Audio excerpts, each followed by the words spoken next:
Yo, what is going on, chat? Dude, I've actually clicked the I mean, a couple people in here uh might might have been around for that. But yeah, I've actually clicked go live earlier. I think it's the first time I've maybe ever done that. That's kind of funny. But now we're live for real. Today I don't have any real plans. We might be doing it's not like one of my show matches, but as long as PTCG Live actually comes up in a reasonable amount of time, we do like a little money match between Ryan Antonucci and Grant Manley and Guardy, best of 7 Guardy versus Charizard. As long as they're both down to do it, and PTCG Live actually comes back, so that's on the menu for today.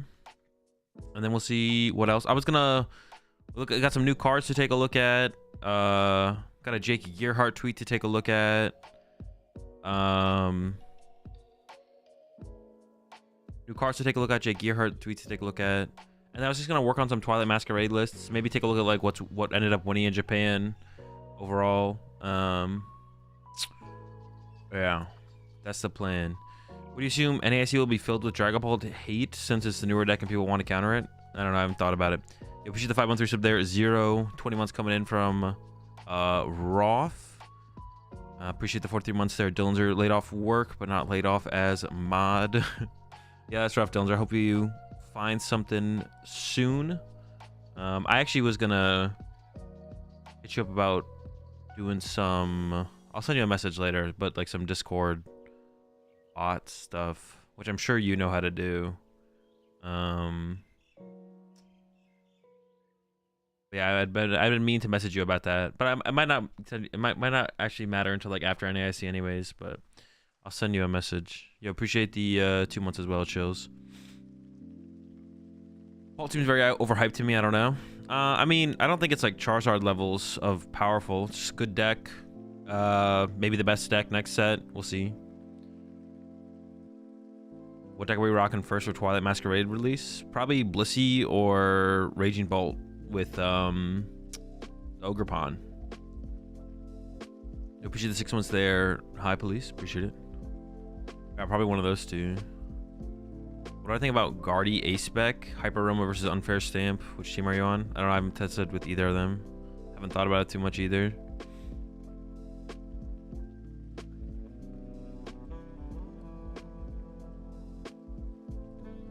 Thank you for trolling with the TM Archeops information and destroying my Indianapolis experience. Wait, what happened, Derv? Yo, appreciate the tier 2 52 months, Lobo. Greninja and Dragapult? I mean, that's probably wrong, but hopefully Greninja's at least decent.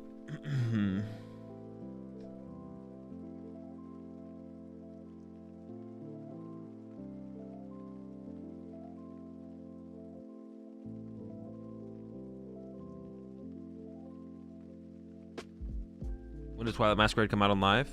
Tomorrow. It's coming out tomorrow, yeah. Tomorrow's the time it comes out, or tomorrow's the day it comes out. You said you can Diva Archeops and bounce the hand and people didn't know you were trolling? Well, no, I knew that, but Nerf said it destroyed their Indianapolis experience. I'm curious as to what the situation came up about that.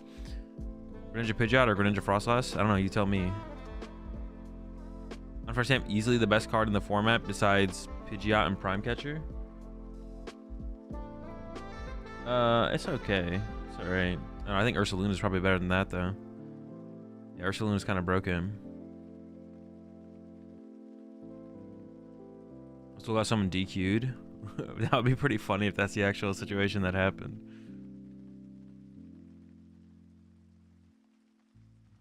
I think Ursaluna is by far the best card from the set overall.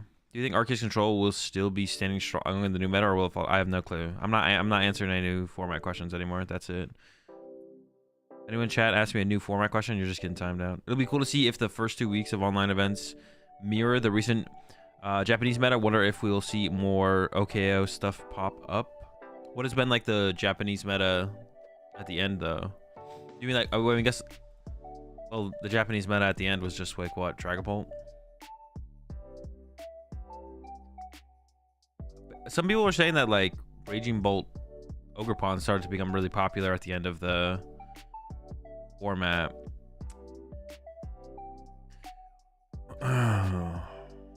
Ursaluna best card or Pokemon card? It's the best card in the set for sure. I don't think Unfair Champ is better than Ursaluna. Ryan has kind of fallen off after Champions League, and Bolt has seen big numbers. The Bolt's time is now. What's my favorite fruit? I don't know. Like pomegranate, something like that maybe. Pomegranate's pretty good.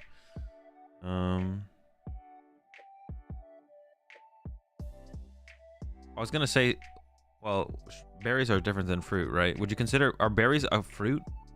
Or are berries, is there berries and then there's fruit? I actually don't know. Berries are fruit? Oh, then maybe strawberries then. Have you got getting the NBA chip? I don't know. I'm not very invested. It was cool to see the Wolves beat the Nuggets, but I think I want the Timberwolves to win. But who do I have? Who do I think is gonna win? I think there's a decent shot between like the Celtics, the Timberwolves, or Mavericks. I think like any of them winning is like pretty reasonable, to be honest. Was I on PTCG Live yesterday? I don't think so. I don't remember logging on PTCG Live.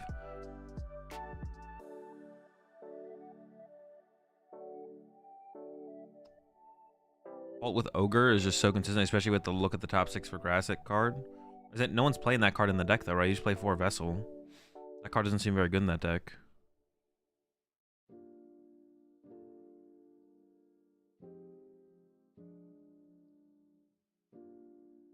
When's the next episode of that series with Chip where you open packs and play a crap deck against him? Whenever Chip edits the video. We've already done recording for a couple things.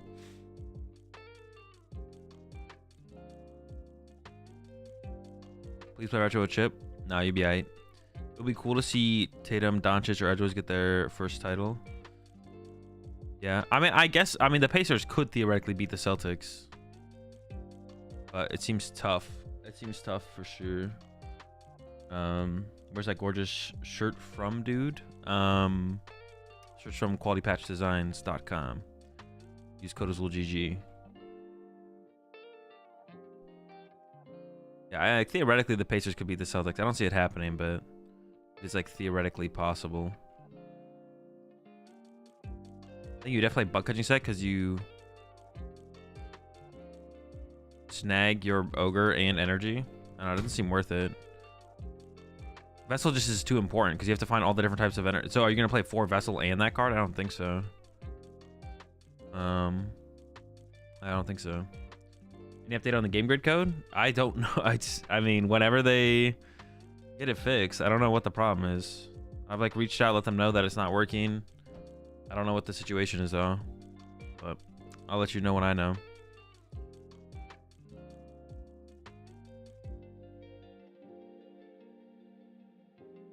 Hey Azul, do you know what is the best producer of gaming products and sleeves? I'm so lost without any guidance.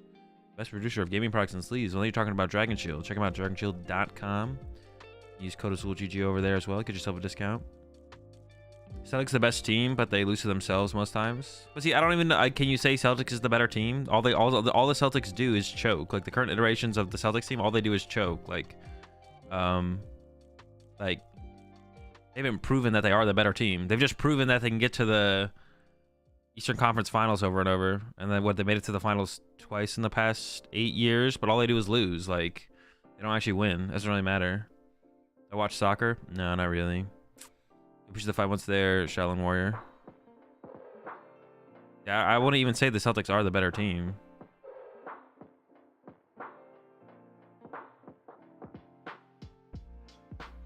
You think Radiant Serena will see more play because of Dragon Ball? Yeah, probably. I don't know how much more though.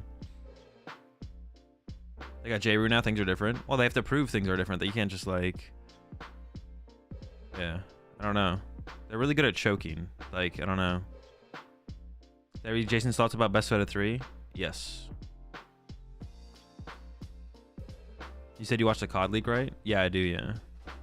Edwards, Tatum, or Doncic? I mean, I like Edwards the most out of the 3 of them. LeBron Mewtwo was so funny. Yeah, that shit was hilarious. Honestly, that segment that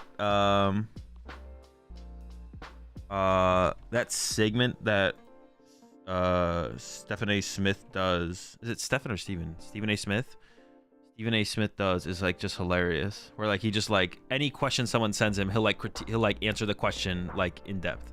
You said Stephen A. Smith, he's gonna hit up Wolfie. I did see that as well. That could be sick. I don't know what that'll lead to, but yeah, no clue what that leads to.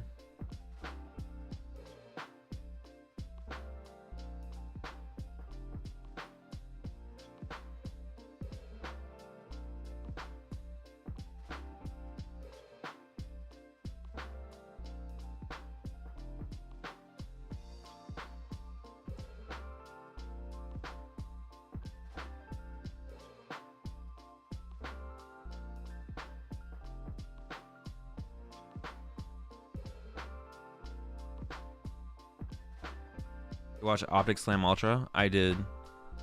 It was like, I don't know. I wish like Ultra had taken a couple maps. I always want those kind of things to go to Game 7, but yeah, Optic just kind of slammed them. It feels like Ultra sometimes goes missing when they make it to the finals. That happened at Champs last year, right? Yeah. They just like went MIA. Like Optic Phase was a better match. It was, yeah. It looks like he'd play a Bramblecast day. Dragon Shield mats or dual mats? I prefer the mats. For me, old school simple mat feels better, but a lot of my friends switch to the dual mats. I prefer the feel of the mats over the dual mats. That Optic Ultra series was great. It was not great. It was a 4-0. Like 2 of the maps were kind of close for a little bit, but it was a terrible series. I mean, like, I don't mind Optic winning, but I just want to see a closer series. I just want to see a closer series. What is your favorite card in the format? The most fun to play? Dude, honestly, it might be Eerie. Playing Eerie is pretty, like, I don't know. You just, like, even if you don't hit, Eerie is such a cool card in terms of its actual power level. Because even if you don't hit item cards, you, like, get information on your opponent's hand. And you, like, you can fully, like, go through what they're playing. I don't know.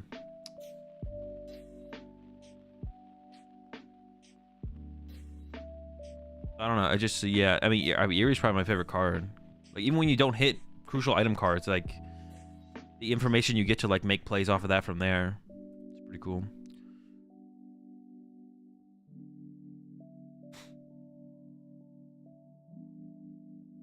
Thoughts on G2 choking at MSI? I didn't watch it. I didn't watch MSI at all. The only league thing I watch anymore is Worlds.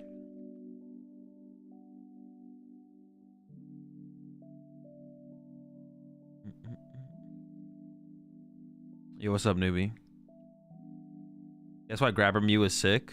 Yeah, Grabber does the exact same thing. Like, and Grabber's like a card that gets less value. I mean, it's your item. It's an item, not a supporter. So you still have your supporter for sure. But like, Grabber is a card that got like less value than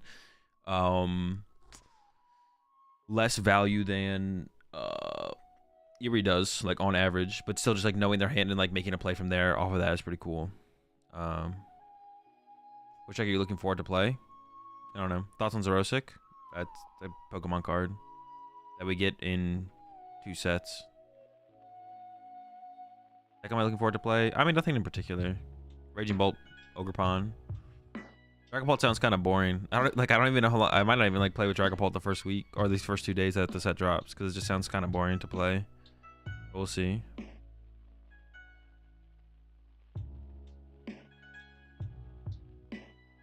All right, so I guess first thing we can take a look at. Look at these new cards first. How many new cards are there to take a look at?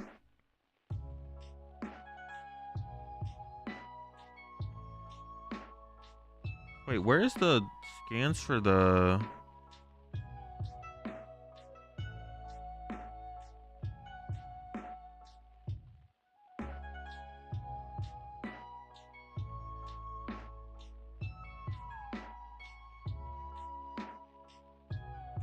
Wasn't Dragon Ball not making top 32 in Thailand event? I mean, don't really have any thoughts on it. I don't really care. Like, I don't like not care. It's just like not. I don't know. It's not. It doesn't matter. I don't know. I don't have thoughts on it. That's what I should say. Wait, were they even playing in the? Oh, they were playing in Japan's format, right? Wait, do they even have Dragapult?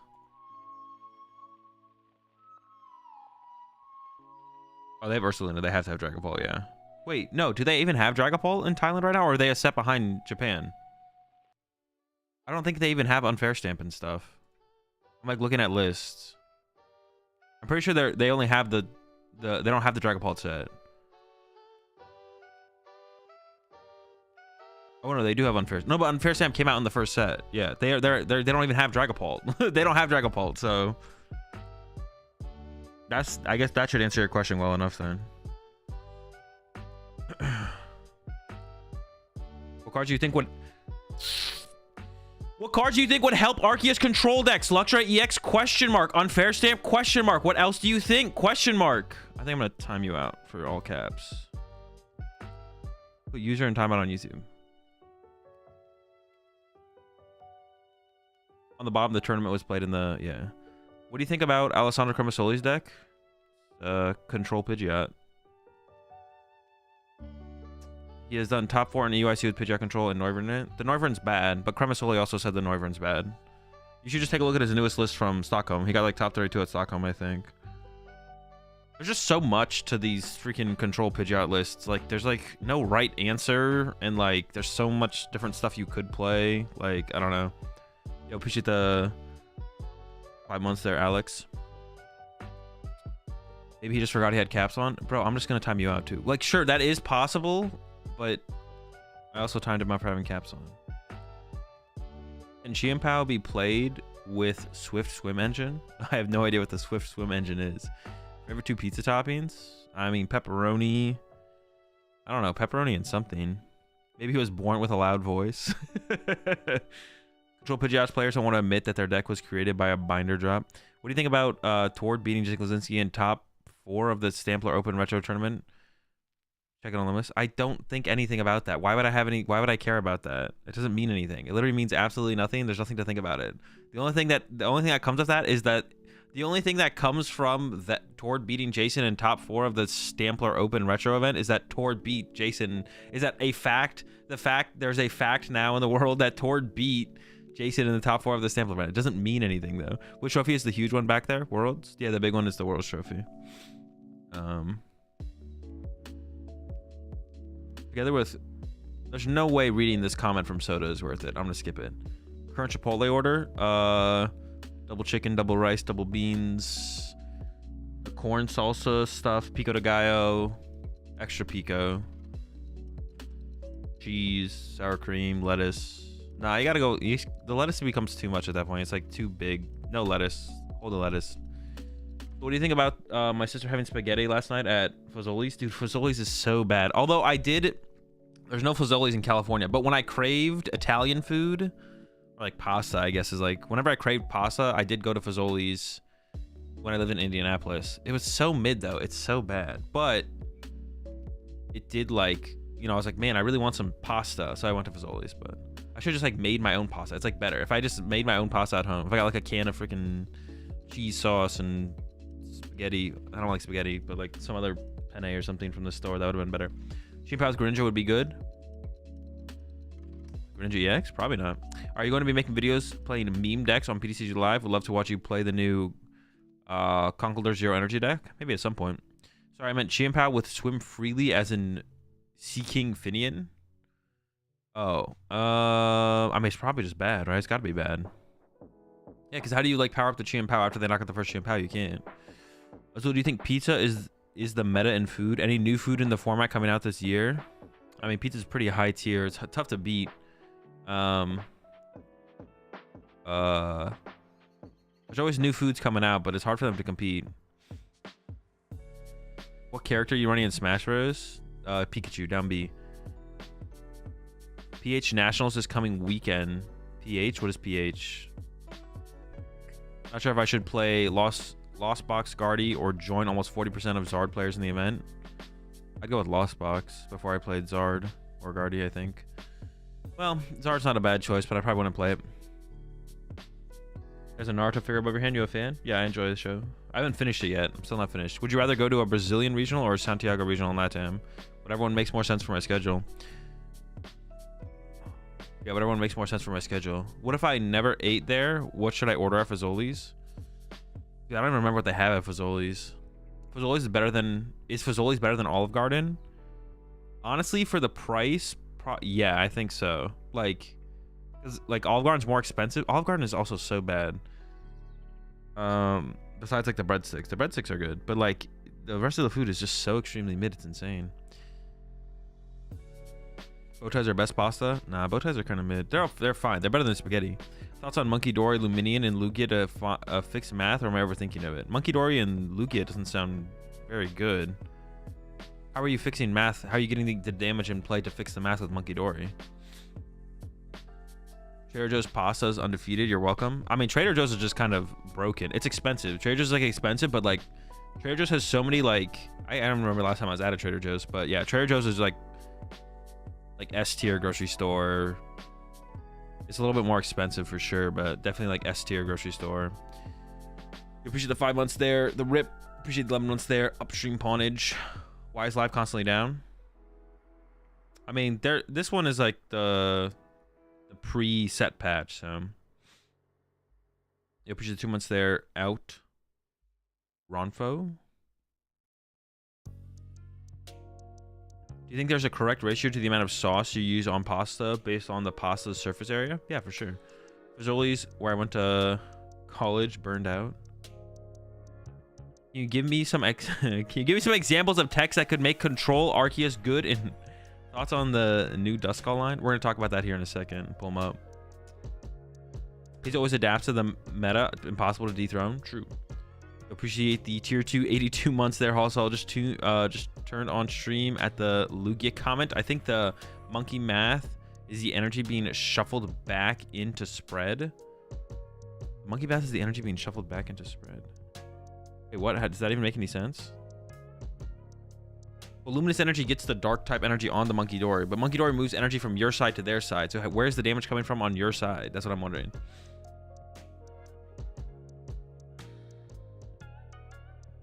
Best thing I can do is nerf pizza by adding pineapple to it. Nah, that just makes it more versatile. PH equals Philippines. Oh, okay. That's what, this weekend or next weekend? Is that what? They should start rotating the food meta, to be honest. It's too hard to compete. True. Favorite ice cream flavor?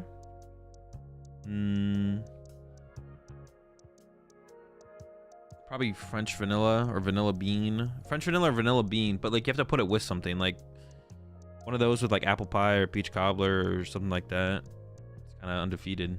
But it has to go with something. Like vanilla ice cream by itself is not that good, but it's like such a good complement to like so many different desserts out there. For sure. One of my go-tos is the fish food from Ben & Jerry's flavor. Fish food. Ben & Jerry's just has so many good flavors, like Cherry Garcia, fish food, Chunky Monkey. I mean, you can't go wrong with like any. There's some pretty mid ones, to be honest. The basic ones are like the cookie dough one. It's like, well, that's just cookie dough ice cream. But like the more intricate Ben & Jerry's ones are really good, and then vanilla bean or French vanilla with a dessert is like up there. But I'm trying to think of like anything else. Nah, stuff like that. What other? I'm trying to think about like more like common ice cream flavors. I like cookies and cream, but like I would always rather, if I was gonna have like cookies and cream ice cream, I'd rather just have a Ben & Jerry's flavor like every single time. Like I'd rather just always go with Ben & Jerry's than something like more basic like that. But there's some good stuff out there. What is that one brand that's pretty good? They're kind of like, it feels like they're a newer brand. I didn't see them. Tillamook or something. Is that what it's called? Tillamook. Tillamook. Hang on, let me look it up real fast. They like do like dairy stuff. Yeah, they have pretty good ice cream flavors. I've had a one or two of their ice creams. They have pretty good. Tillamook's got good ice cream.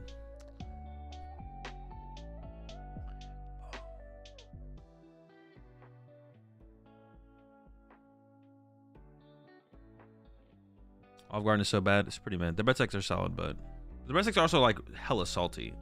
Olive Garden breadsticks plus their chicken and gnocchi slaps. Always is trifling AF. What do you mean? What is trifling? What do you mean by is trifling a good thing or a bad thing? Any thoughts on Blissey decks? Not able to puffin chances is sad. Well, it is pretty sad, but what are your thoughts on the cloth zone deck? On a cloth zone deck? Cloth zone. You mean like the James Cox cloth deck? It's pretty cool. Favorite anti-meta deck to play right now? I don't know. Wait, what? TJ's the cheapest option around me? Is it? Traders is not expensive. Is it really not? What is how does well, a little, but like, isn't it like you have stuff like Stop and Shop and Walmart, or I feel like TJ's is cheaper than normal supermarkets? Really? It's like, is Trader Joe's cheaper than Walmart? Isn't it like, well, that's what I'm thinking in my head. It's like Walmart, Trader Joe's, Whole Foods. And what's that one that I always see TikToks about? Erewhon. I've never been to an Erewhon, but apparently it's like ridiculously expensive for no reason. Yeah. Is Trader Joe's like as cheap as Walmart? Really? See, I haven't been to a Trader Joe's in a while, but they have like so much unique stuff there that you don't find at like more common grocery stores. Or like, what is another one? What is a grocery store that's near me? Smart and Final. Is that one near me? No Kroger and Cali? No, not that I've seen. All these super cheap as well. All these really cheap. TJ is so expensive. See, I feel like, yeah, I feel like TJ is, Trader Joe's is like the middle of the pack, like expensive wise, but Trader Joe's is like super unique in the like the items and stuff they have there. So it's like, it's definitely worth the trade-off. Like going to something like Whole Foods, like there's nothing as unique as Trader Joe's, and it's more expensive for like no reason. So it's like not even worth it. Safeway in Cali? I think so, yeah. I can't think of one. There's not one near me, I don't think. Everybody who works at Trader Joe's employees discount fixes the math. Yeah, but we can't all be employed. Everyone's gonna be an employee there. But Trader Joe's also like a pretty good company to work for too. I hear they have like really good benefits and stuff. You think Pidgey Control will have good matchups in Twilight Masquerade? No clue. You have an opinion on the best ace spec for Guardian X format? Nope. Some say it's cheaper than United Grocery Store. Haven't compared yet. Should do a poll for over under 3 bugs in the new cards. They've been pretty good. I mean, there haven't been that many bugs recently, to be honest. Like, the things that they really need to focus on PTCG Live is like the quality of life stuff. Like the gameplay just needs to feel better. Like the deck building process needs to feel better. Yeah, it's, the quality of it's like bugs aren't that big of a concern right now on PTCG Live. It's just all the quality of life stuff is like below par. My bad. I was thinking of Grass Ogre dude. Yeah, that's a different dude for sure.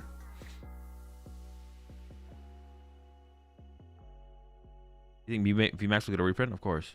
As a new player, I've been using the Charizard deck, but I feel like the deck carries me more than my skill. Any decks you'd recommend that are a decent power level and good for a new player to learn interactions? Or just stick with Zard? Like Chi and Pao, maybe. Like the sequencing in Chi and Pao's... Chi and Pao and like Dialga will teach you like more unique sequencing in the current format. Neither of the decks are like super intricate in game planning. Charizard has more intricate game planning, but the sequencing is unique. So like... to experience sequencing in a different light, I would recommend Chi and Pao and Dialga. Do you think any poison decks will see some top play? Maybe.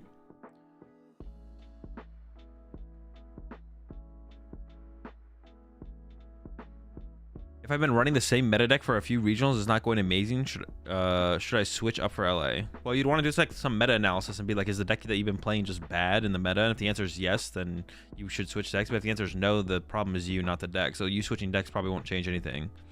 Did you hear Red Lobster went bankrupt? I actually literally just saw something about that. I forget, but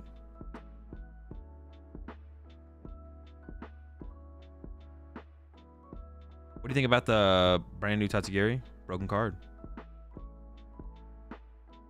Also on the double sleeved cards and card games. Cringe. Pralines and cream. Never had it. Well, pralines are some kind of nut, right? Streamer, when will they reprint Battle?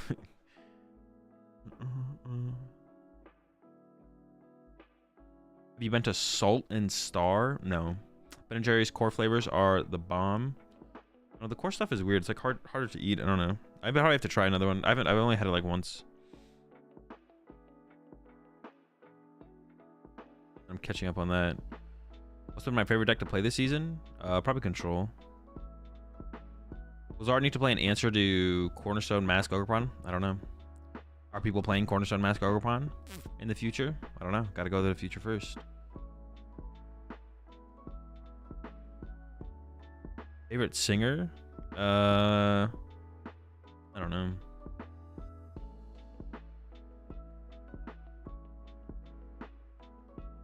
Oh, Salt and Straw. Wait, that sounds kind of familiar. I think I maybe have. Salt and Straw?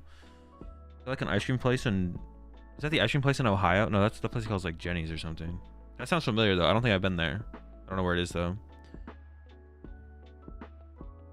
This whole food discussion is making my peanut butter and jelly super disappointing. I'm peanut butter and jellies are gas though. What do you mean? Anything with peanut butter is pretty broken.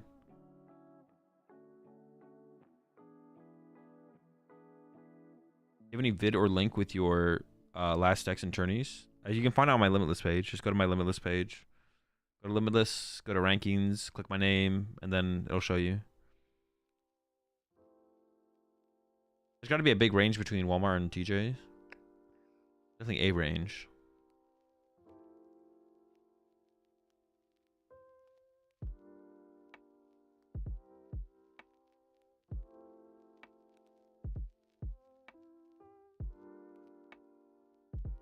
Have you found the diff list already for NASC or still testing?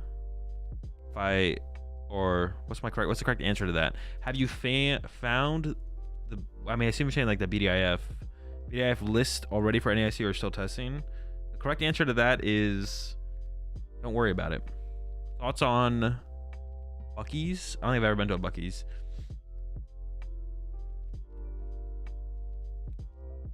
I got my friends in the TCG. What is a good advice for new players? Sometimes the community feels not welcoming to new players. Dude, what community? I mean, maybe that's like a personal, like local scene thing, but dude, I don't know what people expect from the Pokemon TCG community. Is like one of the most. All right, I need an example then, Ultron. What example? Give me an example for how you feel like the community is not welcoming to new players. Dude, I feel like some people. The Pokemon TCG community is like one of the most open, welcoming communities that exists in the world. From my time on this earth, I feel like people, but I feel like people, because of the perceived idea of what Pokemon is, people expect like the Pokemon TCG community to be like some impossible like utopia, like, but it like people have like this unrealistic standard for the Pokemon TCG community that it's supposed to be like this ridiculous like utopia where like everything is perfect and everyone like some like some wild like thought, like, but nothing is that. Like the Pokemon TCG community is much more open and welcoming than like most, if not all, communities out there. I'm just talking about card game communities. I'm just talking about like in general. But then it's like people put this extra expectation on the community that it's supposed to be some like weird utopia, which is just weird. Like it's still humans and people who make up the community, and it's still like life. Like, yeah, it's like not the Pokemon TCG community isn't like a place that you can go to like escape every part of life and humans, like the negatives or the flaws. Is a Pokemon stream or an ice cream stream? They've been both. Vanilla stream.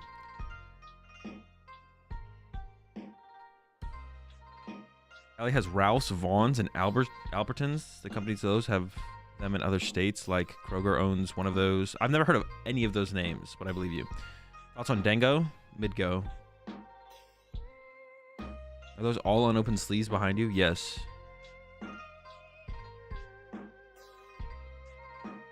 Favorite color sleeves? I don't really have a favorite color. Like, I have like a go-to color, and then it'll eventually get boring, and I'll want to switch it up. Have you played Hearthstone before? I have. I think it's the best example of digital TCG client. Yep, it's very good. Are they releasing Twilight Masquerade today? Nope. Tomorrow. Have you gone to Salt and Straw, the ice cream shop? Nope. So if you had to cut off one of your toes, what would it be? And can you whisper it to me? No. Well, it'd be my little toe. Probably on... I don't know if it matters really which foot I cut. Probably off my left foot, though. You appreciate the 11 months there, Chris. I had the Arceus question earlier. Sorry about that. I didn't know you read everyone's questions in my... It's my first stream. I really would like to know about Arc Control deck upgrades. I mean, I still don't have an answer for you. But you did apologize, so I might have to time you out. Have you seen Back to the Future? Yes. how can a bum like me get a good list for NAIC?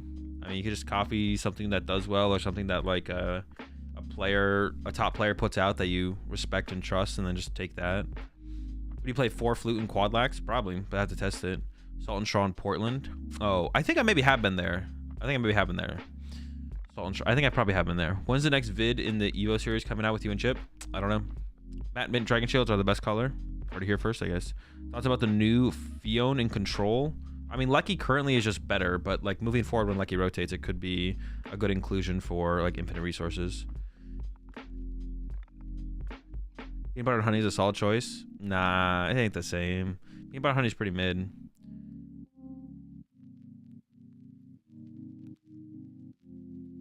Maybe this is the most boring format ever. I enjoyed Mew and ADPization more than this format. What format were you playing?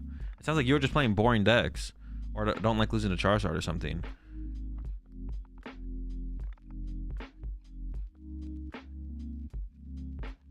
I've been watching Japanese players play with the new cards for so long, the update is kind of dampened. Yeah, I hate that, man. It's just like, we don't get to fully experience the new set because Japan gets the set so much sooner than us. So they already like progress the format and the meta ahead of us, which kind of sucks. It like takes away, yeah.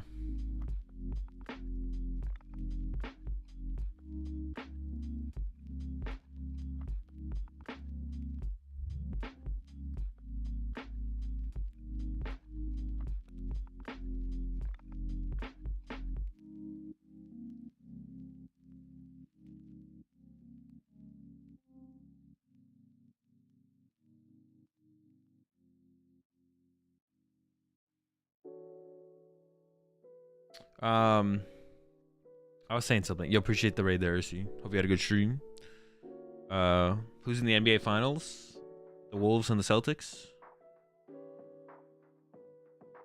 Yeah, they need to fix the release schedule. They need to fix. But I think this is like, those are things I think will get fixed. Like I think we will eventually sync up with Japan pretty much completely in terms of set releases and stuff like that. Yeah.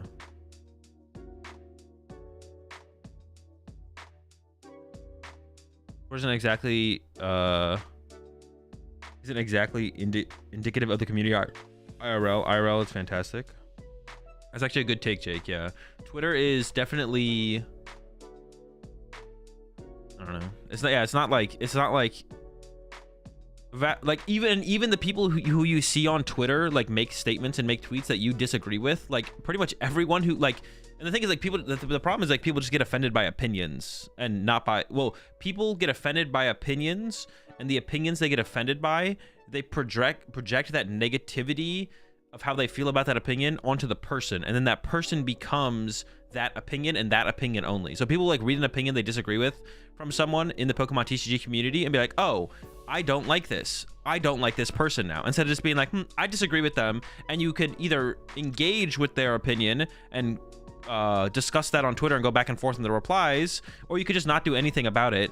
But instead people like take it further, and then they all of a sudden they have like this hate for the person just because they don't like the opinion, which is just, it's not how you should view life. Like, it's fine to have different opinions or different points, and you can either engage with their opinion or you don't have to, but either way you shouldn't like make that person that one opinion. That person to you shouldn't become just that opinion that you dislike, and then all of a sudden you just dislike the person.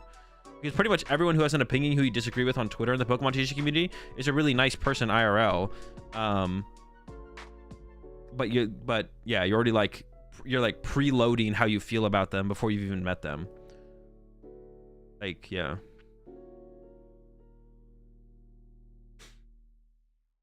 Pokemon is way more welcome than other games. I've been in Yu-Gi-Oh! And Magic, and it's way worse. Yeah, it's like not even like remotely close to other card games, but even just in general on like a broader scope.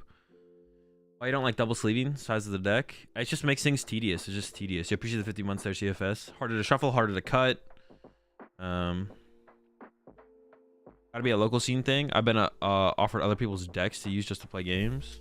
Yeah, it's either like specifically that local scene, or they're taking people's Twitter takes that they don't like and making that the scene. You appreciate the 4 months there. Pap. I went to locals and Little Timmy called me a poopy head because I played Luminium with Klefki in the active. I mean, that is a pretty poopy head move. Talk about the Jake tweet? Don't worry, I will, Soda. They probably watch for Listify. It's possible. Every card game has its fair share of social issues that come off as rude. Yeah, of course. Yeah, that's what I'm saying. Like, people expect like the Pokemon TCG community to be, they expect it, and they want it to be some like kind of weird utopia. But like, there's just gonna be weird people with weird takes like everywhere. Like the Pokemon community is not perfect and is not gonna be perfect. It is not some weird utopia, like this weird place in the world where everything is perfect and everyone gets along and it's all, you know, happy-go-lucky. That's like not, because that place just is impossible to exist and just will never exist. But people like put that expectation on the Pokemon community. It's like, it's okay for people to have different opinions than you. It's okay for people to say things that like offend you. It's not okay. Obviously, like there's a line where people shouldn't cross and being like offensive and stuff like that. But like, yeah, it's not gonna be like some weird place where like some weird utopia. I asked a dude how to play Guardian, then he told me figured out myself and then banned me. Honestly, that's appropriate. Community as a whole is amazing, but like comp community is a whole other story. Well, give me an example then, Tito. I want to see these people. You guys gotta, all right, now I want examples then. Bring me an example. Just people being competitive isn't inherently toxic either, like, which is definitely something I think a lot of people, definitely for some tweets that I've seen on Twitter recently, like, dude, there was this one tweet from someone where they were basically like, it's super lame that someone will talk about the idea of a deck or them testing a deck, and then you'll reach out to them for the list and then they won't give it to you, and that's cringe and toxic. And then like someone basically followed up and was like, yeah, that's cringe and toxic. It's like, no, it's not. It's just like, what? Just either stop following them on Twitter, block them on Twitter, but they don't owe you a deck list just because they're talking about a deck on Twitter. Like, what? Like, competition and being people competitive isn't inherently toxic. And if you think it is, I mean, you're just wrong. I don't know what else you want. I think I understand what you're saying about the community. It's absolutely welcoming, but it's almost too sensitive that if you and I were having a discussion where we disagreed, it'd be seen negatively as we're not getting along. To an extent, yeah. Community is super good, but I don't think that's like that one guy. I don't think that's a Pokemon thing in particular. That's kind of just a societal thing, and the current landscape of society and like political beliefs and stuff like that is just like the way people view other people is like, you have an opinion I don't like, or I disagree with you, therefore I don't like you as a person. And then people on one side or the other see that interaction and then they pick a side, when it doesn't have to be that way. You can just like discuss ideas and opinions and then walk away from it, still being friendly and liking each other or not hating each other, and then still have different opinions.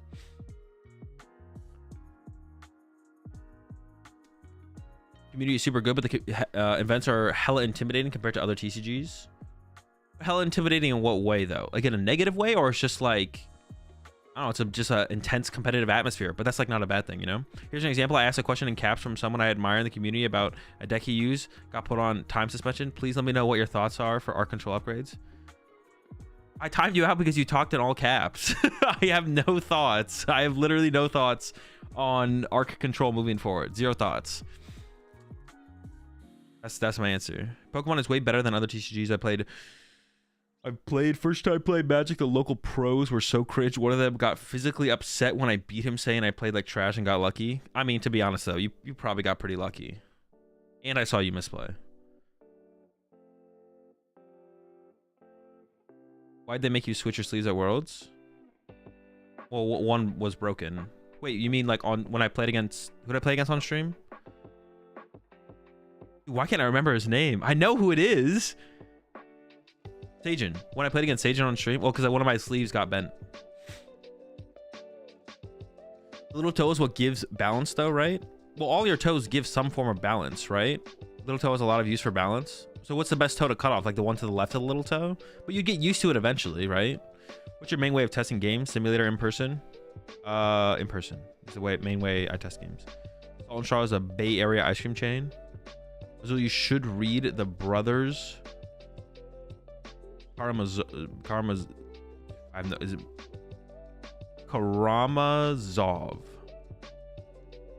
Or the short and sweet answers that are so blunt make me laugh hella hard. What's the masquerade? Where's the masquerade? I don't know. Tomorrow.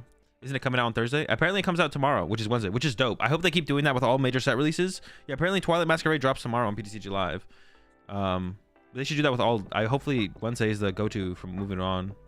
Would you ever be open to doing some sub-dude tourney and you take the winning deck to a regional? No. Maybe when I retire. Isn't the maintenance end in like 3 hours from now? I think so, yeah. But Twilight Masquerade isn't available till tomorrow. You know what you're building on live first? Blissey or the other guy? Ogre Palm, Raging Bolt. You're a yellow Dragon Shield guy now? No, I just like switching it up. I just need to switch up. Using the same color over and over and over gets boring. Speaking of new sets, I remember when we talked and criticized Obsidian Flames and we were wrong. Charizard, Dragon Ball, and Arven have changed all the meta. Incredible set. No, the set was still terrible. It had one good card. That's it. Well, Pidgeot, literally, and Pidgeot, well, Pidgeot like gives to enables control a little bit as well. But like, it literally had one good archetype, and then just like control is always an archetype. It just enhanced control. So it's not like control was gonna be bad. It's just like the way to play control is now Pidgeot control. Like, Obsidian Flames is still a terrible set. But well, hang on. I guess like the one thing to think about with that as well, though, is like how does the meta revolve around the one card that comes out? And honestly, not that much changed, though. Not that much changed when Charizard dropped. So, like if a set releasing is if only one deck comes out of a set and the deck is super polarizing and it completely changes the meta, it doesn't make it like it's like a one deck meta. But like we're kind of seeing that with Dragapult, where it's like, oh, Dragapult came out, BDIF, very polarizing deck, and then all of a sudden that makes Lugia good and Miraidon good. Then that's like not a bad thing, to be honest, if there's only one deck comes out of a set. But Obsidian Flames really didn't do that in the same way at all. So I still say Obsidian Flames is still a pretty mid set in terms of what it did for the format and like changing things up and shaking things up. You think we'll ever get a set around the same time as Japan? Well, we have in the past. Literally last year, we had 2 sets that came out 2 weeks and 1 week after they came out in Japan.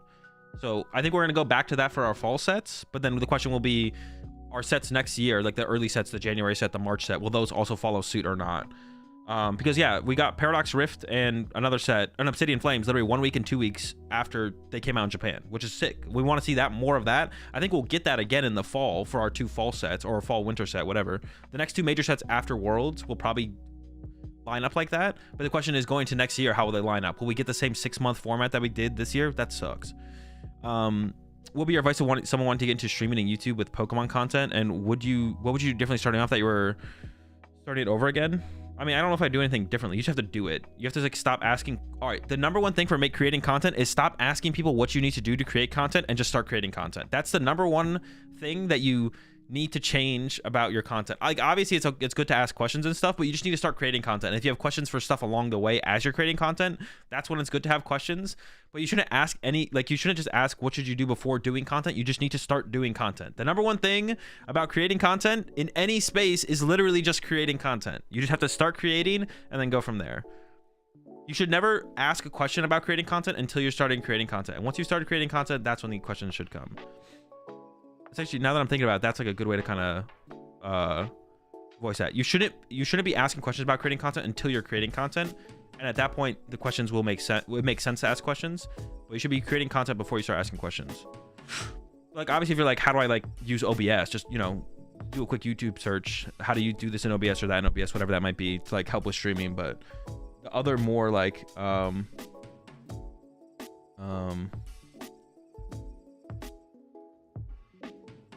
yeah, you just need to start doing something.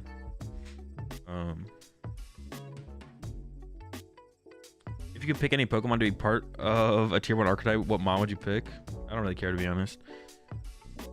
Azul dreams of the day we get a full simultaneous release with Japan. I mean, even if we're just like a week or 2 weeks off, that's like fine. But have you ever tried katana sleeves to compare with Dragon Shields? I've never tried katanas, no. I'm enjoying Gardevoir a lot. Is there another deck in the format that plays grindish like it? I would say Charizard and Lostina. Charizard, Lostina, and Gardevoir are probably the 3 decks with the most strategical depth to them, besides like control.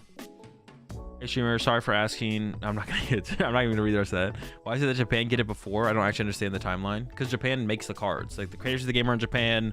They print the Japanese cards first to some extent, probably. And then like the release schedule in everywhere else in the world is set up differently for like marketing reasons of when they want sets to be released and stuff like that. Yeah.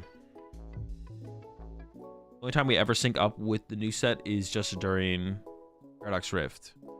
Yeah, Paradox Rift was like almost the exact same timeline, but Obsidian Flames is like 2 weeks difference. Wasn't there a set last year that came out around the same time as Japan? Do you think LeBron can beat Mewtwo in a first to 21? I mean, it depends. What is Mewtwo allowed to do?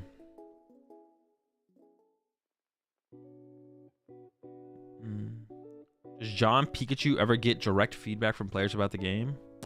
Not that I'm aware of. But also it doesn't really matter. Like the players who would probably have influence on that would be the Japanese players because they make the game in Japan. Like TPCI has probably some influence on like feedback to Japan, but not the way that potentially Japanese players would. Yeah. The game is made in Japan by the Pokemon Company. TPCI probably has some feedback and some influence in that way, but so you're trying to hold a Twitter town hall was so wild and impressive. I really respect the discourse you brought up to your audience. Appreciate it. Where do you think Dragapult will take place in the meta? Tier 1. Oh, just described all of Twitter and internet culture. Dude, the disagreeing with an opinion and then deciding it isn't just a Pokemon thing, unfortunately. Yeah, it's like a whole internet thing. Different opinions make life exciting and can open you to new ideas. Yeah.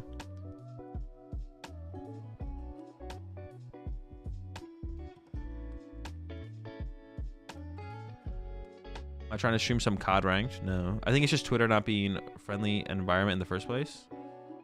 I don't know. I don't think Twitter's like that unfriendly of an environment, especially like the Pokemon community stuff for the most part.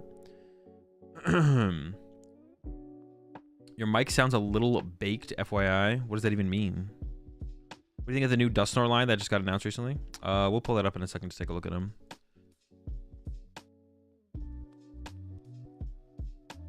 Did you hear about Yu-Gi-Oh banning third-party mats / custom mats? Yeah, I think it's fine.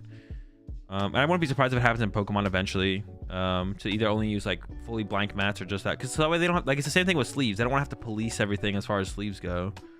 Also makes it easier for like when you make your way to stream, of course, as well. Obviously, don't use mats on stream, but like the people who have like weird, inappropriate mats, like I honestly don't hate the idea of just banning them.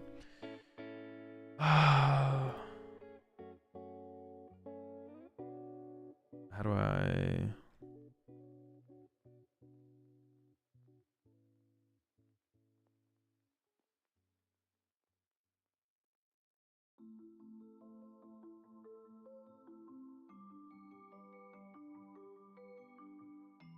I'm new to Pokemon. I don't know how to play. What deck do you suggest I make in paper? What was my go-to recently for that? Arctina. Yeah, Arctina.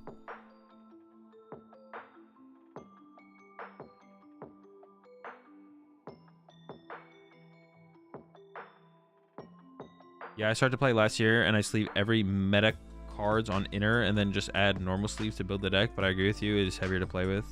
Yeah. Flame City and Flames is the best set of recent years. Pidgeot, Charizard, Arven, Cleffa. What do you think about it? No, that's probably better.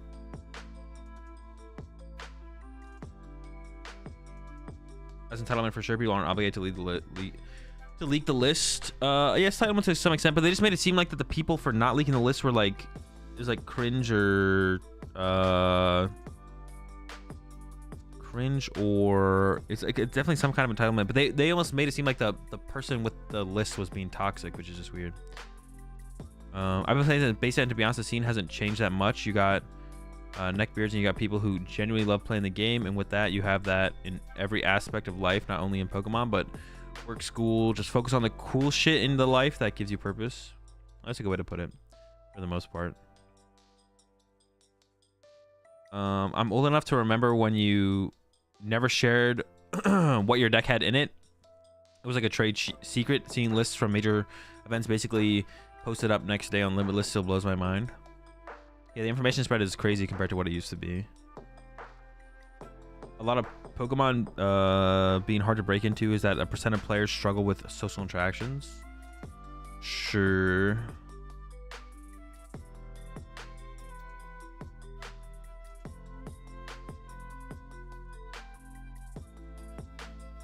I think intimidating compared to locals. Yu-Gi-Oh! Locals, from my past experience, is kind of similar / is as serious as regionals, but Pokemon Locals is casual in comparison to regionals. 2 or 3 rods in Ancient Box. I have 2, maybe 1. I came from competitive League of Legends before I started playing PTCG, so honestly, this does not feel like a... This does feel like a utopia comparatively. Yu-Gi-Oh! Straight up has a... I think you have to Reciprocate your response in all caps to get through to them. If someone's ideas are hateful, then it's not always as simple as friendly disagreements. For Pokemon, though, it's not that serious. Well, yeah, obviously, if there obviously are things that cross the line, but it doesn't cross the line as often as people make it out to be in the Pokemon community. The game is cool, but the competitive community feels exclusive to themselves, never open to anyone outside. Give me an example, Jack Wong, because I don't think this exists the way you think it does. Talk about control arc. Shut up. This weekend there is 2K Lorcana regional and a 2K Pokemon regional, so both will be intimidating. Oh, 2K players at a Lorcana regional.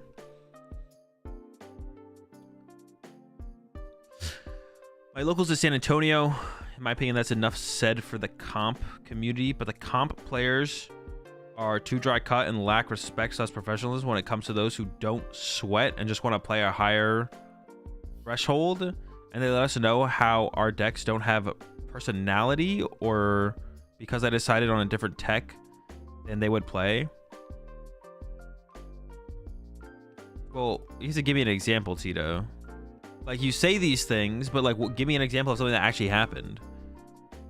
My locals is San Antonio. In my opinion, that's enough said for the competitive community. But the comp players, the competitive players here, are too dry cut and lack respect / professionalism when it comes to those who don't sweat and just want to play a higher threshold. And they let us know how our decks don't have personality, or because I decided on a different tech than they would play. Wouldn't that make your deck have personality? Also, who uses that as a term though? Got the little toe so you can't hit it on furniture. True. I feel like I never hit my little toe on furniture. It's always my big toe. Well, maybe it's not true actually. I've heard people get intimidated coming to Pokemon events because of the sheer size of them compared to what they expect coming in. Not having an intermediate between cups and regionals is pretty rough. It's just like one of those things you have to get used to. I mean, I'm not against the idea of something being in between, but I feel like I don't know if there needs to be a solution. I don't know. Not doubting, but where does it say that? Where does what say what?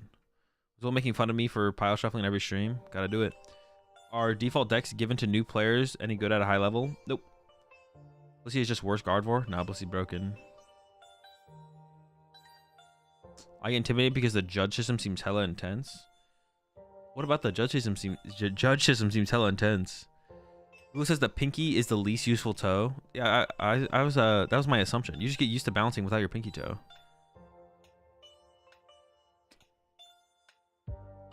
You know what time tomorrow's set drops? 10 a.m. West Coast. You appreciate the 9 months there. Heavy arms. I remember one time a guy I beat in locals got upset and said my deck sucks anyways. I played Lost Tina. He played something like Lost Origin, Poliwrath, Politoed. Bro was mad for playing a objectively bad deck. I mean, yeah, but that's like not the overall community. There's like some people who are weird and cringe. That's like everywhere. That's what I'm saying. Like the Pokemon TCG is not some weird utopia that people think it should be. I would consider that person not that good at the game and ignore their opinion, Tito.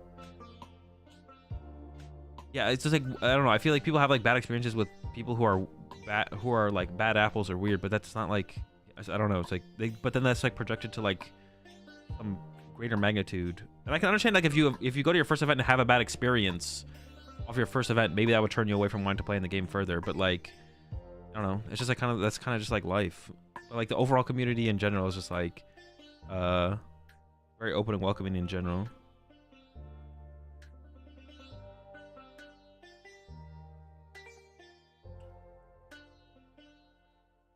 I have a moment to talk about my good friend Monkey Dory, Broken Dory.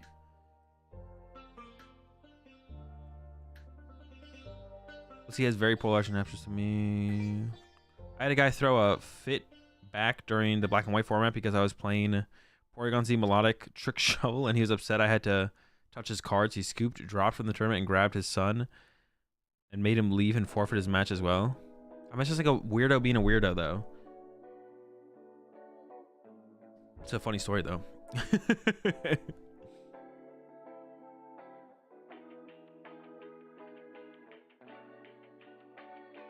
So how do I turn on my computer to start making content? Have they announced the next season's schedule for regionals and ICs yet? Nope. Okay, Stockholm Caress. Appreciate it, Bruno. In my opinion, a good set provides a support across multiple archetypes and maybe supports prior archetypes to enhance or give it good options. I'm hyped about Twilight Masquerade for that reason. Twilight Masquerade seems pretty cool.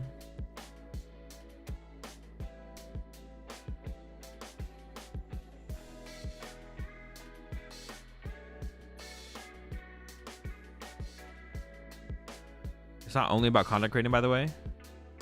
What's not only about content creating?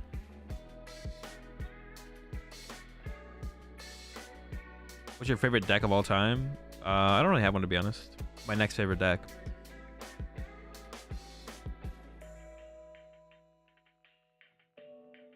What Pokemon would you want IRL?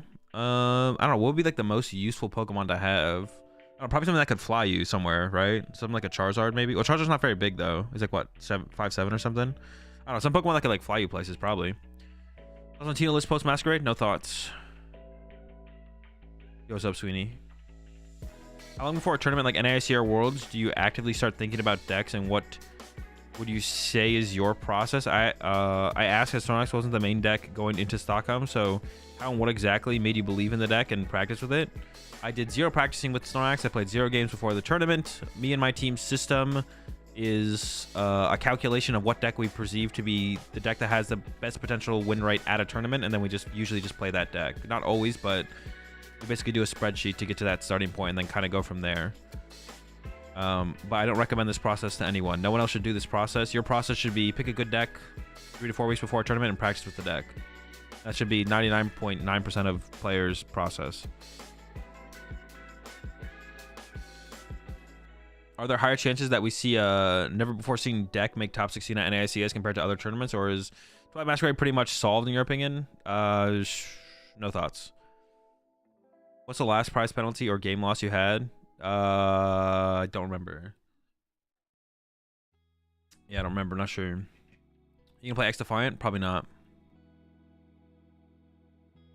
You think Japan playing best of 1 is the reason Control gets so much good additions each set because that deck really isn't played there?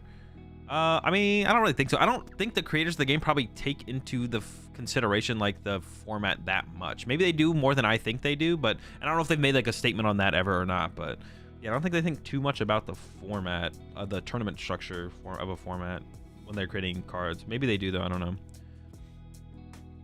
Zard gets weaker with Dragapult, but at the same time, decks will stop building around Zard, so Zard gets stronger. That's a paradox. I mean, unless like Dragapult is just the BDIF at 15+% and Zard just always loses to it, which it seems like it does.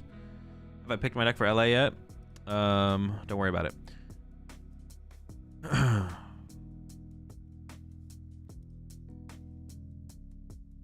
You're allowed third-party mats, they just have to be appropriate. Oh, in Yu-Gi-Oh! So they didn't fully ban third-party mats, it was just they have to be appropriate? Or are you talking about Pokemon? Yeah, I wasn't talking about Pokemon though before. But honestly, like if Pokemon came out and said they banned third-party mats, I don't think that's like the end of the world. Whenever there's a horrible Pokemon take on Twitter, I just assume that they are purposely engagement farming.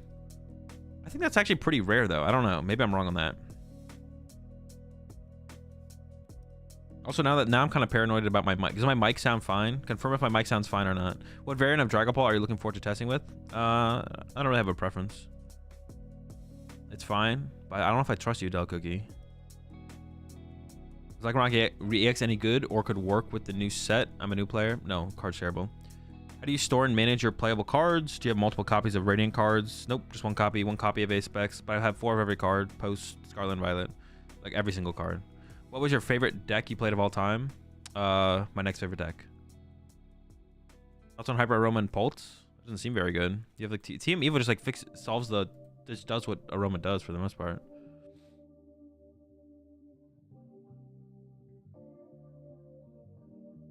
If you don't leak your list, you're elitist. All right, big time elite over here. A couple weeks ago, you had some players on to talk about points for Worlds and other topics, but that platform you gave to people to have healthy combo on PTG Live was epic. Yeah, it was a good stream. I really enjoyed that. I want to do stuff like that again. I want to do a I talked to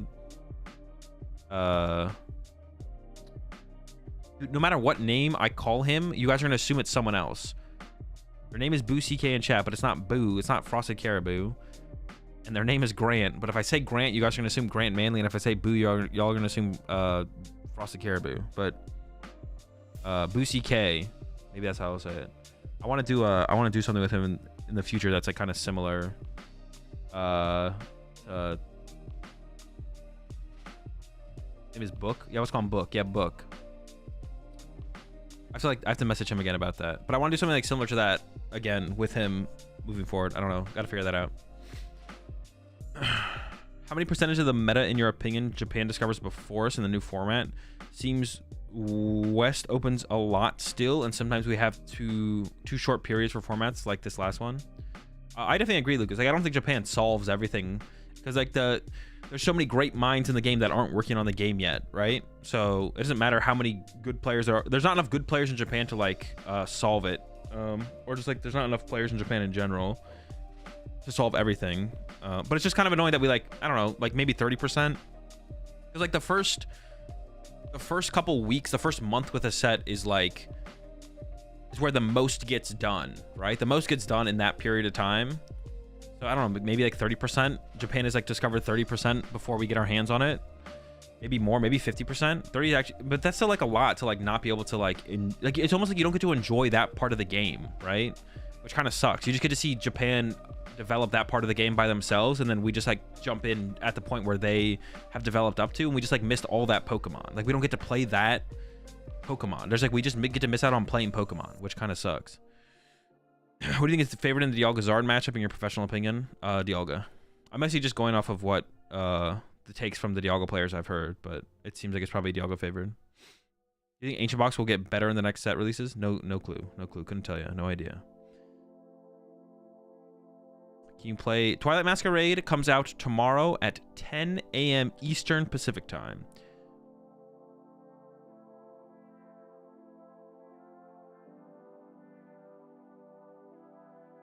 Personally, does your deck have everything? When are you bringing on Jake on for a show match between Moon Dunsparce and Turbo Hands to see which deck is the more balanced deck? What's your opinion on the new Japan Day 2 format and scoring count? I don't hate the idea of it. I talked about this yesterday. The two questions you have to ask for the new Japan best 2 out of 3 thing is, do you want control decks and stall decks to be obsolete and unplayable? The answer is yes. Then the format is fine. And the only thing I don't like besides that is I don't like how if you win 2-1, you only get 4 points, but if you win 2-0, you get 5 points. I think that's silly. I think it would be fine to maybe give a point to the player who loses the match. If they win a game, give them 1 point still, but only getting, like, if you win the match, you win the match. Like, your opponent taking a game off you doesn't actually tell you like the full story of if the match was close or not. It's like so irrelevant. It's like saying I got down to 1 prize card against someone, so the match was close, when it's maybe the other person wins 100% of the time. Irrelevant of if you have 6 prize cards left or 1 prize card left. So yeah, what I mean is there's already like friend groups in the community, and it feels more like a team versus team for people that are new. It'd be hard to get in and join part of that group. But that's such a weird way to think about things, Jack. Like, that's such a parasocial, like, why would you ever think or assume that you like could or should or would or are entitled to like being friends with some of these people who have their friend groups and that's like they do their own thing like as a group? Like, what?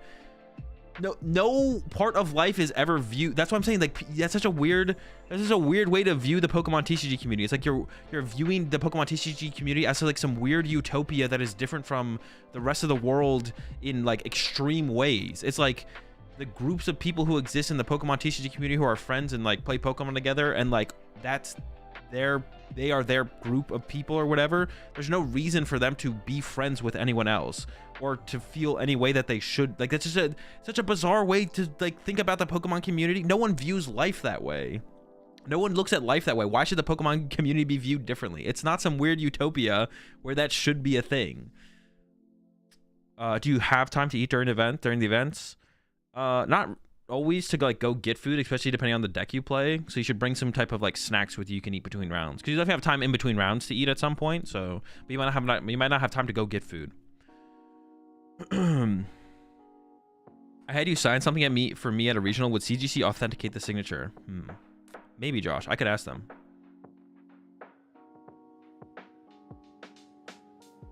Azul, do you have a deck list for Twilight Masquerade stall? Nope. Imagine going to play a TCG and not expect to encounter people with poor social skills. Do you have any weird cringe stories from people being too serious? I'm sure you're good at shrugging it off because it's whatever to you, but curious what you've experienced. Weird cringe stories from people being too serious.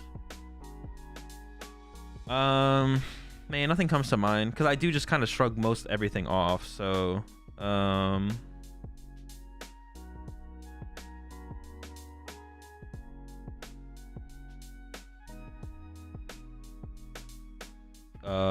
weird cringe.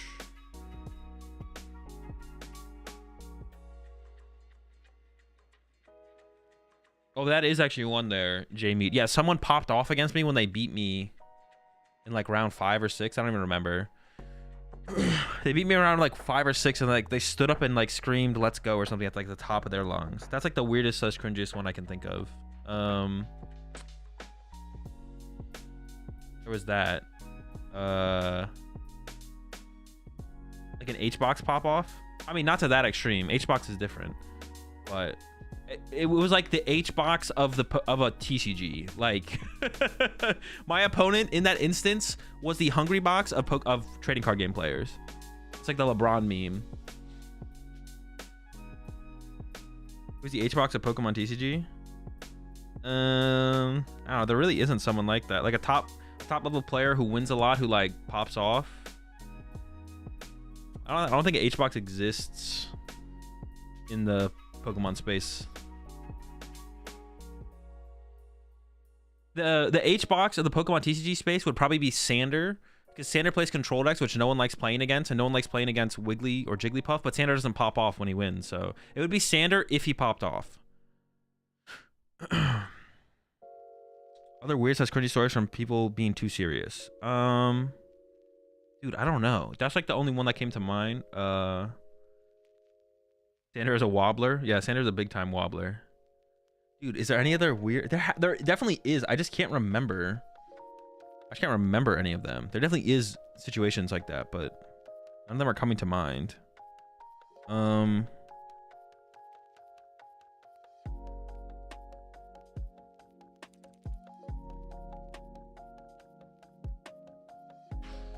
trying to think. No, I don't think so. I don't think there is.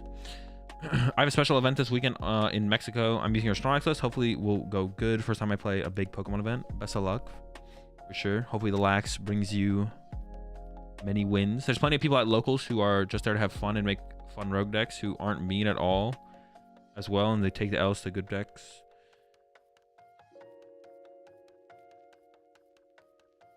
The openness and friendliness at locals is why I still play 6 years later. Do you play Yu-Gi-Oh at all, or did you play Yu-Gi-Oh in the past? Nope and nope. Do you think accompanying flute would replace Mantine install? Yeah, probably. My brother beat a dude wearing a kilt at a Pokemon tournament in 2014. The dude was playing a big basics deck, and my bro was playing quad Sigilyph. Dude played him and cut and lost terribly. Proceeded to insult my brother, punch a wall, and walk out. Bro, kilt dudes built different. Had a dude... His name was probably Kyle. Had a dude who got mad. I beat his son with a proxy, but the set had just come out like a week before, and he made him and son drop as well. What was the reason for the second Rotom in your Snorlax deck? You need it in every single matchup all the time. Surprising it sucks. Obviously you have Heavy Ball, but if you open with a Nest Ball and don't have access to Heavy Ball yet, you can't find it. And then sometimes your opponent kills it really early and you want to put another one down immediately, and then you're able to do that. What's up, Azul? I hope all is well. Also, just like opening it, it's like also like another Nest Ball. Just like opening Rotom is really good as well. Is your chat super delayed or something? No, I'm just like catching up on it. It's not super delayed. I'm just like behind. Will you be trying out that new Lugia set after TM drops? The new Lugia, you mean new Lugia deck? Yeah, at some point. All right, skipping Soda's message. What do you think of Golden Go going to LA Regionals? Bad deck. How often do people here refresh their sleeves? I'm not sure about chat, but I do it every major at least.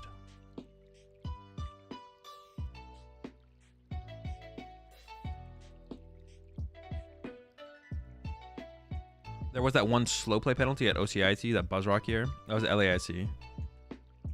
Oh yeah. Well, I mean, that wasn't the last time I got a penalty though, I don't think.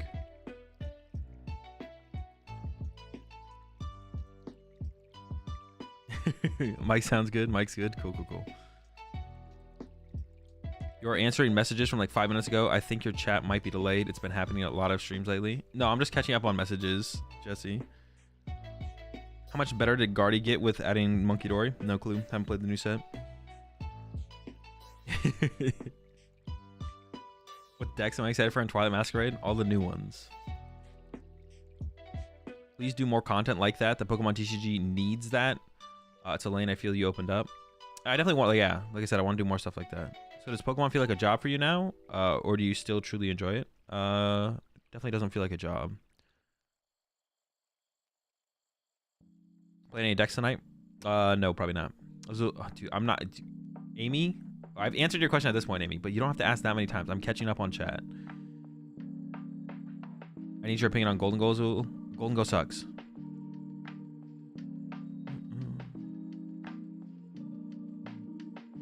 Can you remember my friend giving you a knitted Pokeball Day 2 VOIC? Yeah, I actually have it on my backpack. I keep it on my... I put it on one of my backpack zippers. Depending on the amount of extra time they get, it can certainly feel like about almost 50% is solved. Yeah, true, yeah. Yeah, it's a lot. It feels bad. Is this a buy list stream? Nope, I already did my buy list. Do you have a strict testing schedule? Nope. I play pretty much 0 games of testing. Do you think Blissey EX will ever hit the competitive scene? No clue. Why do you think it took so long for Dialga to get to the top level play? Just people figuring it out? To an extent, yeah. Also people being stubborn and like kind of assuming it was bad. Like, I don't know. Which is like a cool thing to see, that there's that much more to be in the format to be discovered, and it just takes like, you know, someone kind of pushing the envelope or whatever, pushing the, like fully pushing a deck to its limits and realizing it is good enough, and you have like Hedrick winning and stuff like that. Appreciate the 3 months there, more some. Appreciate the 52 months there. Taken by Tides. Omar, what's up, Omar? Did I watch the Singapore Championships? Some cool matches there. I did not. Do you think as a player in high school, it is good to do homework between your rounds in online limitless tourneys, or have dedicated homework and testing sessions? Probably should just finish the homework, and then anytime after that you have for Pokemon, do that afterwards. Doing two stuff at the same time doing the two things at the same time makes both of them less efficient. So you should just learn to be more disciplined and then do one thing first and then do the other thing after.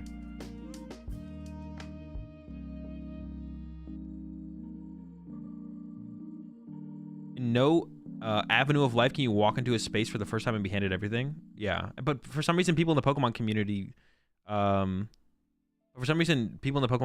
like yeah, assume Pokemon's like a weird utopia where things are different than the real world. There definitely is like varying degrees of stuff different in the PokemonTCG community than the real world, but not to the extent that it's like some weird utopia.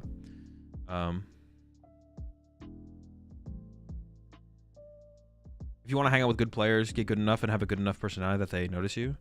To an extent, yeah. Like, it's just one of those things where it's like, I don't know, like, I feel like that's like a weird, that's like a weird thing where it's like, top players and top groups of players won't be friends with me. The Pokemon community is toxic and elitist. Like, I feel like that, no one specifically says that, but I feel like I've seen a lot of takes from people in the PokemonTCG community that basically says that. And it's like, but like, they just are going to be friends with who they want to be friends with. I don't know. Like, I don't go to locals and stuff, so I don't meet local players personally. But like, I guess to kind of give it like an example, like there is players that I hang out with at major tournaments that I've met through Caleb, because Caleb does like meet players who are like local to him more often, and so I hang out with them pretty often at events. Like, but it's like, it's just one of those things where it's like, if it naturally, it's like, it doesn't need to be something that's like forced. It's just like weird to like talk about it in that way. It's so weird to even have this conversation. Like, but I do see people like make comments like that where it's like, that's obviously what they're implying, is that because top players, or there's like groups of top players who aren't super friendly, that they're toxic and elitist. It's just such a weird conversation to even like think about. One time I gave advice to a streamer on how to gain more followers, and he ended up getting offended and banning me and telling me it was rude. Am I crazy, or was the guy just too sensitive? Tell me what advice you gave them, and I'll tell you. What you're saying, despite us both enjoying the game of Pokemon, we're not instantly friends, Azul. Like an H-box pop-off? I mean, to the extent that you can in a PokemonTCG, yes.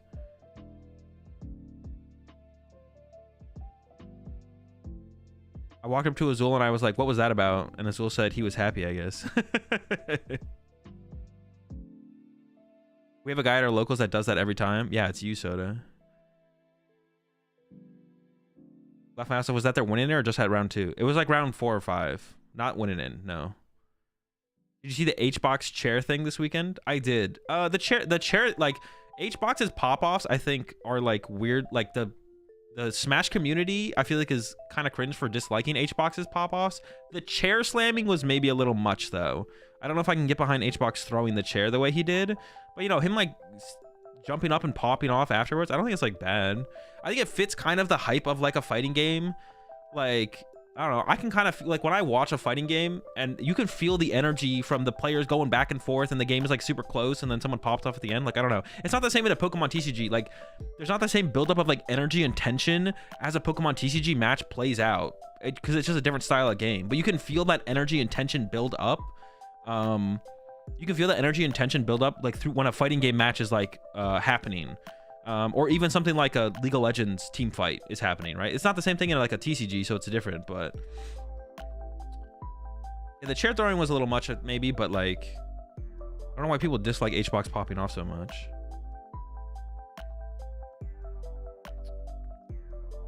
Are you a professor? No, I'm not. I think I did do the professor test at one point, but I don't even know where it went from there. You appreciate the prime sub there, your boy Gary. Welcome to the right back. Got plenty of yap and we're all out of chocolate chip cookies. Would they still be as bad if you did huge pop-offs with every win? The person I played against? Was it a close game at least? That's cringe. It was a fairly close game, yeah. Maybe he's just that excited. I mean, maybe. It doesn't mean it can't be I mean, I still thought it was cringe at the moment. I can still think it's cringe. Appreciate 20 months there, Lucky Boy TCG. A little while ago, but congrats with the win at Stockholm. Appreciate the support as always, Lucky Boy. Connor had the best pop-off that I've seen in years after winning a regional. Yeah, probably.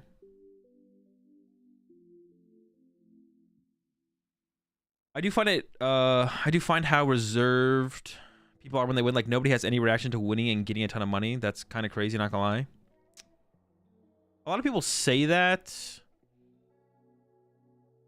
But I think a part of it is you have to like be there in the moment as well. Like, how do you know for sure you would act any differently unless you were actually in the moment, right? I don't know.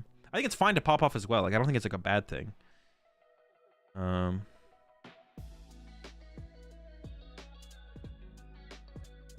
Much harder to pop off in a game with luck. Maybe.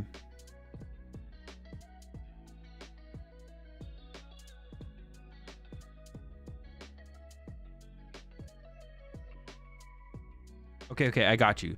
The weeks leading up to San Antonio Regionals, I was attending locals, cups, and challenges to get practice for regionals and was not really trying to win. What's the difference between leagues, league challenges, and league cups? I'm new.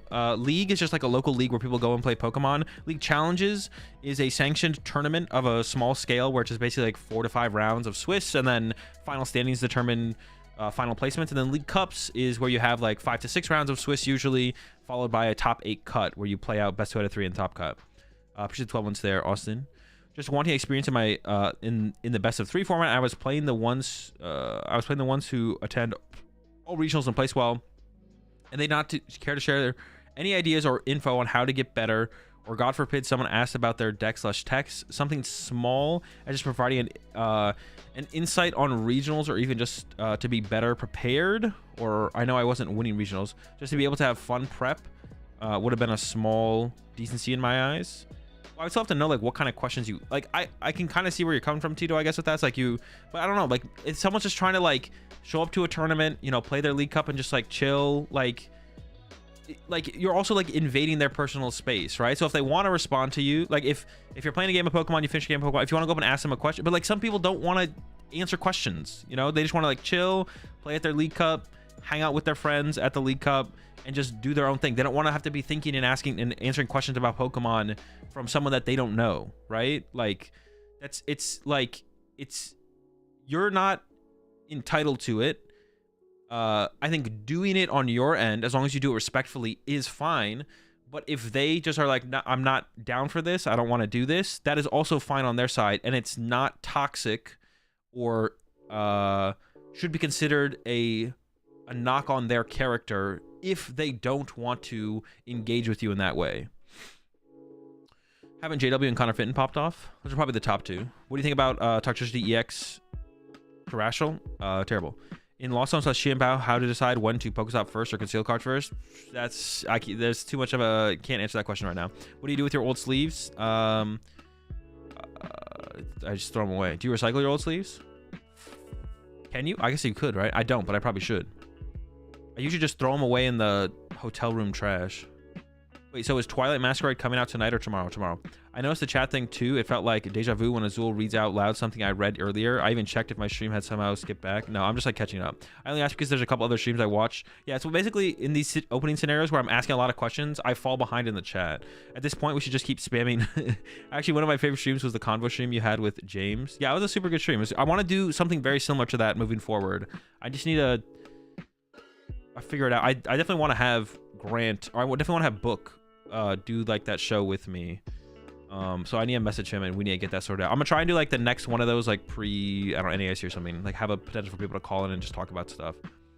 Can you do a 3v3 showcase with Pikachu ranked players? I think it would be funny. I don't know, I just want to see high level play Pokemon. That's what we don't see enough of, is high level Pokemon TCG play. I just want to, when I do like show match and stuff, I just want to, that's what I'm trying to showcase.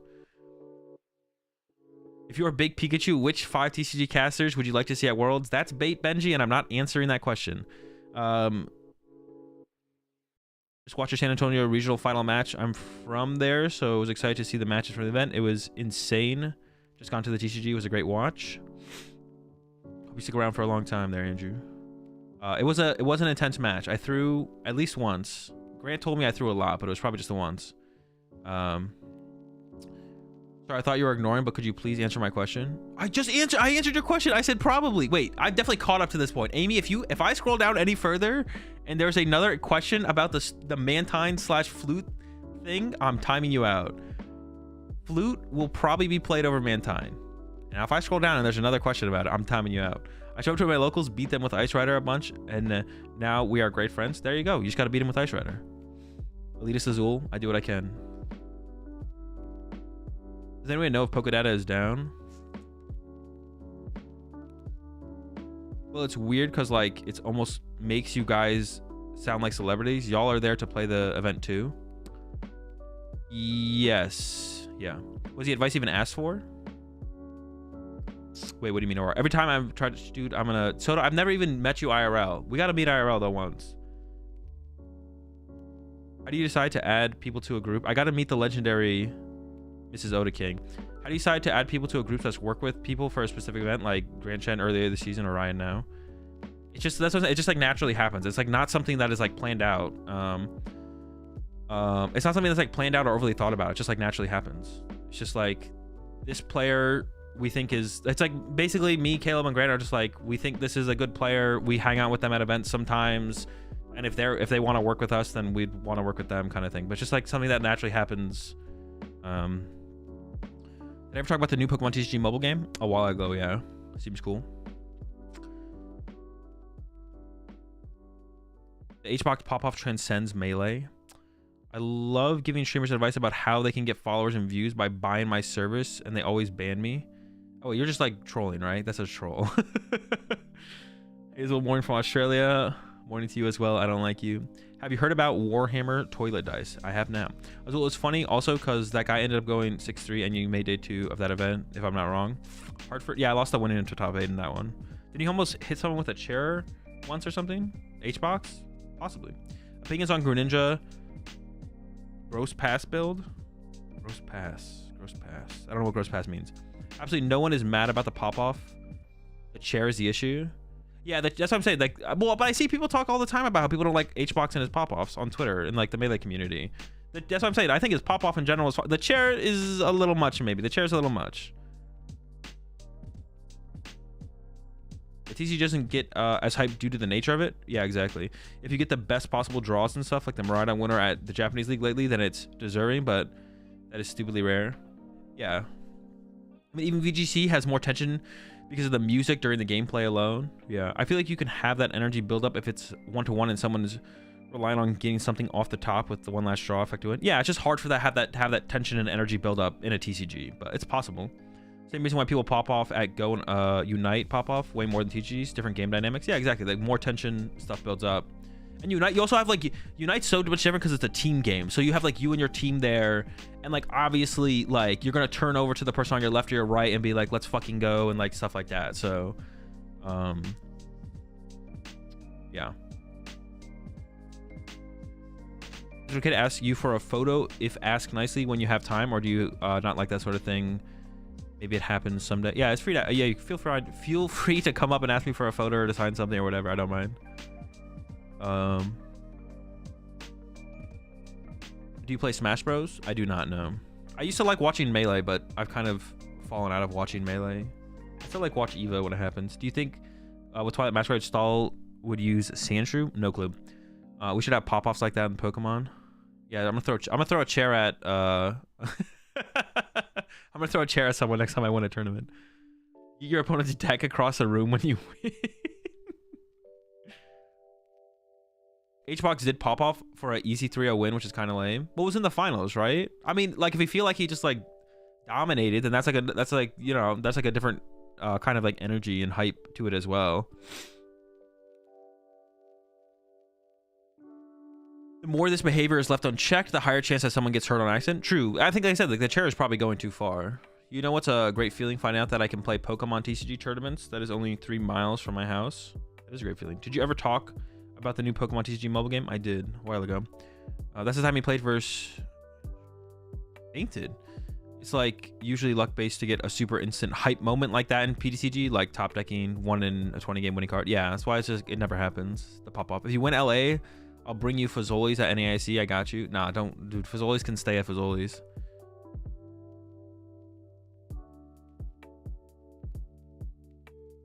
Pokemon is pure luck, which is why the same 20 people who won't be friends with you consistently do well. Elitist mindset. I feel like when the juniors pop off after getting a big win. I like when the juniors pop off after getting a big win. Yeah, their soul. Juniors and seniors pop off when they win because they haven't played enough PokemonTCG to understand that the game is pure RNG. So they haven't become dead inside quite yet, but they'll get there. Don't worry. As soon as they get to Masters, they might have like the first year or two in Masters. They might still have the enough soul left to pop off, but eventually they will be just like the rest of us. One of us. 609. That's my sub goal.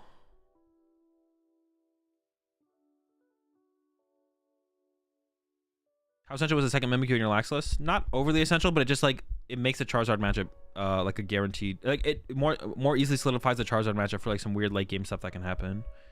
But the second Defiance Vest is more important than the second Mimikyu for the Charizard matchup. Top players have no obligation to help you or answer any questions. You have to build a rapport first. That definitely is true. It feels a little bit weird to say it, but like the better you are at the game, the more likely people are to take you seriously. So it's like you've earned like a certain level of like respect. Like, is that how it should be? I don't know, but should anyone in the game have the same level, should be respected the same way as literally everyone else in the game? That feels a little bit weird too, right? Like you just start playing the game yesterday and then all of a sudden you have the same, like everyone respects you the exact same level as Tord. Like, I don't know if that should be true, right? Like if there's like a certain level of earned respect that I think is like reasonable. And that's the way like the world works, right? That's the way the world works. There's a certain level of earned respect in the world. And this once again goes back to that thing where like people like think of Pokemon as like this weird utopia, or at least a utopia in their vision, which like wouldn't involve that. But yeah, the stream with James was really, really good. It was a ton of fun. Unless you win S tier, I don't know. I'm just like I'm giving up on reading your comments, Soda, to be honest. I was about to start reading this one. I was like, but then I was like, Soda made it. Arven or Irida for guarding? Probably Arven. The Irida seems really, really weird. Like, sure, you can find Greninja and Manaphy with it, but like, you can't find your Bravery Charms. What do you prefer, Giratina Lost Box or the normal Lost Box? Right now, normal Lost Box. Honestly, the regionals VODs are great if you want to see misplays. This is how you catch some of them. Hey man, congrats in Stockholm. Appreciate it. First stream back, or am I late? I did a couple streams last week as well. If you could choose, would you do a format like the Jam Slam? I have no idea what that is. Do you ever talk about the new Pokemon TCG? Dude, my goodness. Is Twilight Masquerade available to play online tomorrow? Money Match Stream Canada versus USA would be cool. It's a pretty cool idea. No problem, Amy. Azul, I went to the aquarium and they wouldn't let me play my flute to the manta ray. What's up with that? That is actually pretty interesting. I would honestly report that aquarium. But it was at Stockholm? That's true. I should try to hunt him down. Do you use tools like Trainer Hill to assess metas leading up to the event? A little bit, yes. How do you feel? What's the EX will fare at tourneys? No clue. Are Dragon Shields recyclable? I don't know. I think that's just plastic, right? So they should be. You appreciate the 11 months there, Justin. Is there a reason there is never a regional or special event in the tri-state area? There has been in the past. There just hasn't been recently.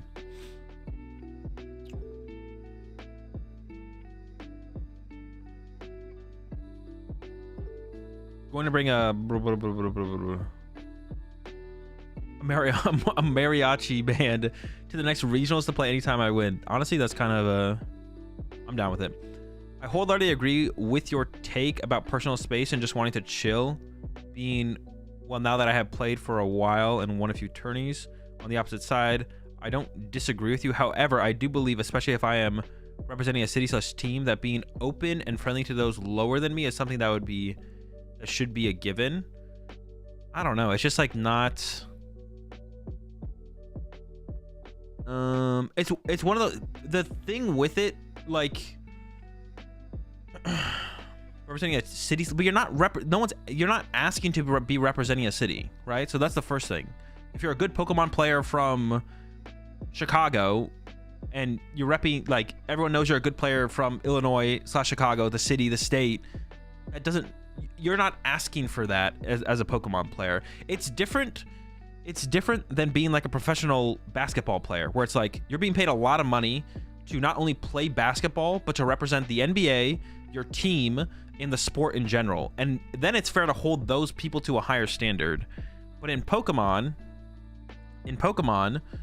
if you're good at Pokemon, it's not your career. You're not making a living. You're not representing anything except yourself. So if you just want to be someone who doesn't talk to anyone ever, or doesn't communicate with anyone, that's fine. You're not being paid to be a Pokemon player. It's not like you're not being held to a higher standard, and you're not like, there's no one you're like having to represent, right? Besides yourself. And if the representation of yourself is, I don't want to answer your question. If you ask me a question, then that is fine. Now, if you're like sponsored, if you're on a team or you're sponsored by a brand, then the way you conduct yourself, you are being upheld to a higher standard, but then it's on that brand/team/sponsor to care about the way you conduct yourself, right? And even then, in the Pokemon space, no one is getting paid enough on any of these Pokemon teams to completely drastically change the way they operate in life. So until that maybe becomes a thing, then that would like change, of course. What do you think about controls are? That's pretty good. But we don't that's not the current landscape of Pokemon right now. Now that could change if like big esports organizations start sponsoring TCG players. You know, those players would definitely be held to a higher standard in the community, and to represent the team in that way, right? But that just doesn't exist in Pokemon. Coming from Yu-Gi-Oh, I got a question regarding on how to know if my deck wants to go first or second. I already found out it sometimes depends on the matchup, but is there a general rule in Yu-Gi-Oh 90% of decks want to go first, so it's kind of hard for me to see the reason to go second? Going second just can lead to a better setup. Like Charizard just wants to go second because you just want to set up, because if you set up, you're more likely to win. But if you go first, you have like a slower setup. Do you miss dyeing your hair with Brad Kirchhoff and sleeping in the same medicine? Be honest, no. I mean, I didn't hate the times, but those are different times. I didn't hate dyeing my hair. I wonder if anyone will throw a crab at someone in the Pokemon TCG. Honestly, we need our crab moment. The Pokemon TCG needs its crab moment. We need our crab moment. It probably wouldn't be a crab, but whatever it is, we just need that moment. What do you think the better ace spec is for tanking decks like Guja V-Star, Hero's Cape, or Survival Brace? Probably Cape, because a lot of decks play Vacuum right now.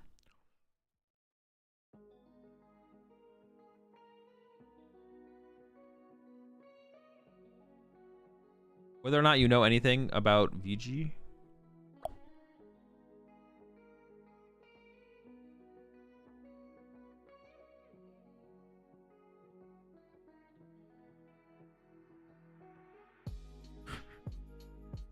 What are you most excited for about Twilight Masquerade? The new decks. I don't know. If I won 10K at a regional, I'd definitely be super stoked. Yeah, and that's fine. But it's fine for some people to be stoked and some people to be, you know, just fine for people to be people, you know? Like, a good example of that, even in the NBA, you have, like, Jokic, who's, like, people give Jokic a lot of shit for, like, not being overly excited about things. Like, he won MVP again, and he was just like, woo! Like, people are just people, man. Like, I don't know why people want to force people to be a certain thing. How tall are you? Never met you before. 6'2". I want you to break a chair over Grant's back next time you beat him in cut. Like, even in something like the NBA, where, like, a way bigger stage, stuff like that, like, people are still just people. And, like, and letting people win the way they win just is, like, I don't think that's that big of a deal. Like, it's what makes Jokic so unique as, like, a competitor and a player and all that kind of stuff, is just him being genuinely himself. 9% of the time is too high. Who threw a chair? Everyone was throwing chairs. It was crazy. It was a madhouse. If Grant Manley ever beats you in cut, you have to throw your chair. Honestly, that seems like a reasonable response from me. How do we know that you are wearing pants right now? I'm wearing shorts. So SM.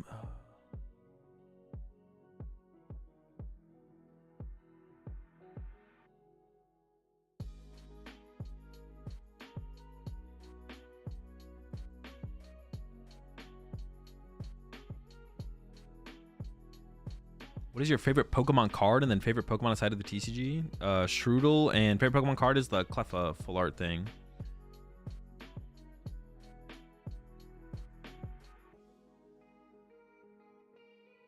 The TOs of Gomel X did not care about the chair. HBox offered to pay for it, but the TOs were just fine with it. Well, no, it's not the idea of the breaking of the chair. It's the idea of throwing an object the way he did. It has nothing to do with the chair being broken.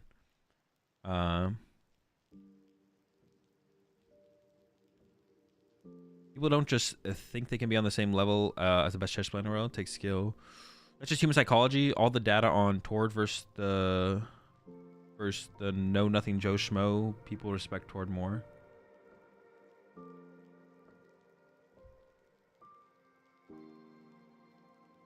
Is it valid to cut one Iona for one unfair stamp? I mean, you'd probably cut your ace spec for the unfair stamp. Random, could you show us a quick shuffle? How to best shuffle the deck? I've seen your video on randomization, but I want to know what muscle memory shuffle to practice. Not right now, but maybe I'll make a video on it one day. 7TV. Yo, what's up, Peter? I did not get the 7TV done. I forgot about it. Thoughts on Arvin and TMs and Lost Box? No thoughts. Arvin seems pretty bad, though. Do you think Blissey X has potential for this new format? Yes. Can you talk about pile shuffling? Pile shuffling. Yorda is better than Arvin if you're not playing Evo. You never have time to play Arvin. Wait, you never have time to play Arvin mid-game if you're playing it early. And in that case, Yorda is better. Even if you could play Arvin mid-game, you probably already have charms in hand because of all the refinements. Wait, why don't you have time to play Arvin mid-game, Jake? What supporter are you playing? I'm going to test this deck. You're going to test this deck. And we're going to both realize you have plenty of time to play Arvin's mid-game because the card you need is the Bravery Charm that you can't find without playing Arvin. Wait, I thought the set was out Friday. The set officially releases Friday, but on PTCG Live it comes out on tomorrow at 10 a.m. West Coast time. Appreciate the 18 months, Harris Manor. Answering questions for 2 hours has to be exhausting. I will potentially lose my voice tomorrow. What are your opinions on Blissey EX? It's a Pokemon TCG card from the Twilight Masquerade Pokemon TCG set that releases this coming up Friday in May and will be available to play with on PTCG Live this Wednesday, tomorrow. How's it looking for Champ post rotation? I'm timing you out. No way someone just mentioned post rotation. Tord could make a living. Charles Barkley, I'm not a role model. Is that a Charles Barkley quote? I'm not a role model. I'm a bit late to the party, but congratulations on your recent victory, GG. Appreciate it, Prince. That's where Pokemon players think they are in the NBA or something. Being the one guy from Norway. Being the one guy from Norway or Sweden doesn't mean you kind of rep your country whether you like it or not. Yeah, but it doesn't. But like people putting expectations on them is also just cringe. It's cringe to put expectations on someone when this isn't like a profession for them, and they just are the only freaking player from Norway or Sweden. Like it can represent, but yeah, but other people putting expectation on them is cringe. Do you think Rapsco will see more play with Dragon Ball in the format? Probably not. The card is pretty bad.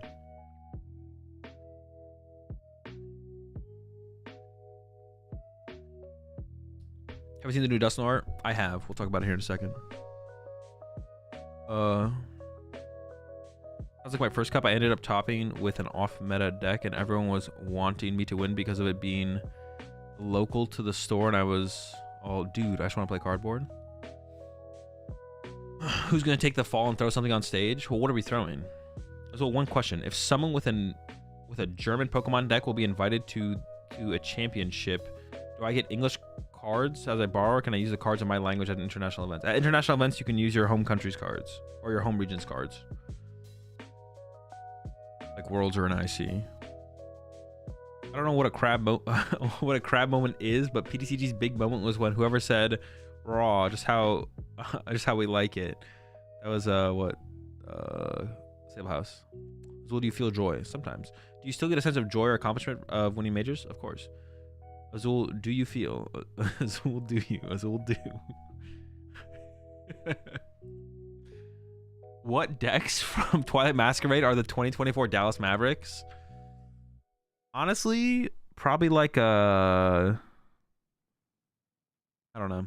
Any plans of coaching sessions next season? Nope. You feel like there will be 5% or more Dragon Ball variants in play at LA Regionals? Are you trying to hit me with like a trick question there?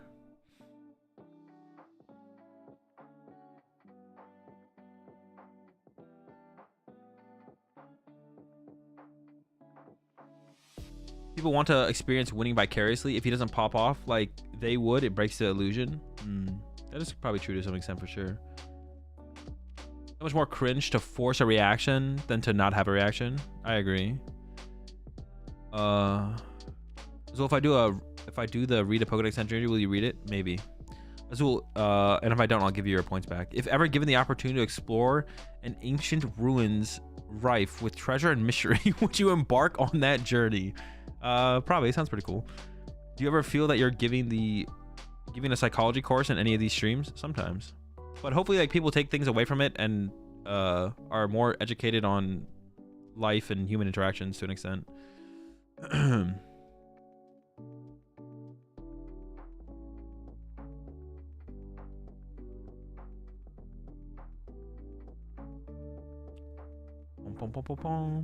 Do you think A-specs are going to become a problem when it comes to sleeves, since with certain sleeves it is pretty easy to find where the A-spec is from the side of the deck because of reflection and brightness? I mean, I feel like you shouldn't be able to tell by, like, if you're leaning your head in a way that allows you to see where your A-spec is in your deck, it should be pretty obvious. I don't think it'll be a problem. Hey, Azul, is there waiting an image to you? I made my own playmat based on a Pokemon card and want to show you. Yeah, DM me in Discord.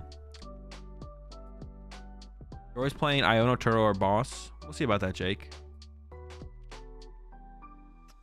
talking about Jokic, my favorite player, showing that.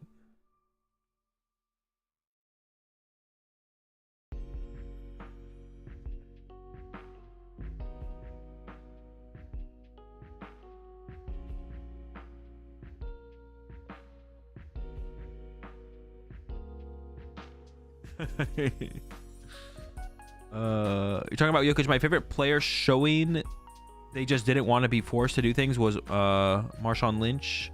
It's funnier now since he's retired. He's done a ton of commercials and such, shows he doesn't mind being in front of people, but didn't want to be forced to do interviews. I think it's different in that kind of situation. If you're a pro athlete, you're just representing so much more than just yourself. Like if you're playing in the NFL or in the NBA, you're representing the sport, and then that thing as well, the NBA or the NFL, you're also your team, like, and it is your profession, that's full-time thing. So being asked and being forced to do interviews and stuff and being like okay with that, I think is pretty reasonable, to be honest.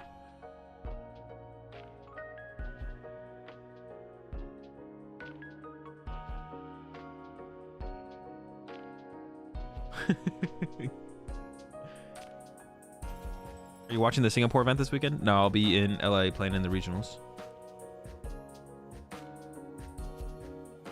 Thoughts on thoughts? There's a lot of them. Oh, all right. We reached the end of the chat. How was your testing group formed, and how did you meet each other of the group? I don't even remember, to be honest. Do you think you are manipulating the meta with your content? No. People do oh, this is so tilting.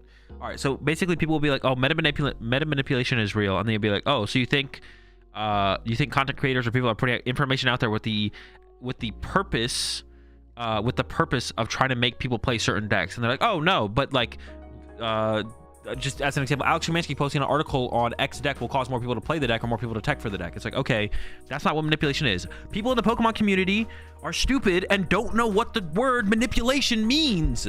Now, you could also know what the word means and then truly think that, and then that's just stupid, but I mean, that's on you. But there's so many people who just don't know what the manipulation means. Intent. That means when you do something, you have a desired outcome from the thing you did. So, do you think you are manipulating the meta with your content? The answer is no, because none of the content I make or anything that I put out there for like tier lists or deck videos or my thoughts on a deck or a tech, I don't care what people do with that information. So the answer is no. Y'all need to learn what words mean. And then someone's gonna be like, oh, it's not that serious, Azul. You know what they mean when they say the word manipulation. No, words have meaning, and you should use them correctly and appropriately if you want to communicate with other human beings and have an opinion or discussion. Otherwise, just don't talk or don't say anything. Yeah, otherwise just don't talk or don't say anything, because nobody cares. So use words correctly or don't say anything. You can indirectly manipulate though? No. You could there can be a reaction to what you do. Manipulation requires intent. You can't indirectly manipulate. Now you could do something and it could cause something. Like a good example of that would be like I put out I mean, we can even go check here.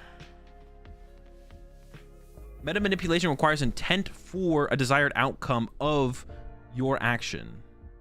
Let me see here.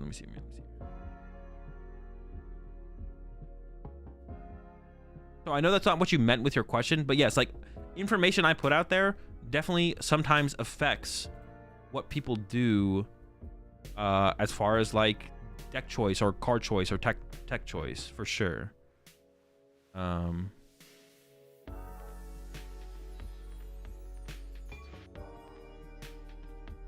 Let's see. Oh shoot, that's a lot more than wait. Is this the list?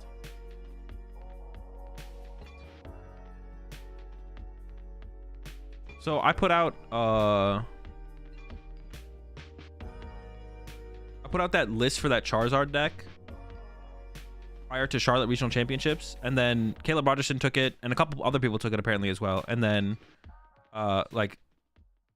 people played the list, and then it did affect the outcome of that tournament, but it's not meta manipulation. It's just like I put information out there, and I didn't give a fuck what people did with the information. And then Caleb Rogerson took the Charizard list that I put out there on the YouTube video and got second at the tournament. Now, he could have maybe got second with a different deck or played a different Charizard list and still got second. But that's not meta manipulation. That's just like, what is it? Cause or reaction, and like I put something out there and then something happened because of it, but it's not meta manipulation. It did potentially influence the meta or people's decisions in the game, but it's not manipulation. Just so annoying that people just don't know. It's like the same thing with like using the word elitism in the Pokemon TCG. It's like people just don't know what words mean, but they keep using the words. Can you meta manipulate Arceus control? I'll see what I can do. Butterfly effect? I mean, yeah, I guess, but everything's a butterfly effect, right? Like I could stand up right now. Cause and effect. That's what it is. Cause and effect. That's what I think I was thinking of. Have you ever adjusted expected deck percentages due to influencer content? Nope. Well, sometimes like card choices, yeah. That's another thing that tilts me though, is like people just don't know what the word manipulation means. And the thing that triggers me the most is when people like excuse the lack of the proper use of the word. I mean, like, you know what they meant when they said manipulation. They meant obviously just, I was like, no, just use the right word then, or just don't talk at all. Appreciate the 49 months there, Professor. Or admit that you were wrong and correct yourself. That's also fine. It's also fine to be wrong and then correct yourself. But it's tilting when people are wrong, and then they like double down. And it's like, bro, you can save yourself here. You can just be like, oh, I was wrong. Yeah, I actually didn't mean manipulation. And then people are just like, they double down on it. It's just like, that's, I'm gonna throw a chair, bro. I'm gonna throw a chair. Y'all gonna make Azul throw a chair? Calm down. If anything, you represent the game, so don't throw chairs and go viral. Bro, it's time to start throwing chairs. Do content creators influence meta with content? Yes. These updates take some time for PTCG Live. It's saying 11 p.m. for me. The update's supposed to be done in an hour. But we'll see if that actually happens, to be honest. Appreciate the 14 months there, Abra. Yeah, the update's supposed to be done in an hour. Now, whether or not it will be done in an hour.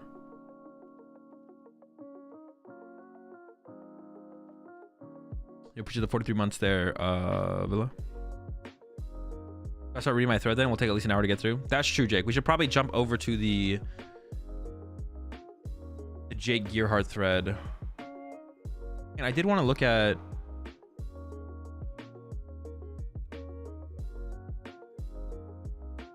Dude, where is this card at, man?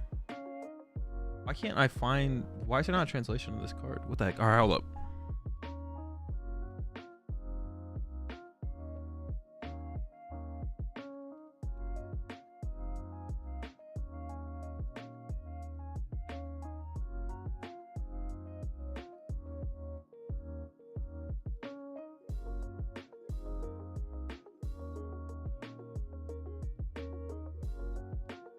And then there's the people who actually truly believe that there is meta manipulation. And then there's people who like truly believe that there is meta manipulation in the TCG, like influencer or people who have influence in the space actually put out information with a malicious intent, which those people cannot be helped, man. They cannot be saved. Don't talk to me though, please. If you're one of those people, please never talk to me ever again. Or to begin with. If you've never said anything to begin with, don't ever talk to me. Can you explain what meta manipulation is? An example of it?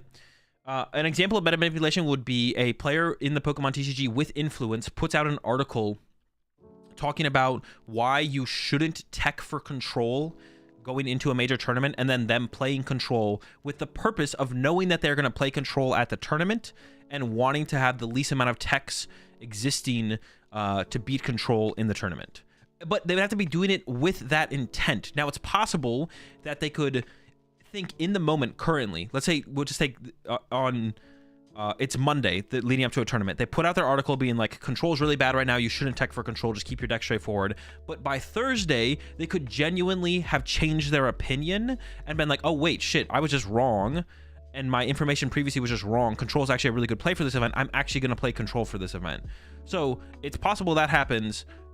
Manipulation would have to be on Monday, the day they put out the article. They would be planning to already play control and be putting out the article with the idea that they want as few people teching for control as possible. So that would be meta manipulation. But they could genuinely, their opinion and information or the information that they have gained up to that point could genuinely change between Monday and Thursday before the event. Why do top players shy away from giving Why do top players generally shy away from giving player counts for their ideal worlds? Is it that contentious? I don't know. Is that a thing, Bink? I don't know if that is a thing. Most of the arguments I've seen around the idea of making worlds smaller is just around that they think that it should be harder to achieve. You should have to have a higher achievement throughout the season to get your worlds invite. Not specifically. Nobody wants like a specific number. They just want you to achieve more. Like, to bring up Liam Halliburton's point, that was controversial a couple weeks ago now. Liam wasn't saying specifically that I want a smaller worlds. Liam was saying I want it to be harder to get to worlds. I want you to have to achieve more within the season of a PokemonTCG season to get to worlds, which would lead to a smaller worlds overall. But Liam doesn't care about the number of players at worlds. Liam cares about what you have to achieve to get to worlds more so than anything. So like, use Liam as an example. The top player count for worlds is definitely contagious. I remember your stream as well where you even had multiple people call in to discuss it. Oh, contentious. In reality, nobody in the PTC space has enough influence to effectively manipulate the meta of a big tournament. Well, they do. It's just to what extent do they do, Gab Dog? Like, people do have enough influence to manipulate the meta of a big tournament, but like to what extent can they actually do it would be the question, but they definitely do. And I think any form of meta manipulation is pretty cringe and toxic. And like people who, if anyone is ever proven to be manipulating the meta in that way through their influence in the Pokemon TCG, they should be shunned and looked down on for doing that, because I think it is cringe and weird, and like they should be like outcast from the community and should lose their influence because of that. But yeah, people definitely do. It's just like to what extent does their influence actually drive any, like how many people would not tech for a deck or tech for a deck based on what someone says.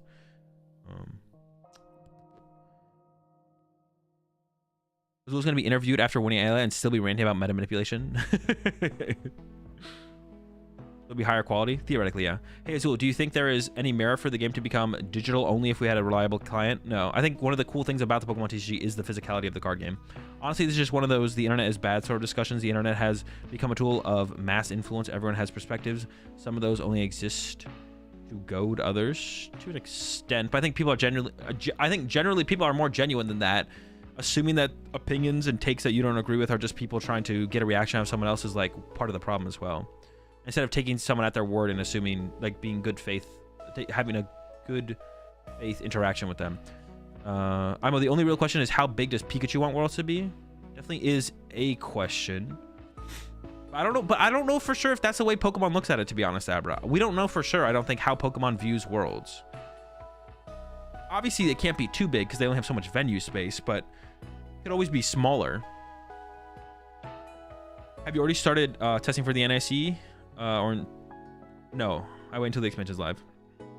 I understand, so it's all about whether or not they are doing it to gain an advantage. Exactly. Like, manipulation requires intent, a malicious intent. Well, I guess maybe it doesn't have to be a malicious intent. With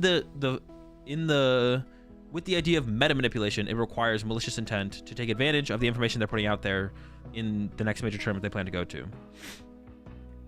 I think we call it malicious. So you come to my max party on RuneScape? I'll be there, Peter. The best rules need a goal to uphold, so figured player counts made a good starting point. Harder is so relative, whereas a number of spots isn't. You can evaluate whether the tournament was or wasn't good with this particular number of players or not, and adjust. I mean, kind of Bink, but like what Liam's example is just like if you top 8 at a major, you should get your Worlds invite, but you should have to at least achieve that.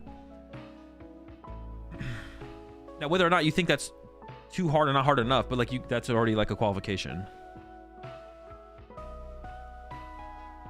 I started playing Pokemon to have a physical in-person hobby. Why would anyone want it to be online only? Yeah, online only I think is would be a bad way to for the game to go.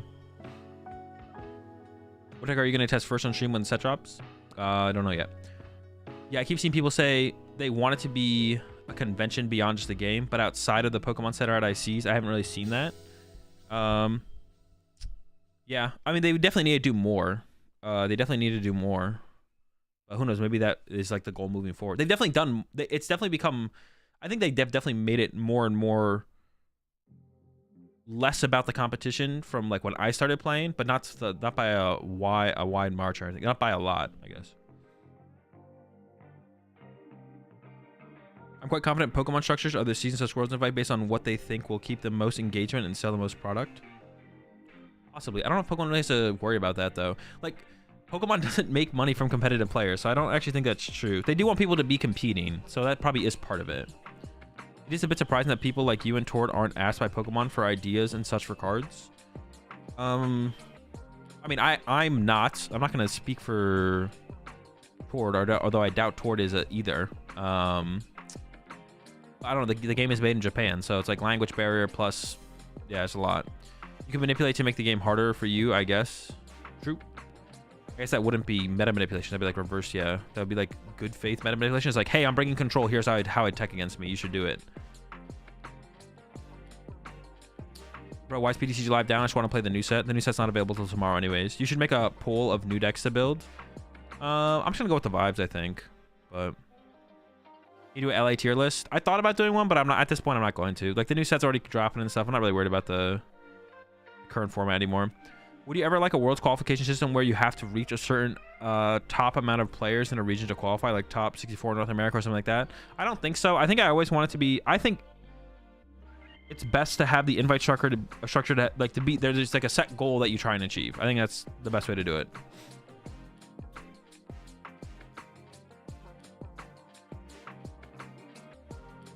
Why is PTCG Live down? Maintenance. That's literally what it says when you try and open it. I wonder if there's a correlation between the world's threshold and local tournament attendance. Maybe. That'd be an interesting stat to know. To be honest, in my experience, Pokemon players are quite a bit more friendly and less salty than Magic players. Definitely seems that way. The competitive play circuit exists for the purpose of ultimately selling more product, though it's a pretty engagement. I don't know if I agree with that, Sleepy. I mean, like, to an extent, sure, but a lot of the competitive players just buy singles. Like, I don't think that is the purpose. I mean, I think that might be... Nah. What would you recommend? Playing a deck? I mean, the idea of a game existing and the competition existing, I think is just good and healthy for the game. I mean, I guess that maybe has to, like, come with that all together, right? Like, imagine if, like, the Pokemon TCG existed with a way to play the game, but no one played the game competitively. I guess that'd be kind of weird. But it'd be interesting, like, would Pokemon still sell to the... Probably not. Like, it doesn't need to exist. You need to have the game there, but... I mean, I guess it's, like, all part of the same package, right? But yeah, like, competitive players don't buy cards, but the idea of the competition existing is maybe what helps the game. I don't know. That's actually interesting. But, like, what if Pokemon was just something that was only played locally at leagues? Like, there was the Pokemon TCG game, like, there was no regionals, there were just local tournaments, there was no world championships. You just played the Pokemon game locally. What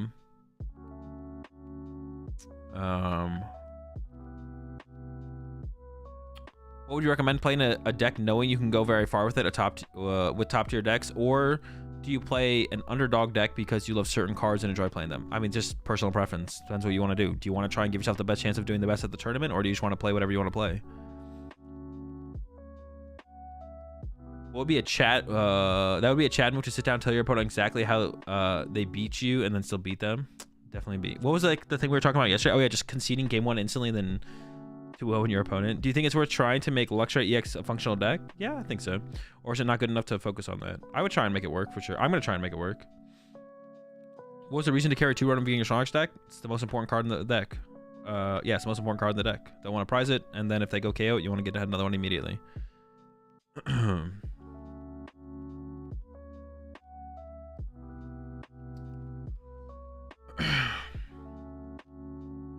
If the international attendance did make a difference, it would make sense for the increase in points since China was added, correct? I mean, you could just get a bigger venue though, theoretically, right? Are you Sigma? Sigma balls. Iron Hands would not be... Iron Hands would not be 20... But yeah, Iron Hands being $20 doesn't affect...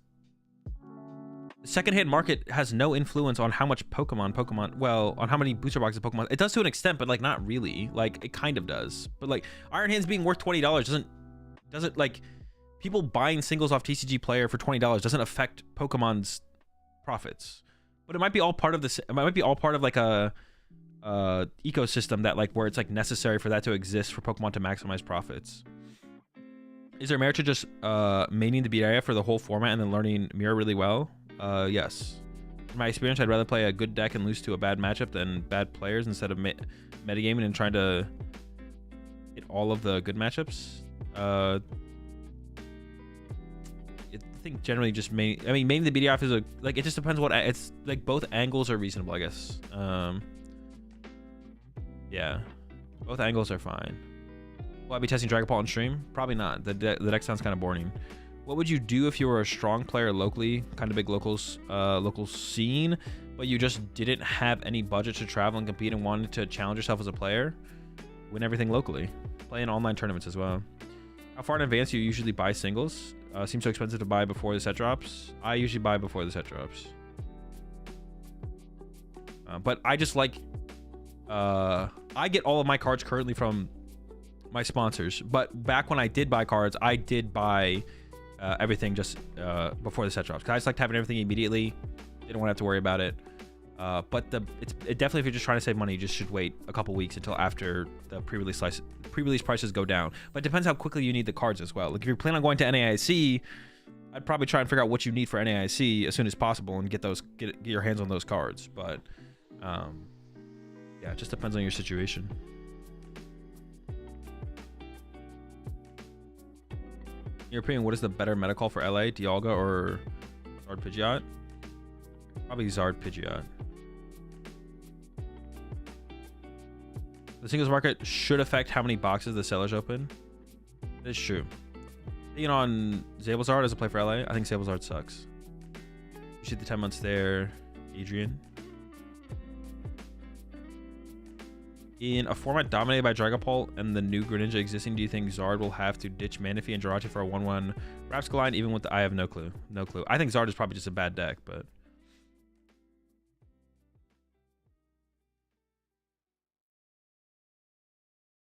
Two weeks after the official release date, unless you have a regional. That sounds correct to me. No FOMO on prices. Yeah. You meant before you became an elite, you needed to buy cards like the rest of us. Exactly. I really miss when Mew was in format. I didn't buy cards for 2 years. What do you think about Arceus Armorage deck? It's interesting. I never really gave it a shot. I don't think it's that great. It seems okay. Arceus Armorage seems okay. Definitely.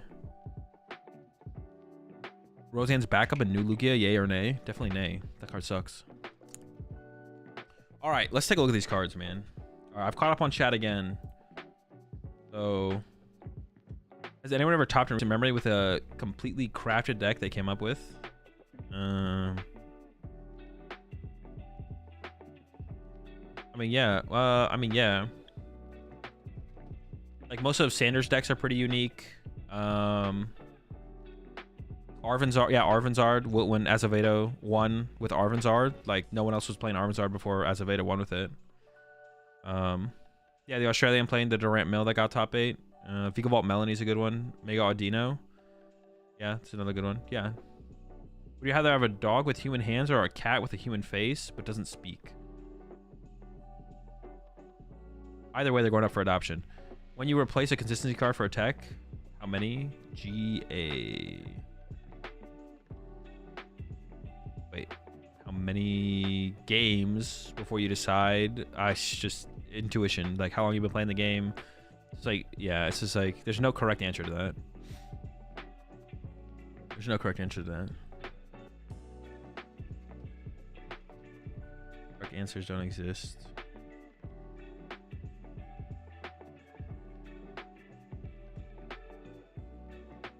Oh, it worked.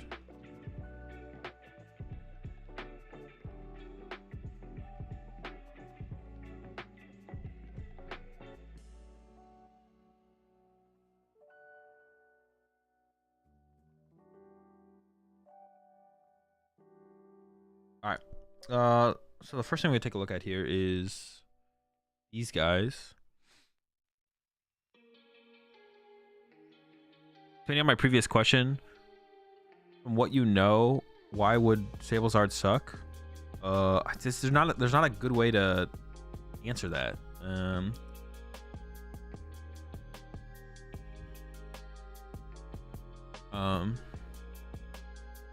Well, we know Azul's browser history. He's getting ads to not drive high. I don't know why I'm getting a Hertz commercial.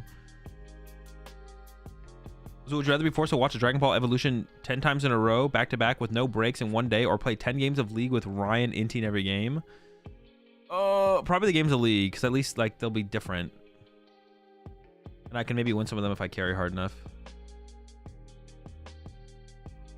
I don't know. Yeah, like how do I explain why a deck is bad? It's just worse than the other deck. Like I don't know how to answer that question. I gotta answer that question all the time. Expanding on my previous question, from what you know, why would Sablezard suck? It's just the other decks are better. Like, but like I don't know. There definitely is a better way to answer your question. I just don't know how to answer it better, to be honest. Like Sablezard, I just feel like is a worse deck than like the other decks in the format. Like it gets to the point where there's enough decks that I feel like are better than it that it's just bad. But I don't know how to. There's definitely a better way to answer that question that is more They give you a better idea of how to understand when a deck is bad, but I don't know how to answer it right now, to be honest. Like, I don't know how to answer that correctly. A deck is bad in terms of consistency, power of matchups. Yeah, but that still doesn't answer the question well. It's like the other decks have higher expected win rates. It's like, okay, but how do you come to that determination? It's like, well, I don't know. Easiest way to tell someone their deck is bad is to find a deck with the same matchup spread, except better. Doesn't always exist, but when it does, it's fast. Yeah, I guess like Lost Box is just a better version of Sablesard. Maybe that's the best way to put it. Yeah.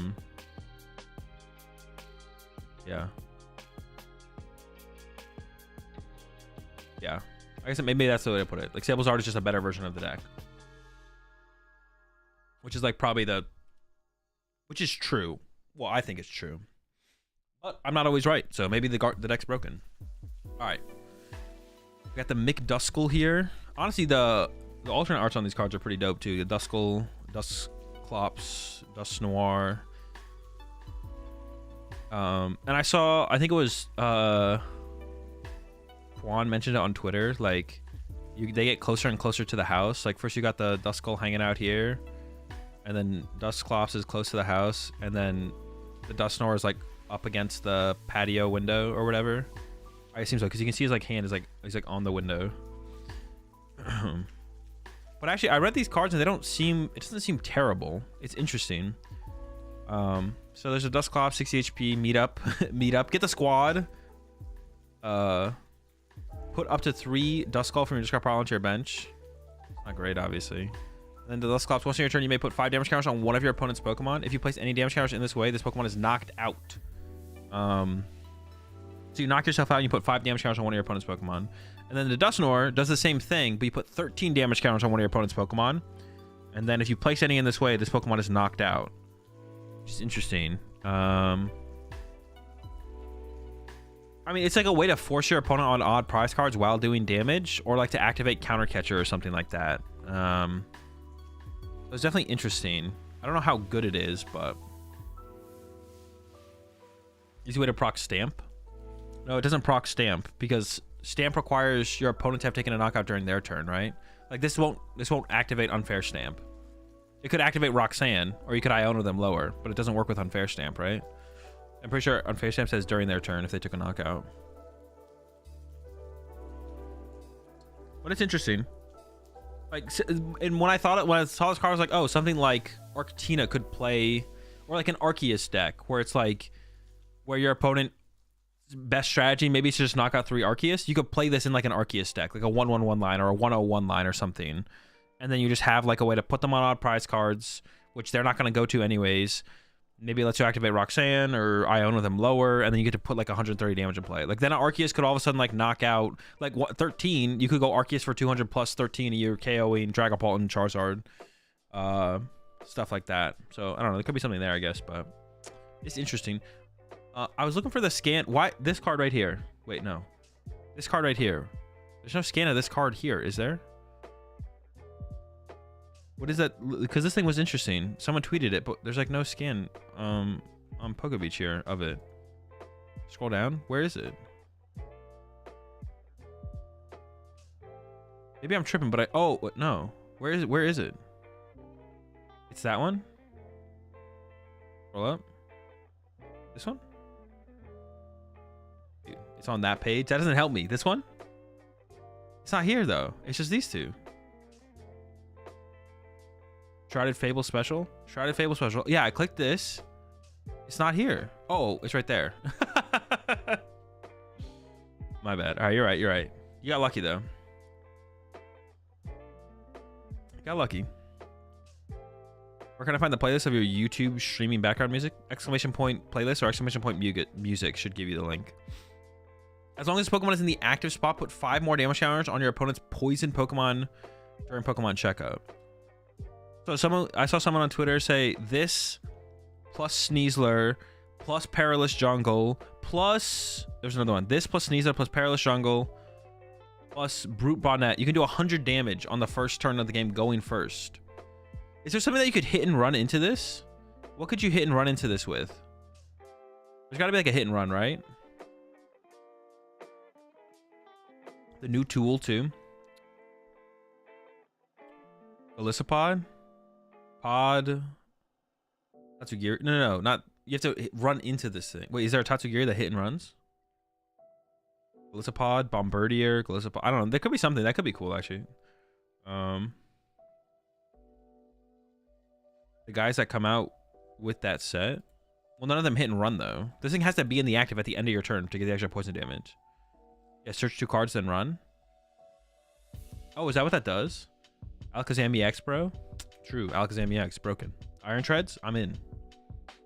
I thought the EX does. Does it? No, none of these hit and run. This thing just like moves dark Pokemon around.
All right, let's see. And I gotta see a PTCG live. All right, so take a look at the cards. What is this thing? Wait, is this? Or has the damage challenges? No, we've had that for a while. It's like a new, it's like a reprint thing. So is this like a shiny set, or is this like a lot of? Is this gonna be a lot of new cards, or no? Or is it gonna be like mostly reprint? Well, that's a reprint. 98 new cards? 98 new cards, really? Okay, so it could be it could be legit then. Yeah, it could be a legit shakeup for Worlds then, possibly. Unless if they've already shown us all the good cards, then maybe not. Because this might be literally all the good cards, who knows? Alright, let me find the Jake Gearhart tweet. That's where we're going next. The Jake Gearhart tweet. Another banger from Jake. That's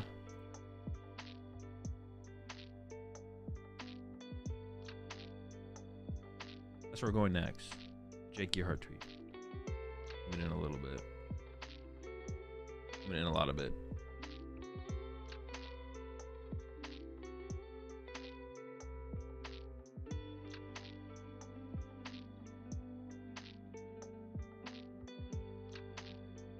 Yet another DDG win. Finally got an Azul follow today. I've collected all the Infinity. So I literally thought I was following you, Jake, because your tweets are always on my timeline. But it's just the algorithm that puts them there. That's usually what happens with a lot of Pokemon players. I'm not following them, but I just assume I am because their tweets are literally just always on my timeline. Can we just skip to Dre's tweet response so we get the actual good take? Well, we should start with like reading. Start with reading Jake's tweet to fully understand what Jake is saying here, and then we will get to some replies and some quote tweets. But we should start by reading through Jake's full take here. But I will be right back before we jump into it, and then we'll jump into it.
Just ask him. No, we're gonna read his tweet. You gotta read the tweet. You gotta see if he was actually being unhinged on Twitter or not. All right. I officially qualified for the World Championships this past weekend. This year off of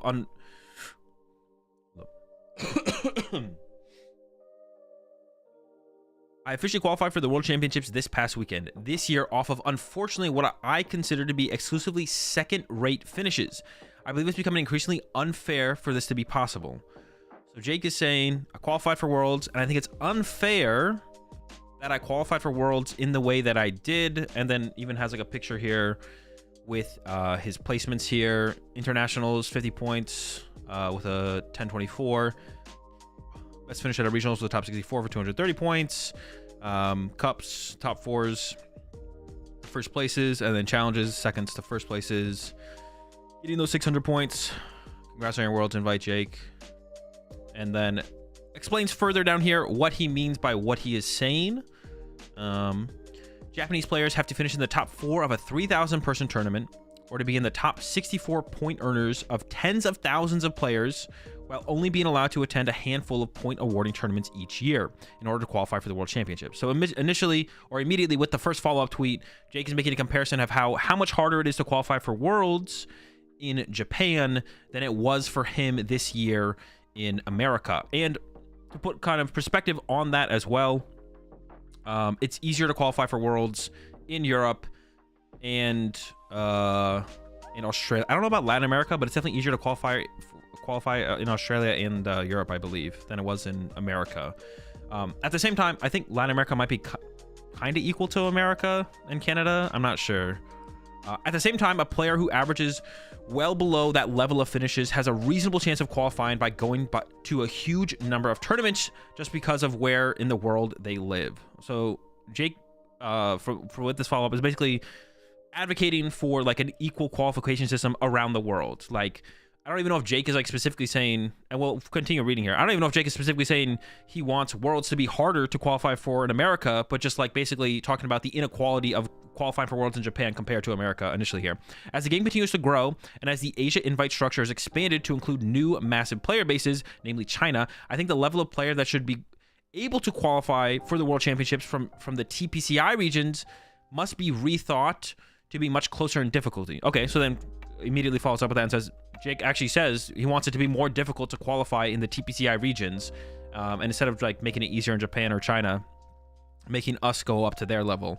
Firstly, I believe championship points should be awarded based on the number of match points you have at the end of a tournament, not for the placing in the top X players. For example, if you get 30 match points, you get a set number of points, 31 match points, slightly more, etc. I actually don't hate the idea of that system. I think it's actually a pretty interesting system.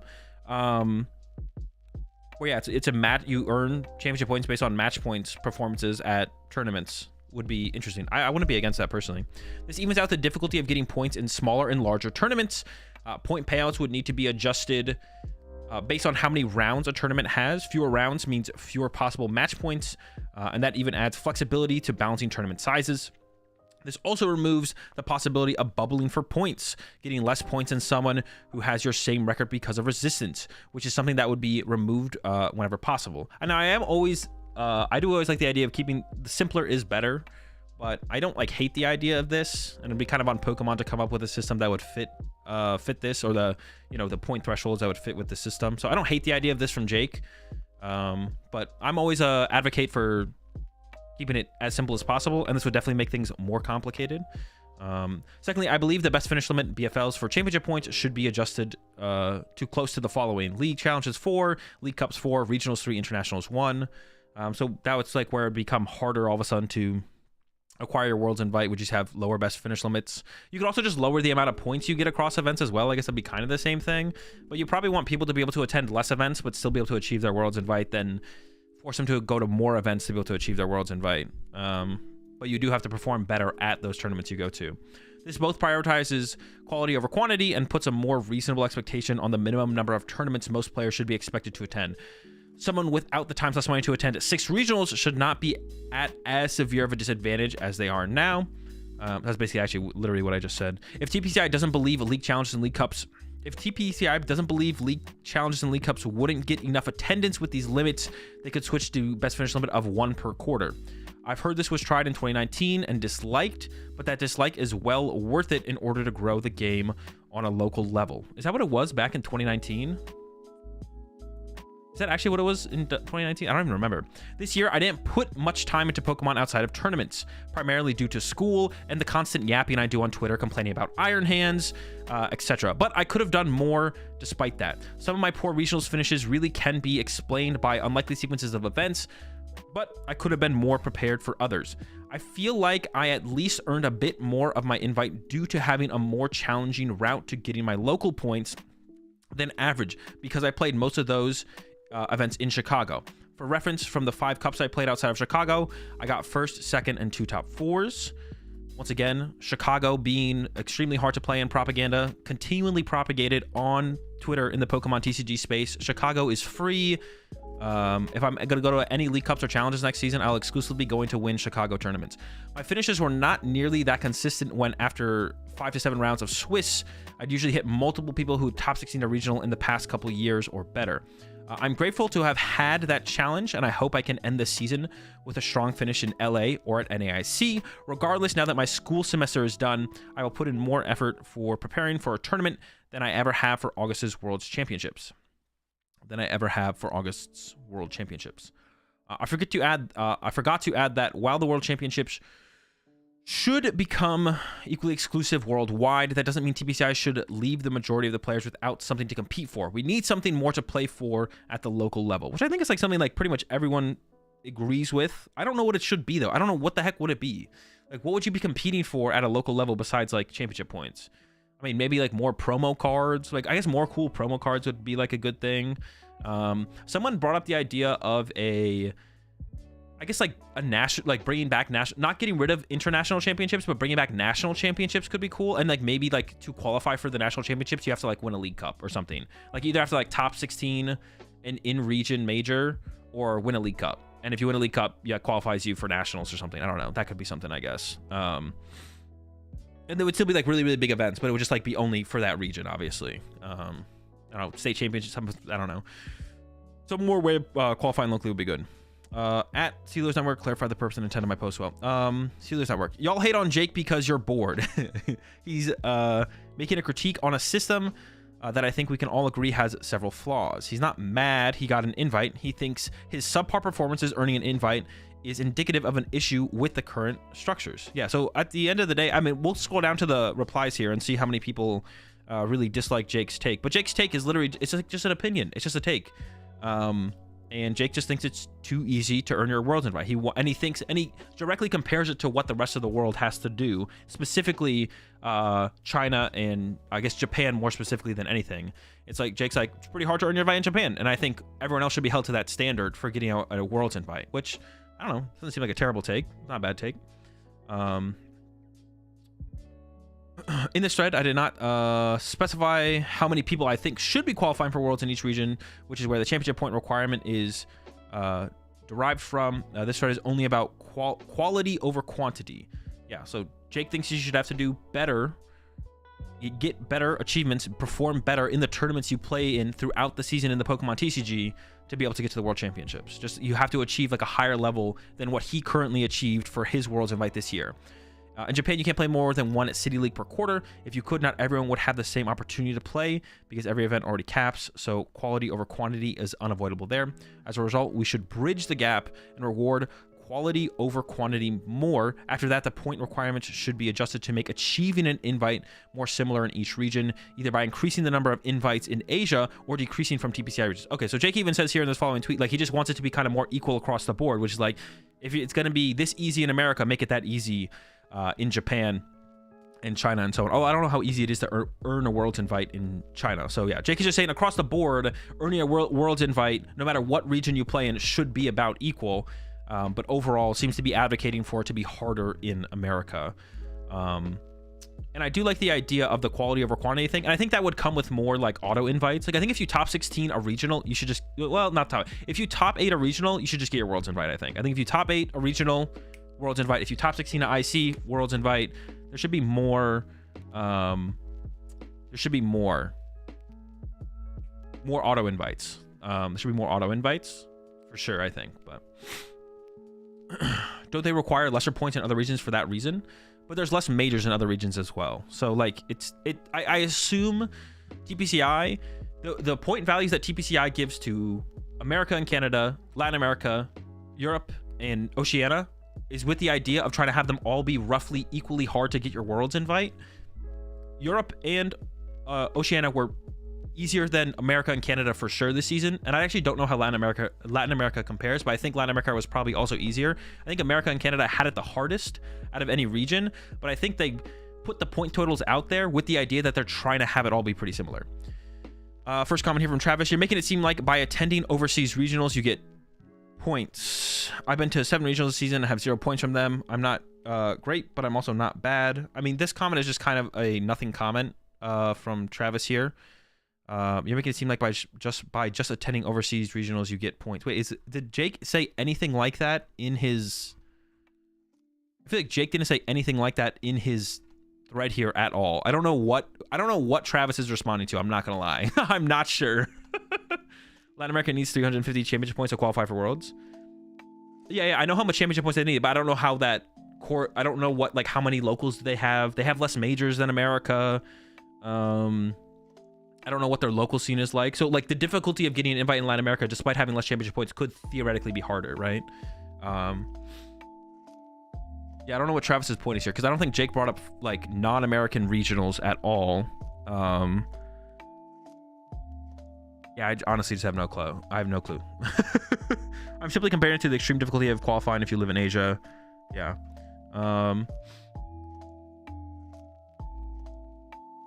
Dude, how do I get rid of this? Anything else? I can't argue with that, lols. Okay. Next response here from Joe. Not shitting on you because I love you, but it's kind of crazy someone can get no monetary finishes at an event and still make Worlds. Not belittling your finishes, but it's kind of crazy how, like, the ability to get an invite without actually making any earnings is crazy. I don't like, dude, well, okay.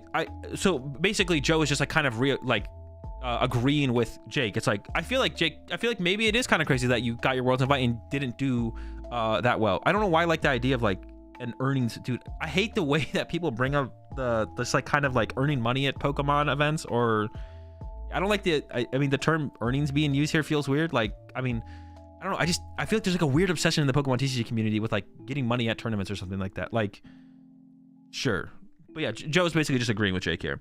I 100% agree. That's why I made the post. I also went in for top 32 and bubbled out another time, so I was close, but certainly not there. I mean, earning money at Pokemon is cool.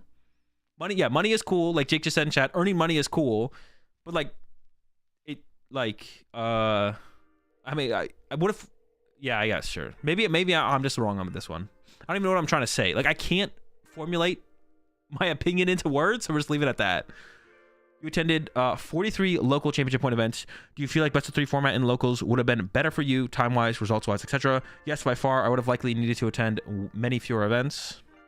Best out of 3 is just superior. Let me reiterate what I said earlier. Pokemon players think they are in the NBA. Laugh my ass off, Keck W. He was in the wrong thread. He was actually responding to a Super Smash Bros. Tweet. Wait, who? Joe? Is the unfairness the fact that those with more disposable income can get their Worlds invite by going to more events, while those less fortunate have to do well in smaller number of events that they can go to? The unfairness is both in that it's impossibly difficult to qualify in Asia compared to in TPCI regions, and that having a lot of time and money is a large part of what makes it easier. I don't really ever fully truly understand this unfairness argument. I agree with Jake. The idea of, like, making a Worlds invite, like, equally difficult across all regions just makes sense. And I do think there's, like, a certain threshold you want to reach of, like, you should have to at least attend this many events, or, like, win an event, right? Like, you should have to at least top 16 this many number of regionals, or win a regional to get your Worlds invite. I do agree that there's a number out there that exists, but no one's taking anything away from you just because they go to more events. I don't know. That always feels like a weird thing to bring up as, like, a point against. Like, is it really unfair? It doesn't feel like no one's taking away your Worlds invite. If someone can go to every single major tournament in a year, due to time and money, and you can only go to one major tournament a year, a regional championship, you could still win that regional and get your invite. Like, no one's taking that away from you. So I always find that to be like a really weird, weak argument to like bring up that as a I don't know, just like an argument against or for something. Like, I do agree that there should be a certain amount of events you should have to attend, or a certain level of achievement you should have to make to get your Worlds invite, and how much that should be is kind of the question. But I feel like how much you can go to should not be part of the conversation of that. It's just like, we think players should at least have to win a regional, top 8 a regional, or like top 16 2 regionals to be able to walk away with their invite. And that's all that should matter. That's all that should matter. We should never bring up, oh, but this player can go to like 15 regionals and some players can only go to 2 regionals. So we have to make it so that the players who can only go to 2 regionals have the same like chance of getting their invite as the person who can go to 15 regionals. It's like, that's just kind of like a life thing, I feel like. And I feel like if you're truly against the idea of time and money being a factor, then you're like basically wanting to go back to like a top X system, like the top 14. Well, no, I guess maybe not for sure, because then it is only that for sure. Yeah, never mind, don't mind me. Another comment: what appears to be 4 day 2s from regionals as well as 4 cup finals, including 2 victories and a lot of challenge success, is not what I would consider to be a second-rate finish. Those results should definitely earn you or anyone a Worlds invite. I feel like the standard, I definitely think this for sure. The standard for what is successful or an achievement in the Pokemon TCG has been drastically lowered. And it's just like, yeah, it's been drastically lowered. And obviously you can take pride in any kind of an achievement for sure. Like, if something is an achievement to you, that's fine. And if other people view something as an achievement, that is fine as well. But there should also just be like a general standardization of like what is success in the Pokemon TCG, or like what is an achievement that should mean something towards like earning your Worlds invite. And day 2s at major tournaments have become like this weird standard in the Pokemon TCG of a certain level of achievement that they are not what they are perceived to be. It's not what it's perceived to be. It's fine to be like proud of making your first day 2 and making that being a big moment for you, but like, it is the day 2ing of regional is held on such a high standard. It's like ridiculous. Like, it is not the achievement that it should be perceived as towards basically potentially earning a Worlds invite or a qualification for how good a player is, basically. And there's always going to be some level to that, because you could because like I say that, and I know some people here that are like, Azul, you're just being I don't know, what would you even say I was being, but then like, why would we not say that for people who go like 3 and 6? Like, obviously we have standards, right? We don't think going 3 and 6 at a major tournament is an achievement, right? And you could make the argument that my standard is too high. You can make an argument that my standard is too high. But we all agree that some level of achievement exists to the point where that should be what is considered an achievement, right? We all agree that. No one's gonna say, oh, you had an amazing tournament run, so you had such a successful tournament, you went 3 and 6. Like, no one thinks that's a good tournament run, right? So we all agree that there's a standard out there. Day 2ing a regional for the current landscape of the game is not the achievement that it was, or that people think it is in the Pokemon TCG in the broad sense of the community. So I'll make that comment based on Baka's comment here. A player in Japan would need to achieve finishes far beyond mine to qualify, and many fewer events. This difference is unfair. Once again, Jake just going back to the point of he thinks we should all be on the same playing field across the world. And I think I agree with that take. I think that's a good take from Jake. I agree. Like, it should feel equally hard to get a Worlds invite no matter what region of the world you're in, because we're all going to the same World Championships at the end of the year. I totally agree, but it seems your solution is to make it harder to qualify here. Wouldn't a better solution to make it that Japanese players have an easier time to qualify for Worlds? This story is about the types of finishes that are required to get an invite, not the amount of people who qualify. In Japan, quality is prioritized over quantity to an extreme, and that's a forced reality because of their event capping. You're not allowed to go to more than 1 city league per quarter because if people were able to, not everyone would be able to play. Given that quality over quantity is a necessity in Japan, it should be here as well. No, I didn't mention anywhere on how many people I think should qualify for each region, which is how the championship point bar is set. I guess we just have a fundamental disagreement here. I think both quality and quantity is important. The game has grown tremendously in the past 8 to 9 years. I think the attendance at Worlds should reflect that. I also think rather than change our system to reduce the amount attending Worlds, there should be ways to change Japan's system to increase the amount of Japanese players that can qualify for Worlds. I think you misunderstood my reply. I added more, hopefully to clarify my position. So yeah, Jake, once again, just reiterating, Doesn't really care how many people show up at the Worlds. He just thinks you should have to do a little bit better. Get us closer to what Japan is doing. Quality over quantity is unavoidable in Japan, no matter what they change the system to. Well, I know. I think they could definitely change some stuff. I think they could definitely just change some stuff in Japan to make it easier to get to Worlds for sure. I don't think that's like impossible. I don't know what they would change, but they can definitely change something. After that is done, they could either increase invites in Asia. Oh yeah, he even literally says that, or decrease them in TPCI regions. Currently, I'm fine with either. I think I understand your reply. I feel like there's a much easier solution to the problem here, though. Correct me if I'm wrong, but you said in Japan, World's infrastructure for the... All right, let's find a more interesting reply here. This entire thread assumes TPCI wants the more exclusive and highly competitive worlds you're describing, which doesn't seem to be the case. So I ain't reading all that. I'm happy for you, or sorry that happened. But do we know for sure that TPCI doesn't want that? I don't know. I don't know if we know for sure TPCI doesn't want that. I think TPCI still is very much trying to figure out what this modern age of Pokemon is going to look like moving forward. I don't think Pokemon has quite figured out what they want yet. If time and money were the case, shouldn't an online pipeline for other events be better for all parties? Yeah, some form of online championship points or ways to World Invite or get towards World Invite is definitely a good thing. Keep preaching to the Twitter void, my friend. 20 tweet thread of shame over qualifying for Worlds. New kink discovered. A 20 tweet thread of shame over qualifying for Worlds. New human kink unlocked. I'm so sorry. This all must be very difficult for you. You think while having the current system, needing to get at least a certain position for example, top 32 or regionals, top 64 in IC, to be able to qualify for Worlds should be a good idea. This would imply defining a way to get rid of the bubbles. I mean, that already is a qualification for the current invite structure. You have to get like four. You have to get like four. You have to get like what, 4 top 128s or something at regionals. Like there already is this already exists in our current system. It's just like, should it be pushed further? You just do that based on the point threshold, based on how you earn championship points. You could make it so you would need to top 16 a regional or top 64 in IC or whatever.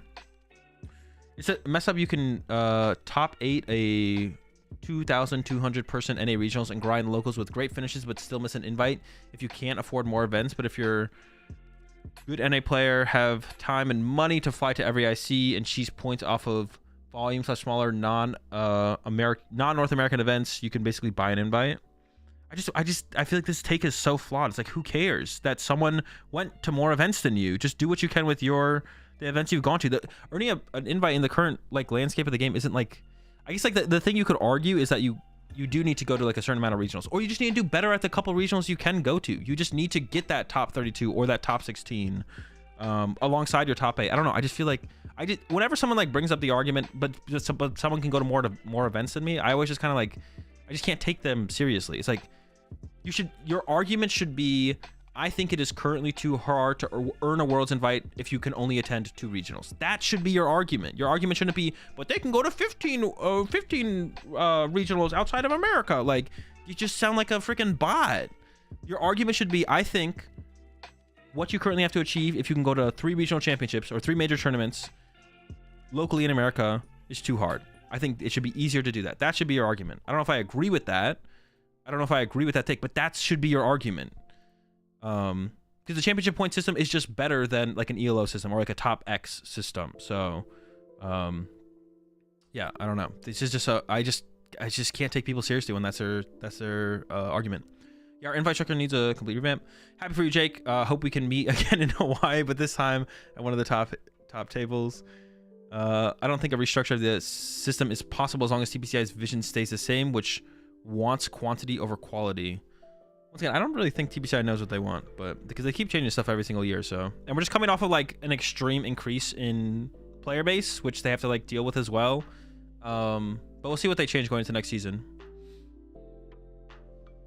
All right, is that the end of the replies there? We'll see. We can check the quote tweets now though.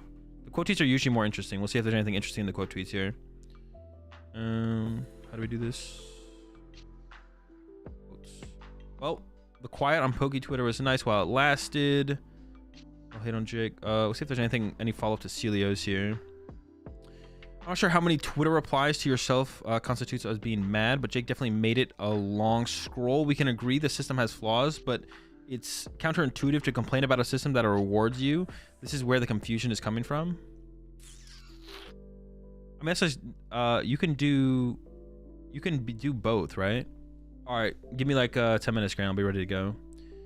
You can do both, right? You can be able to take advantage of the system and then say the system is flawed, right? If anything, that just means like you're coming from, like that, like confirms you're coming from a genuine place, right? Like, even though you should kind of take people for their word in like a good faith way to begin with, like that kind of confirms that they're coming from a good, a place of good faith, right? They're not like I don't know. It's pretty clear to me that he was pointing out that his privilege of being able to not only attend much more events plus having a larger BFL is not only unfair to other players in other parts of the world, but having a lower finishes count towards an invite.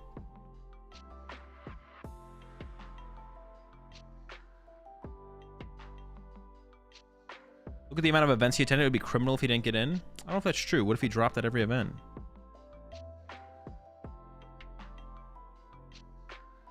All right, where was I at on this? We're here. Oh no, I just looked through all those other quote tweets. Worlds was real easy this year. Jake was correct. Something needs to change. Again, Worlds is for the best of the best players. If we let everyone in, it's a regional. I'll also, like, off that tweet right there, I honestly don't have that strong of an opinion on if I think Worlds should be harder or less hard, but I do kind of agree with Jake's take that earning a Worlds invite, no matter what region you're in, should be pretty similar. I do kind of agree with that take. Like, if you're, the thing is, we're so disconnected from Japan and like Asia in general that it's like, I don't know if we're ever like, it's gonna be hard to get us on the same page as them because it feels like we're so disconnected from them, but I don't know. I do kind of agree with that. It like makes sense, right? Like earning a Worlds invite should feel equally difficult no matter what region you play in. That should be the goal anyways, to get to that point where it feels equally difficult. This man cannot go one fucking week without bitching about the game. Whitmore, I don't fucking know what to tell you, man. If you think Worlds should be absurd and difficult to at this point, it's the same exact people every year. Fuck off to Magic or something. Jake's just passionate about the game that he plays and has opinions and takes and isn't afraid to post his opinions and takes on Twitter. So this is like a cringe post. It's basically saying you shouldn't share your opinions or have an opinion. But if your response to people's opinions is just like is just to tell them to fuck off, like, nah. These are the same people that get pissed when you play a random deck at locals. Don't let these meta slaves devalue your invites, y'all. I didn't know you're a meta slave, Jake. It's also a bad take as well. Like, Jake never even mentions like the idea of devaluing someone's invite. Like, it's like this person didn't even read the full thread, I feel like, here from Jake at all. You missed the best response. Wait, where did I miss it? TPI must take a ton of money from people attending countless regionals trying to get their invite. I don't think they have much of an incentive to change structure in this way, even if they aren't publicly traded. I don't think TPCI makes any money in that way from... Yeah, TPCI just loses money on regionals. I don't think TPCI makes any money on regionals. I'm pretty sure they only lose money on regionals. So, a couple people with replies who don't know anything and, of course, have bad takes. But that's to be expected. That is to be expected. Jake, the meta slave that plays Bulky Articuno. Twitter is filled with shit opinions. Plenty of reason to tell him to fuck off. All right, well, that's interesting. Yeah, I mean, the question is, like, should one of the questions, of course, is like, or like the biggest thing that people took away from this is that, like, seems to think that Jake thinks that the Worlds invite should be harder. Should the Worlds invite be harder? Like I said, my opinion, I don't really have a strong opinion on that personally. Jake's biggest thing is here is that he feels like it should feel equal across the board to earn your Worlds invite, no matter what region you play in. And I do kind of agree with that take. It's a take I've actually never really thought about until Jake's post. It's like, if you play in Japan or you play in America, shouldn't it feel kind of equal? We're all going to play in the same World Championships together. Shouldn't it feel kind of equal to earn your Worlds invite, no matter what region you play in? And to be honest, I think I agree. I think I agree. We should be working towards that point. I also don't really have a strong opinion if it should be harder or not. Just equal across the world and prioritize quality over quantity. Well, if you're saying to prioritize quality over quantity, Jake, then you are saying that you think it should be harder, which I don't think is a bad take either, though.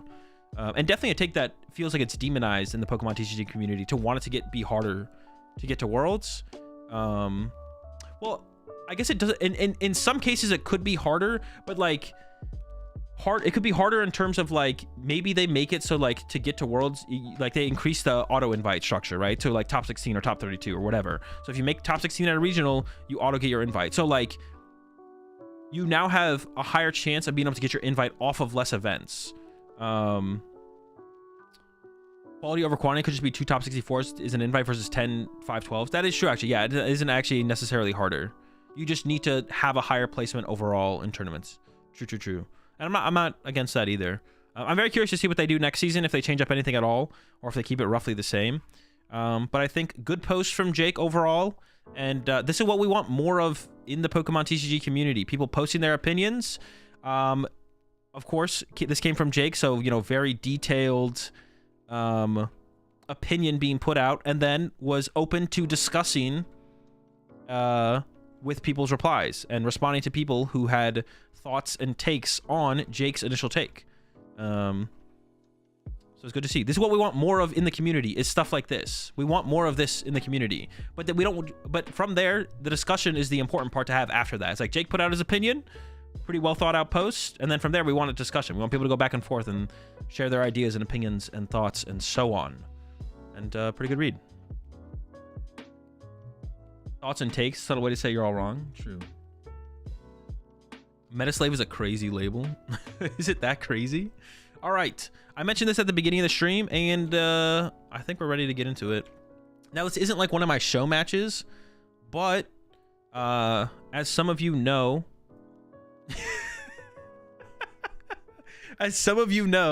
I do test with Grant Manley and more recently Ryan Antonucci.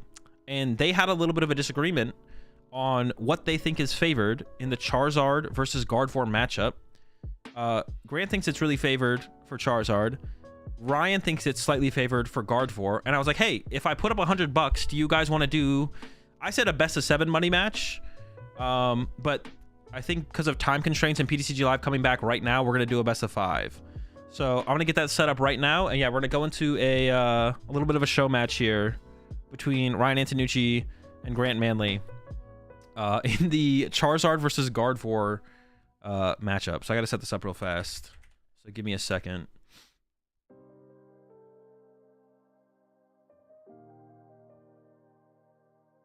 Little show match action. Little show match action.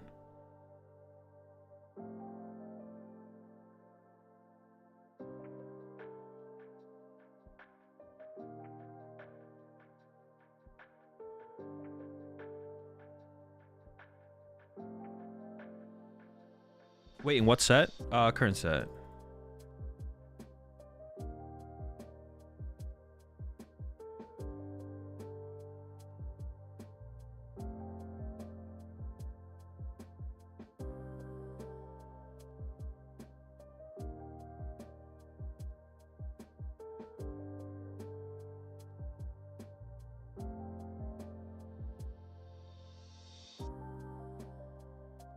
All right, let me see here. Yeah, I just gotta set everything up real fast. Give me a second so I can get their video and stuff. If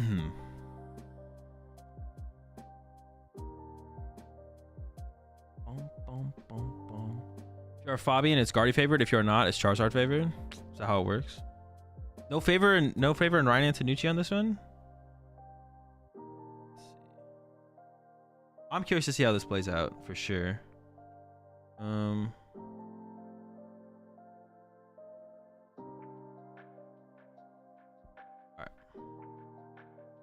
See.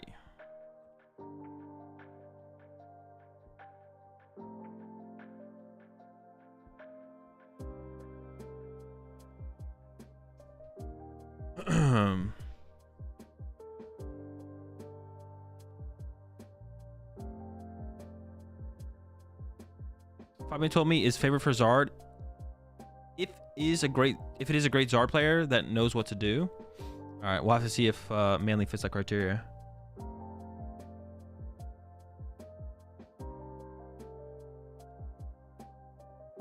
Yeah, I gotta get everything. I can switch over here, I think. Let me see.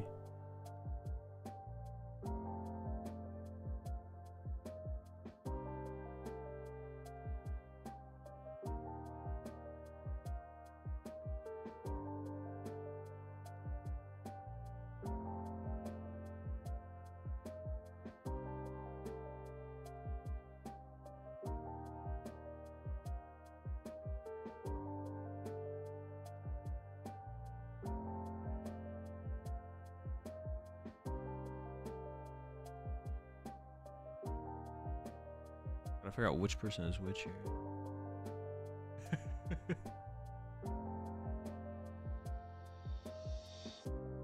Wait. All right, that's Grant. All right, let me switch over here real fast. FN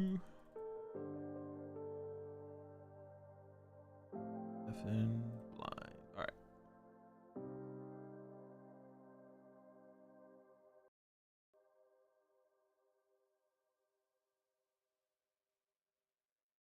All right, so let me How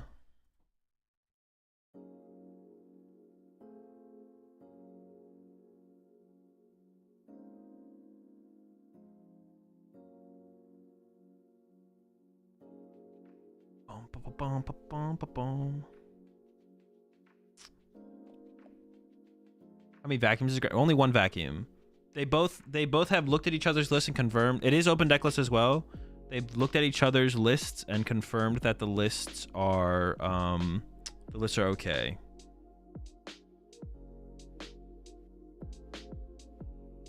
All right. So I'm gonna make this one.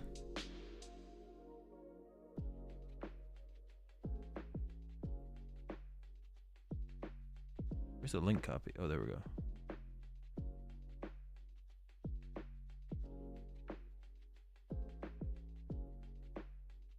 Okay.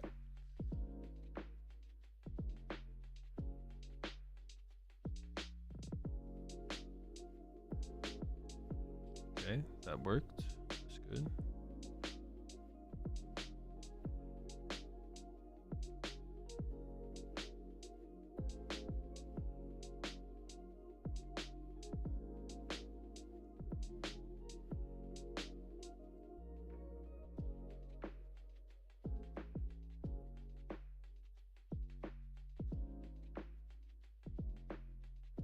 All right, I gotta rename these things real fast as well. Rants.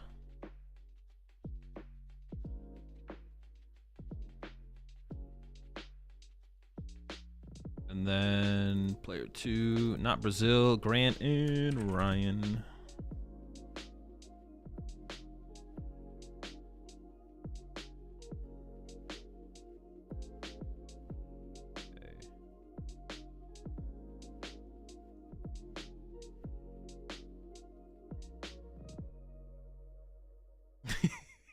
It's really funny in the I'm in a chat with them too right now, and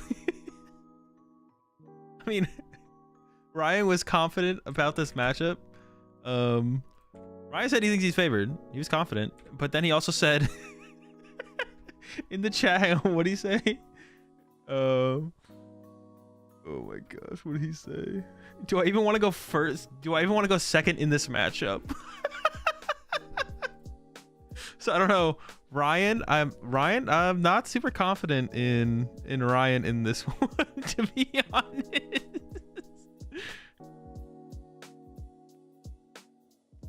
He was confident when we were setting this up, but you'll be getting predictions perhaps? Yeah, we'll definitely have predictions for sure. Hey, let me finish this second gameplay thing.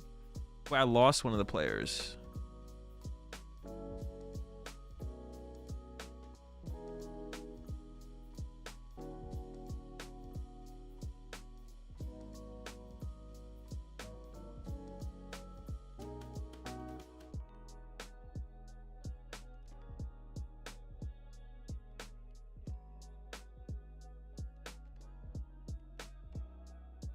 So the Ryan Guard doesn't have any favorable matchups. Can we see the list? Yeah, I'll throw the list up.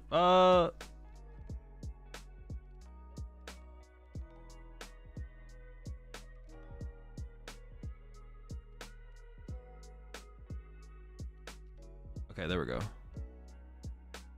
Mind.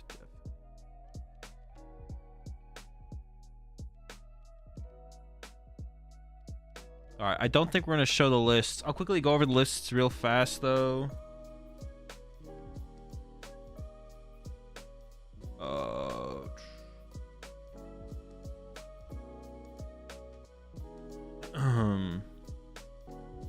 Okay, hang on. I'll talk about the lists real fast here in a second. Let me switch one more thing.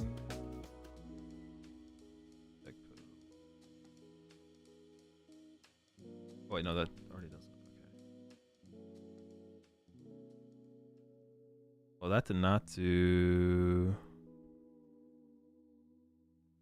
Oh, wait, hang on, I gotta change this real fast.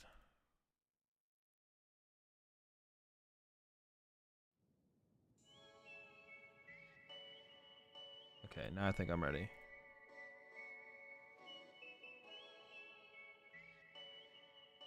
Okay. And I gotta resize this one real fast. Oh wait, maybe that just is. Okay. Alright, I think we're good to go.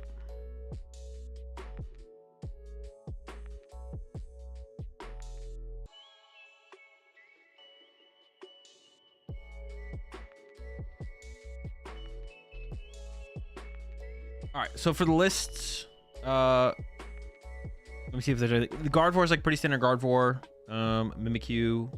No, not Comfey. What's the thing called? For Charizard. Yeah, super standard Guardy. And then for Charizard, 2 Boss, 1 Turo, Prime Catcher, Palpad, 1 Vacuum. Yeah, like super standard stuff. Super standard stuff. Does Charizard, when did this money match occur? I just offered, does Ryan play Erie? Ryan does play Erie, yes. Does have the Erie. Just get set up in chat. No, I asked them last week if they wanted to do it. Because I thought it'd be good content for sure.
Wait, they both have they both tested the matchup, or are they just doing it blindly essentially? No, they both tested the matchup and they both think they're favored.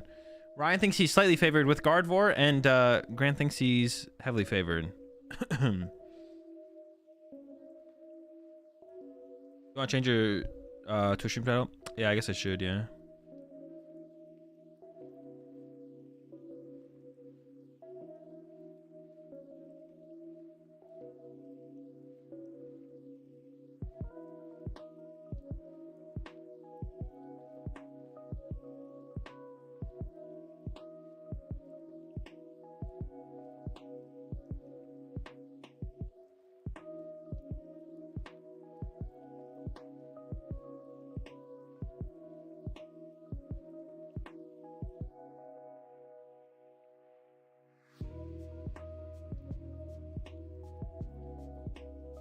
How do you spell Ryan's last name? I don't even know how to spell Ryan's last name.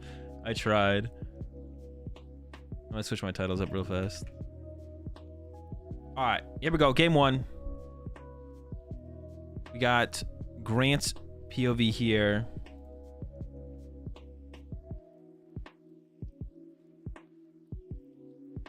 I actually don't know who won the coin flip. It looks like a couple mulligans as well. Grant's got like a fine hand, and the mulligans will definitely help quite a bit for sure. I'll go ahead and turn off the music for this. All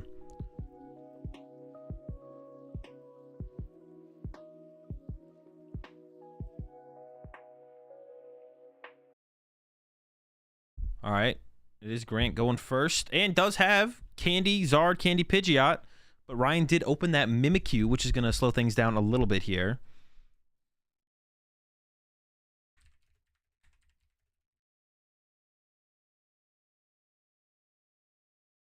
That's going to slow him down a little bit here. Azul practicing for his casting job. You never know.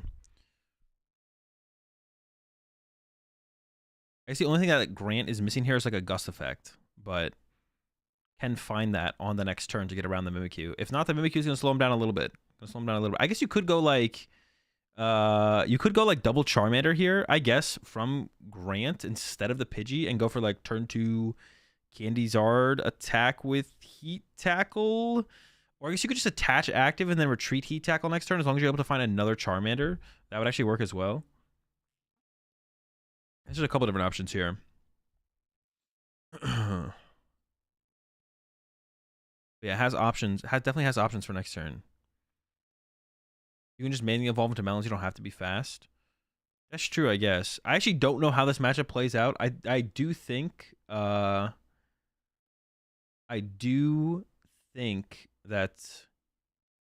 Barty is okay with being behind. Is comfortable with being behind, for sure. All right. Is Grant going to do anything else? I don't even know what he's thinking about here. Maybe attaching to the Bidoof? I feel like attaching to Bidoof probably makes sense just so you have the option of Heat Tackle next turn. Okay, there it is. All right, over to... Oh, turn 1 Eerie. Dude, he just has the raw Eerie! Dude, no way. And he goes in with the Eerie. And actually, he hand locks him here. The Ultra Ball is the only way out to draw power. Ryan's got the turn 1 Eerie, takes away the Ultra Ball, takes away the candy. The follow-up here from Ryan is, like, not that good. He only has an Ultra Ball for a Kirlia, but that's something. Ultra Ball for Kirlia to draw some cards. Yeah. We'll probably see the other Poffin come out here to get the third Ralts. Honestly, though, should you have not played this Poffin to actually have more cards to work with that Ultra Ball? I wonder if this Poffin shouldn't have been played, to be honest, because now you have like very little fodder to work with for this Ultra Ball in the next turn. And this is a best of 5.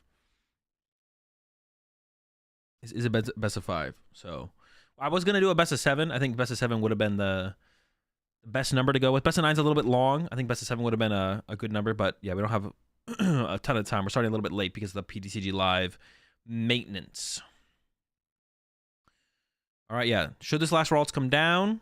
Ryan thinks no, it looks like. A really important card to actually hold in this matchup is the Boss's Orders, so you definitely don't want to give up that. And that's why I was thinking about maybe holding that Poffin. Top deck from... Oh, it is a dead... It's not a live card. So Grant is dead drawing here. No options. Does have a Charizard on the next turn to attack with, but you can't really Charizard into the Mimikyu. Yeah, Ryan might sneak away with a dub here in this first game. Let's see. Has this Ultra Ball now. I guess if you keep the Poffin or keep the Ralts, it's kind of the same thing, though, right? Yeah. It's kind of the same thing. Gives up the boss? No way. I feel like the boss is huge, especially if you're going to potentially go ahead in the prize exchange.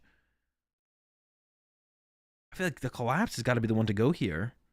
And then maybe the Collapse Greninja, and then, oh, gives up the boss. I feel like the boss is such a big deal, though. I don't know how it's going to go. Eating boss is a throw. I think I agree. I think eating boss is a throw here. I feel like you need that for just to close out the game. He's going to lose the Collapse, I guess, no matter what. You have to choose between the boss or the Greninja. I feel like I'm always going with the boss here, between boss and Greninja. I feel like that's how I'm always gonna pick here. I think the boss is gonna be too important to like close out the game. So slow turn here from Ryan as well. Ooh, even goes ahead and benches the Greninja just in case of the Iono. I guess I can get behind that. That seems fine. Ryan top decks Charizard. All right, so can't attack the active, but like I believe Jake mentioned in the chat, the Call for Family is probably on the way here. For I thought it. Wait, that was weird. That was a weird animation. It doesn't usually do that, right? I guess we'll see with follow-up Charizards. Is that new? Call for Family coming in. Could get the Rotom. Could get the Cleffa. Goes with the Cleffa. Could get the second Pidgey as well, just in case this Pidgey goes down.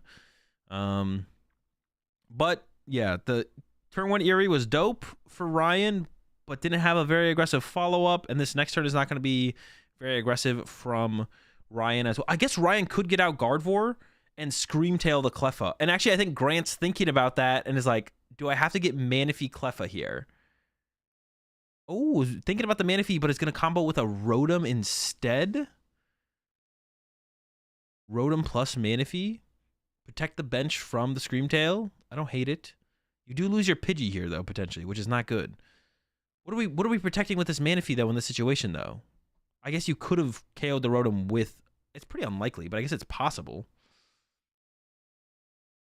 I feel like if we're going with the Rotom, though, we probably shouldn't go with the Manaphy. I feel like this... For the start... that Ryan has... I don't think Ryan's getting off a Screamtail KO on the Rotom. Goes into the refinement first. I feel like concealed cards should have been used first there. Now we have the concealed cards. What are we profiting for? Gonna get the loon, but we need the cards in hand to be able to use another Kirlia here. I don't think I like that play there from Ryan. I think we're leaning towards getting another Kirlia, unless Ryan's just gonna go in with Gardevoir here. I guess that could. Are you just gonna attack with Mimikyu, or is it gonna be attached to Mimikyu pass? I don't know. Getting the loon there feels a little weird, to be honest. He's just gonna go for some Mimikyu action though. I like that. Probably no reason to get Gardevoir yet, right? We just want to chill. I like that. Don't put Gardevoir in. Well, yeah, we're never putting Gardevoir in play here. When we have like the Mimi start, and there's no threat to the Mimikyu yet, I guess we could get heat tackled. But that's probably not going to happen. All right, over to Grant. Now has this Manaphy on the bench, which is kind of useless. You don't really want the Manaphy on the bench, but it is protecting your... Yeah, the Manaphy feels really weird if we went for the Rotom. Rhino's counter catcher's in the hand too. That's true. Ryan doesn't know about the counter catcher. Definitely need another Charmander, so this feels correct. And then I assume we're just going to be drawing 3 here with the Rotom after that. Maybe you retreat the Pidgey to the Manaphy? Probably, right? You probably want to conserve the Pidgey. The Pidgey's pretty important here.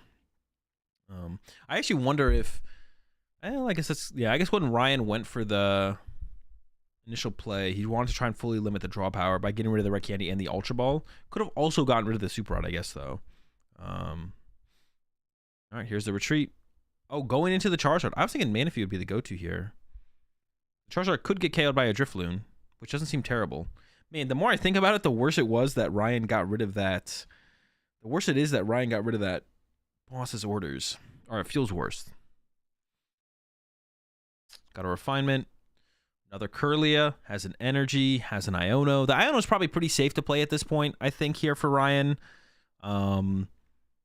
And I assume we're just punching with Mimikyu here. It would be really... It's really awkward for Grant to... Now, like, it's even more awkward now. Now that Grant has put this Charizard in the active...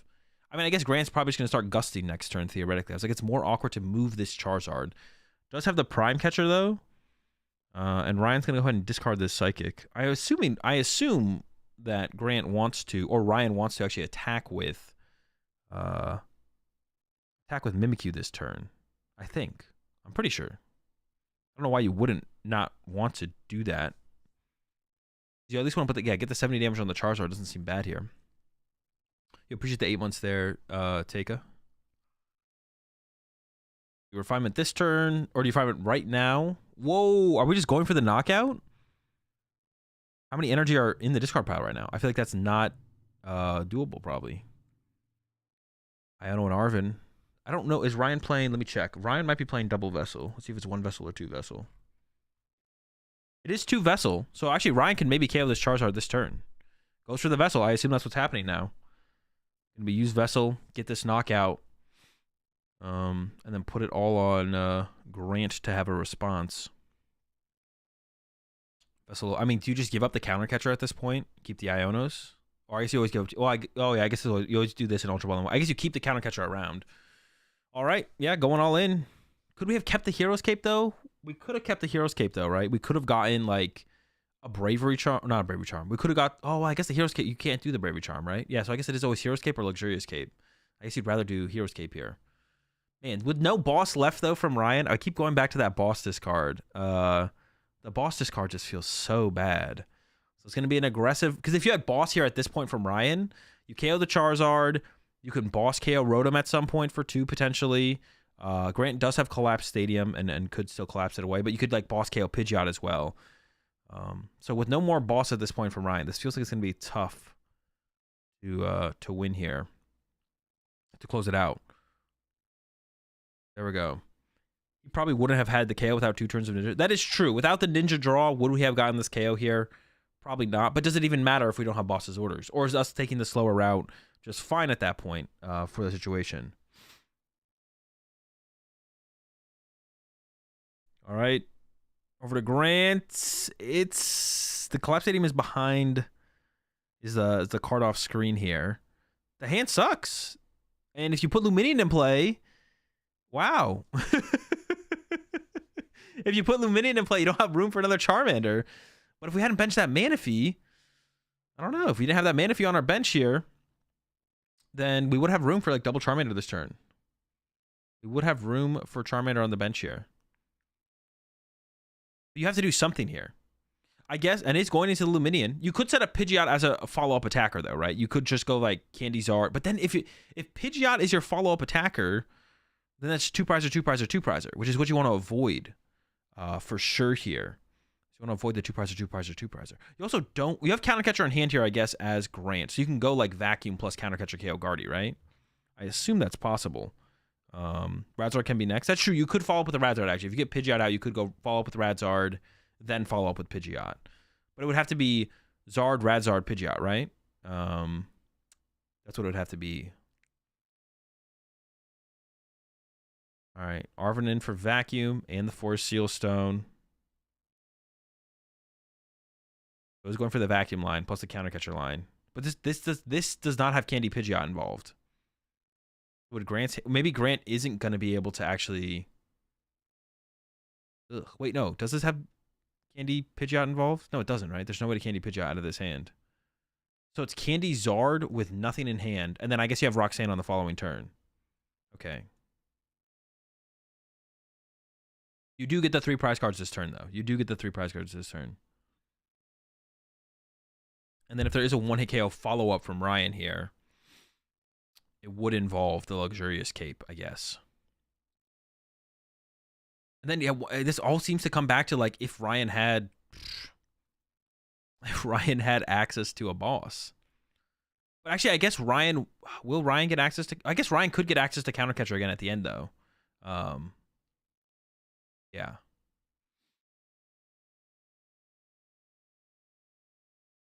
Why use Force Seal Stone before taking a prize card and see if that changes what you pick? That is a good point, actually. It is possible that Grant did misplay that. It is possible that Grant did misplay that. And the Vacuum, but also it's possible that Grant checked his prize cards and knows there's not an important prize card left. That is also possible as well. Both are possible. We'll see if Grant gets punished for that play here in a second. It's also possible Grant is not going to use the Vacuum. Grant might actually just KO this Drifloon, but that seems a little bit weird. I feel like the Vacuum has to be played here. And yeah, we could see a punish possibly, right? You get a rare Candy off the prize cards or something like that, and you're definitely regretting your choice. But if Grant did thoroughly check the prize cards, it theoretically doesn't matter here. We'll see. There we go. And it's an Ultra Ball! No! That could have been Ultra Ball for Pidgeot. And then you Pidgeot for... That was Candy Pidgeot, Candy Zard! The throw from Grant. There was a good prize card in there. Oh, you love to see the punish, though. You love to see the punish. Ooh, goes for the Counter Catcher on the Curlia, actually. Completely removing the draw power here from Ryan. Is that something Ryan should have played around, actually? Could go get B-Barrel, though. We could go get B-Barrel here still from Grant. Giving up the Roxanne even to go get the B-Barrel. How many Charmander are left? There was still a Charmander left. I don't know. The Charmeleon? You probably don't need Charmeleon at this point. So still some draw power coming out of it for Grant. And goes after all the draw power. Yeah, I don't know about that discard from Ryan there. Giving up the Greninja. Because now Grant is like, I'm not going to go after your Gardevoir here. I'm not going to give you Counter Catcher. I'm going to KO all your draw power. Okay. We'll see how this goes. I'm sure Grant would have preferred Pidgeot in play over a B-Barrel. So I think definitely a mistake there from Grant for not going for the Vacuum first. Did get punished for it. I'd love to know his thought process if he actually thought that was the correct play. All right, over to Ryan now. Yep. Nothing in the hand here for Ryan. Needs a Ralts, right? I feel like you got to take a Ralts over a Curlia here. You have 2 Curlias left in the deck. Definitely needs a Drifloon, and he's thinking about the Greninja, but do you just go for a Ralts instead of the Greninja would be a question as well. The Mimikyu can buy Ryan a little bit of time here, but not a ton of time. And depending on how good Grant's hand is, actually it's kind of interesting here. Grant can't actually put down another Charmander in this situation. There's no way for Grant to actually bump the collapsed stadium. So that actually makes things a little bit interesting, I feel like. Ryan's maximizing the potential of draw power this turn, over draw power on future turns by not recovering a Ralt. Gets back the Kirlia and the Greninja.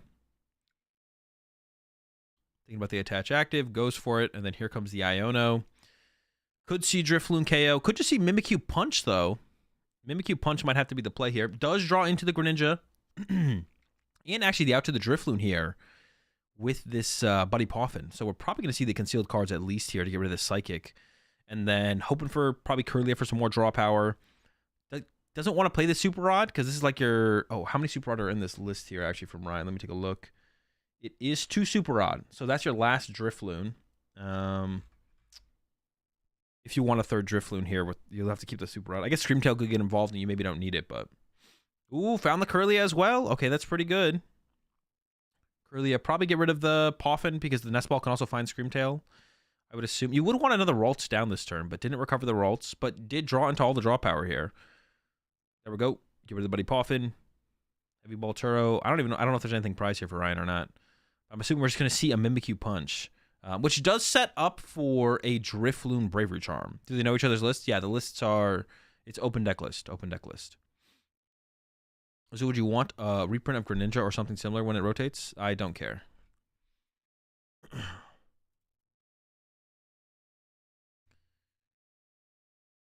Awesome. Ryan is going in to get the Drifloon right now. I don't know the point of getting... Oh, the Screamtail is actually prized.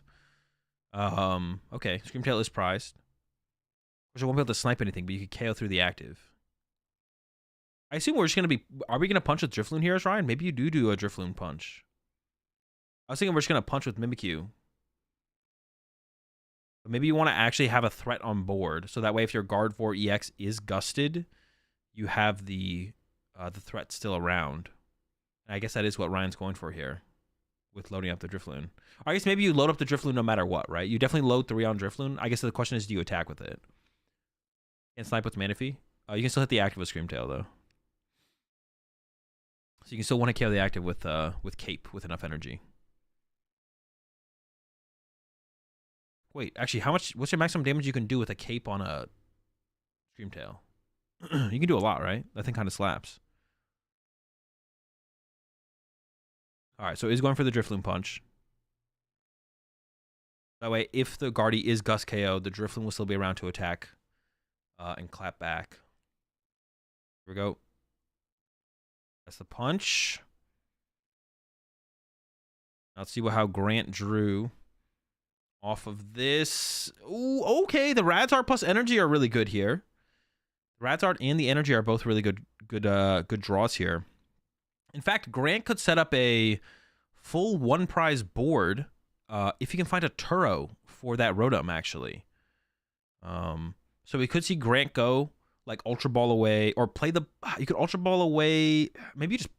Ooh, you can't really draw that many cards with B-Barrel here. Is just going to go for the boss, it looks like, though. Boss KO on the Gardevoir. And then could attach the Defiance Band somewhere. I don't think Defiance Band matters at this point. Not sure.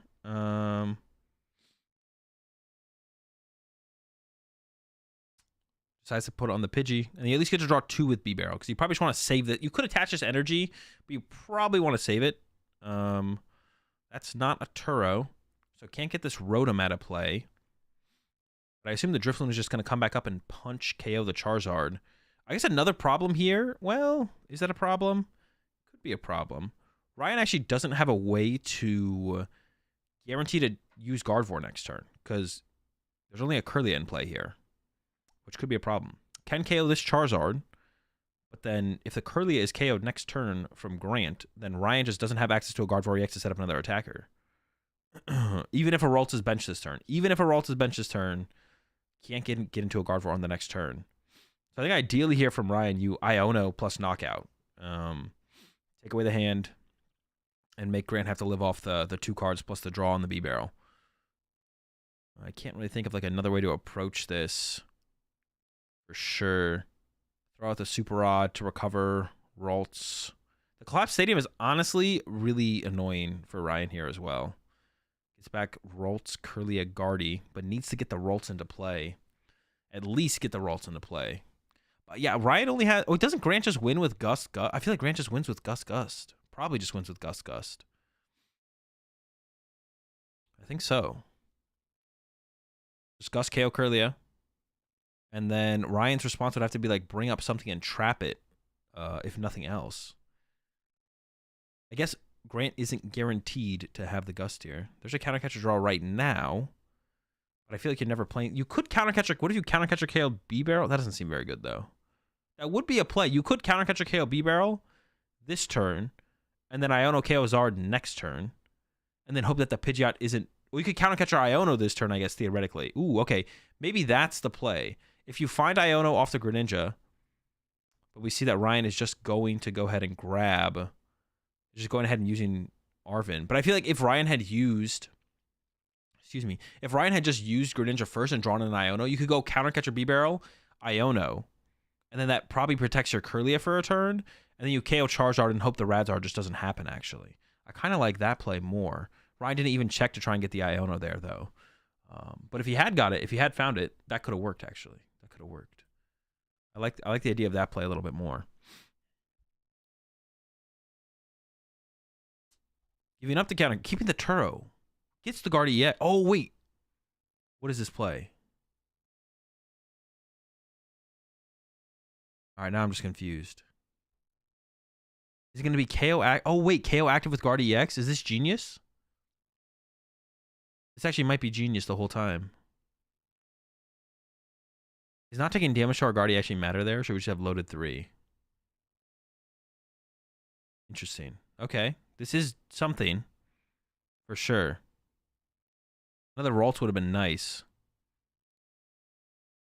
He puts you at 250. Oh, true. That 3 does put you at 250. You do have to attach return, yeah. Man, that kind of sucks. You can't use Greninja there in that situation. All right, this is something. Grant does not have a way to KO this Guardy. This protects against that play that I was mentioning where Grant just goes KO Curlia, KO Curlia. I still feel like, well, I guess you need the manual attachment from hand there then as well. All right, how's Grant going to respond to this? Let's see. Out on prize cards. Has Ultra Ball. Could go Pidgeot, Prime Catcher. Ooh, but if you draw a prize card here as Grant... Ooh, this is interesting. If you draw a prize card here as Grant, you do give Ryan Countercatcher. Which you don't want to do. So you don't want to draw a prize card here. So does that mean you have to punch the Guardy here? That's what you have to do here as Grant, right? You have to just punch Guardy. Has the Candy Pidgeot finally. Pidgeot's finally making its way into play. Prime. Ryan just discarded Countercatcher. Yeah, but he plays 3. So I don't think they're all gone. I guess they could be all gone here. You'll appreciate 36 months there, Victor. And the 5 months there, Versho. Is this a conquest? No, this is just Guardy versus Charizard. All right, Radzard's online. Hasn't used Quick Search. Hasn't used the supporter. Still has some more options here. I guess it's just Radzard Punch active, right? But Ryan has but the response to that in the Turo. I don't know if that's oh, that's so weird. I don't even know if that's the correct... Oh, that is the correct play, though, right? The Turo... And this is where, once again, if Ryan just had Boss still, you could just win with Boss, but did lose the Boss early. Turo, Rotom, Bench, Charmander. Turo, Rotom, Bench, Charmander. Well, Ryan's not... Grant's not... It doesn't need to Turo the Rotom, though. Whoa! We're not using it, though, right? Yeah. Ryan doesn't need to... We're not using that Prime Catcher. There's no shot. Ryan needs another attacker to pre-charge, though, if he's going to Turo Guardy. That is true. He does need another attacker if he's going to do that. Grant is setting up for just Gust here, though. Is that what's happening? No, it's not. No, it can't be at this point. We're just punching active. Okay. Put a bunch of Gusts in hand and is not using them, which I guess is fine. But could have Turo the Rotom, I guess. We don't need to Turo the Rotom because there's no Boss. Ryan doesn't have Boss left anymore. See what Ryan does here. It has to be Turo, though, right? We have to Turo the Guardy, but that just sucks. Turoing Guardy here is so bad. Like, I don't even know. Like, you Yeah, Turo and Guardy here is just so bad. What else could you do though? Turo, Guardy, KO with Drifloon, but then you don't have another Guardy on the other side. I guess can you afford to wait for a counter catcher? Not really, right?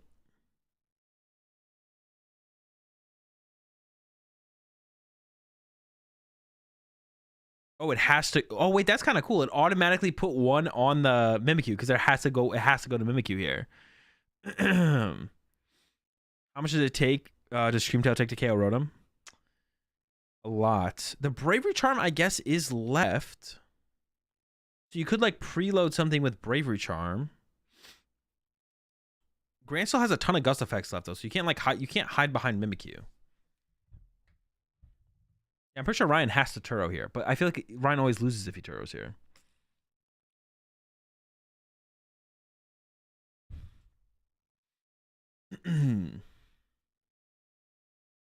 Ryan does know Grant has Gust. He also knows he has Quick Search, so he knows he has Gust no matter what. Yeah, he has to Turo, I think. Yeah, I think Ryan's just hella in the tank right here, putting energy on this Mimikyu. Like, it's just literally in the tank. If we had like a, I don't know, there might have been if there was like a Ralts down on the last turn, there was maybe a shot to play towards a counter catcher play and just pressure with Mimikyu. Does that mean you have to attach if you activate Gardevoir since it automatically added? Yes. If you use Gardevoir's ability and there is a target in play, you have to use it. You have to put it somewhere. Could have loaded up Screamtail. Didn't load up Screamtail. So now, doesn't Ryan just lose here to Prime Catcher on the Drifloon, even if the Radzard's attacking it? That's still like you just lose to that, right? I think you're always losing that situation. Yeah. Ryan's in the tank here, but I don't see a win condition. I'm pretty sure Ryan just loses at this point. We'll see, though. I appreciate the 5 months there, Gloomix. Yeah, completely in the tank. I think you should have KO'd Rad with Scream, no. I mean, if you KO Radzard with Screamtail, you still just lose to... Alright. Alright, knockout from Ryan. I still don't see a win. I don't see how this leads to a win condition, though. I think this is still a game 1 win here for Grant. Does finally decide to take the KO, though. Going over to Grant. Grant just has to KO the active with Pidgeot here. And then Gus next turn for the win. I think we're going to game 2 here shortly. I think Grant's going to do a quick once-over, check the resources remaining for Ryan, confirm the dub, then go from there. Yeah, I don't see how you ever lose here as Grant. I don't think so anyways. Should have attached 3 to Screamtail instead of 2 to... 3 energies to Screamtail instead of 2 to Mimikyu. I mean, I don't think that changes anything. I don't think... There's no play that Ryan could do. The only win condition here is it involves Grant throwing. The only win condition involves Grant throwing. Yeah. Because all you have to do here as Grant is Pidgeot KO the active and the game just ends. And then there's always a play where it's like impossible for Ryan to win on Grant's side. Once again, it is open deck list. It is open deck list. So they both know the exact 60 that the other has. So it was a really cool turn 1 Eerie play from Ryan. Unfortunately, it didn't really amount to much here in the end. Yeah, it didn't amount to much here in the end. Does Grant also need to bench a Mander? No, because you can just knock out the active Drifloon and then retreat plus Prime Catcher next turn, and then Pidgeot, or just Boss. Like, you just need to attack twice with Pidgeot, and the game's over. You don't need a you don't need a Mander. I mean, you could just bench it though. I'm not against Grant benching this. I think you just go attach active attack. Now it makes sense to like play through everything a little bit more cautiously in general, but because this is closed deck list, the game is like over guaranteed, or open deck list, the game is over guaranteed. Remember Skip Bro? Grant can just retreat the Pidgeot and then use Prime Catcher. Yeah. Still going through the motions though. Recovering the Palpad. I don't even know what you're gonna get back with this. The Turo. Is there a Turo in the discard pile maybe? I guess you could also go like retreat Turo. That also went retreat to Charizard. Candy Charizard works as well. A million different ways to win the game here for Grant. But he's taking his time. All right, there's the punch. And then should see game 2 coming up soon. Yeah, the collapsed stadium honestly is super annoying for Ryan's side of the field. But Ryan's field got clunky once like the Mimikyu got stuck in play. Yeah, once the Mimikyu got stuck in play, I feel like Ryan should have discarded the Mimikyu instead of the Greninja on that turn. And then just like been okay with a Ralts getting KO'd, and then Grant went with the counter catcher KO on the Kirlia anyways. And Ryan also knows the prime catcher is literally in Grant's hand right now. But we'll see him go through the motion.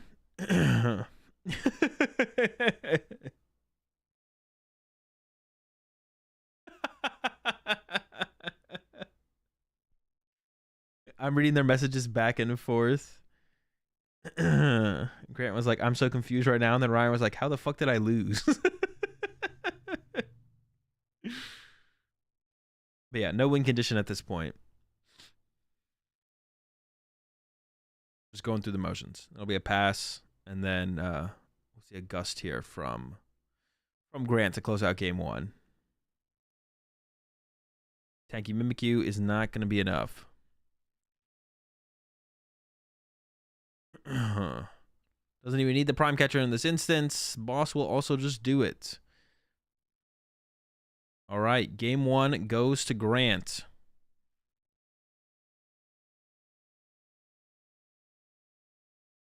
Right. And we'll see. I assume both players are just going to choose second the whole series. But we'll see what Ryan chooses here.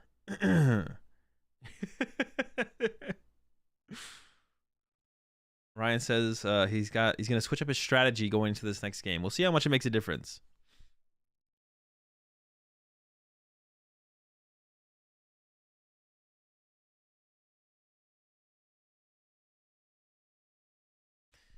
It only gets worse for Guardy from here. It could be a 3-0. We could see a quick 3-0 here on Grant's side. I mean, it seems to be pretty unanimous that everyone thinks it is favored for Charizard. If he attached Bravery Charm and Luxurious Cape, couldn't he have lived the Pidgeot swing? Well, Candy Zard would have just happened then, because Grant had access to Candy Charizard.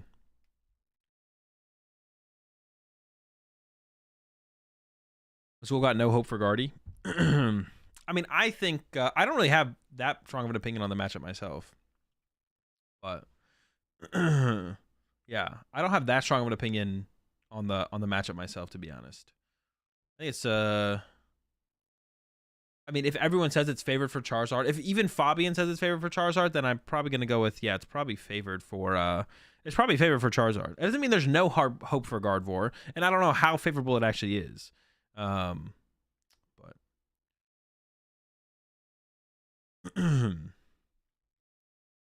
its Pokemon can go either way. I hate that statement so much. I hate that. Basically, anything can go anyway.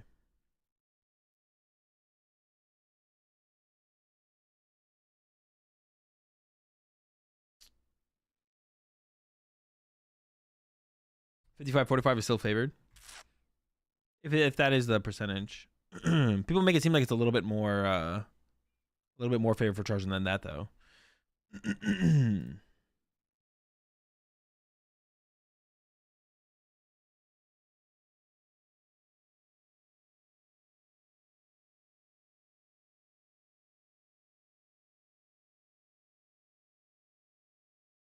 Give me one strong opinion on a Pokemon take, one way or the other. Wait, you're talking to me, Dre? Was this the Twilight Masquerade backup plan? No, Twilight Masquerade comes out tomorrow.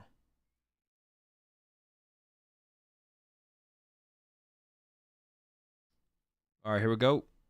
And we do see, ooh, the Poffin top deck from Grant. Ryan did choose second.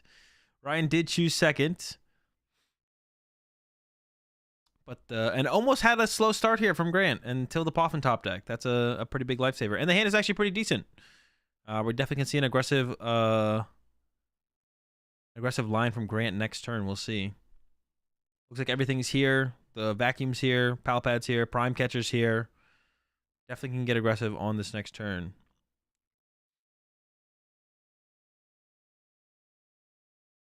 Will the nest ball come out? What would you even get? Another Charmander? Oh, you could get Rotom to draw 3. I guess you kind of are living off the Arven anyways. So actually, Rhodey kind of makes sense here.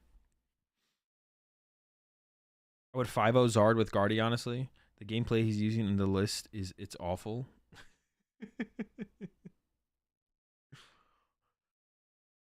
All right, and here comes the draw 3 for Rotom. No Manaphy. I guess honestly the Manaphy does make a difference at the end of the game, like going towards the end of the game. Does Guardy not go first against Zard? I don't think so. I would choose second. I would choose second as Zard against Guardy. Like, what is the Guardy player going to do on turn 2? The answer is nothing. They're going to use TM Evo. Why would I not just want to set up?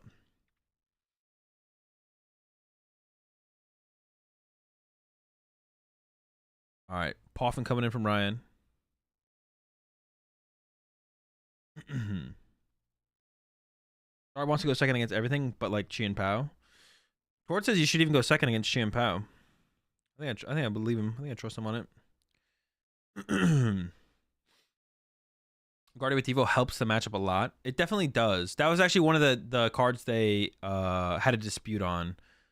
Is Grant said no Devo in Guardy, I think was the they settled on no Devo in the Guardy list. Yo, appreciate the 6 months there, CVB, and the 3-month resub there, Zag. Then you go first against Zard, but that's just me.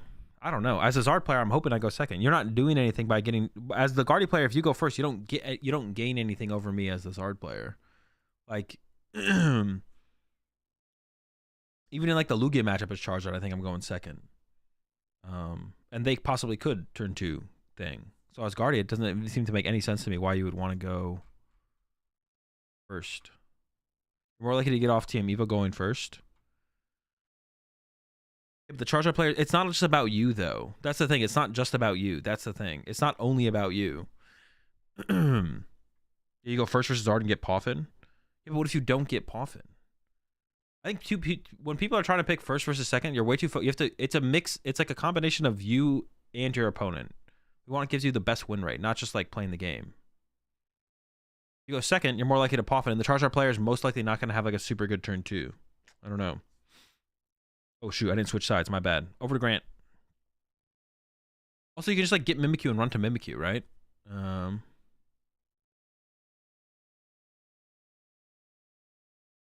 right. I went for the Charmeleon. I was playing it slower. Although I don't know if Candy Zard was a possibility, to be honest, because I wasn't watching the hand. Hazel, what do you think is harder, a Chicago League Cup or a European Regional? Definitely a European Regional. Chicago League Cups are easy. Y'all are just bad. All League Cups are easy.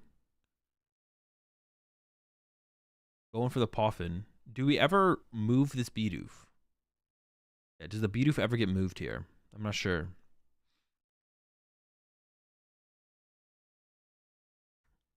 Or is Grant just going to leave it in the active? I was looking for a boss. So this is like a setup play then. Set up for that next turn. I assume we're benching at least 1 Mander. Maybe 2. Maybe an attachment. This is only 1 deck? I thought it was multiple. Nah, just 1 deck. Just Guardy versus Charizard. He had Arven and Ultra Ball, so he could have. So I guess just trying to avoid... What's the reason to not, really? So could have gone Candy Zard Punch. Just chose not to? Oh, no, but was it a choice of setting up Pidgeot, or could you do Pidgeot and Charizard, or no? Definitely have the Charizard for next turn now. All right. Well, Ryan has some draw power. Isn't completely dead drawing. Has a Curly. Could evolve the active Curly Ralts to be able to use Turo to draw more cards. But if you draw to literally any other supporter, you'd rather play that. I don't know. Do you think Garchomp EX is viable? I want to build a deck list, but I'm not satisfied with anyone I have come up with. No, Charizard or Garchomp EX is bad. Excuse me. I feel like in most matchups, Charizard wants to go second. I feel like maybe against Pao, you want to go first. Maybe. I don't know. Tord said you go second, so I believe Tord. What did Tord say? You go second against everything except Arceus decks. I'm convinced. We might, if we want to draw more cards here as Ryan, you do have to play this Turo. Ash Mimikyu pass. So is trying to give up this prize card to Grant, but I don't know. Grant's not biting. Grant's not KOing this Ralts. Throw for more cards? Or wait, are we going to Turo into the Mimikyu here? I think if you Turo into Mimikyu here, your Lone Curly is just definitely dying. But is your Lone Curly just definitely dying no matter what? I think your Lone Curly is dying no matter what. Does go into the Mimikyu. We're not mentioning this Ralts. This Ralts not going to mention. There it is. All right. There we go. There's the Mimi Punch. Gets that first prize card. It's going to keep Ryan a little bit away from the counter catchers, which do seem to be a big deal for the deck in general. And it seems like Grant is maybe going to play it slower, thinking about setting up the Charmeleon. I assume this means we're just punching for 50 with Charmeleon. We'll see, though. I don't know. With one Curlia on the bench, I feel like going after that Curlia... seems pretty good here. I guess we could still see it happen. You can still go after the Curlia. But now that we've seen... Oh, maybe it's just going to use the counter catcher on it. Oh, it has it. Oh, the Defiance Band. Oh, wait, is that the? You could actually knock out the Mimikyu right now. Knock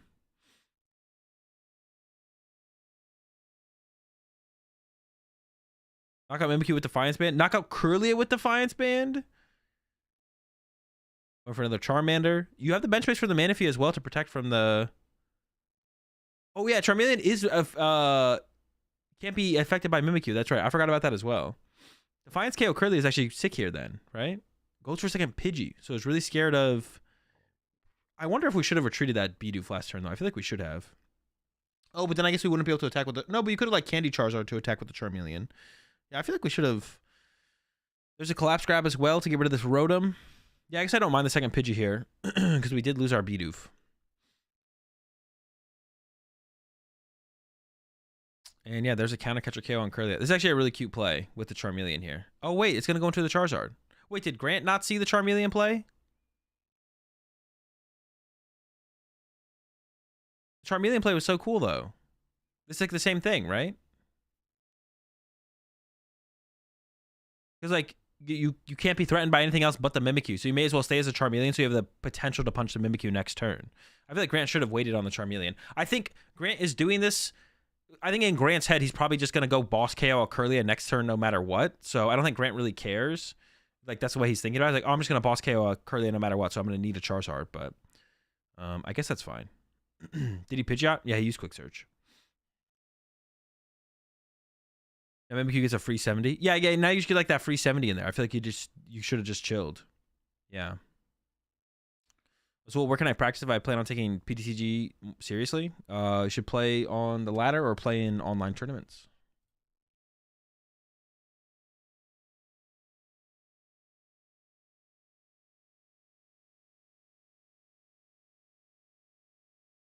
Yeah, on the ladder or in online tournaments.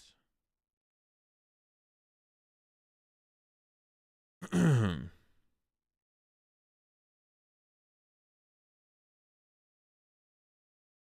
think Charmeleon was better, especially to get rid of Mimikyu later. Yeah, I think so too, right? Just keeping it around as a Charmeleon, I think always just makes the most sense there for sure. Just so you don't get hit for 70 damage at least. And then you have the option to attack with it as a Charmeleon. Maybe you do evolve it to a Charizard next turn and just boss punch a Curlia, but... yeah.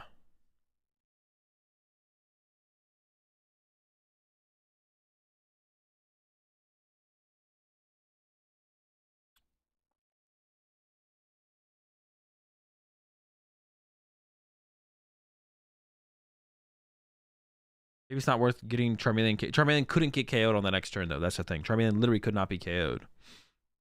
Maybe Grant wants to make the series more interesting. Maybe. That could be it. All right. Another point. No Curlias. Still here for... Wait. Oh, no. We got a Team Evo. Excuse me. I wasn't really paying attention. We top-decked Arvin, right? Yeah, Team Evo. Okay. But I think for Grant here, Grant's just going to go boss KO Curlia. I think that's what we're going to see here. Yeah, nothing there. Charmeleon.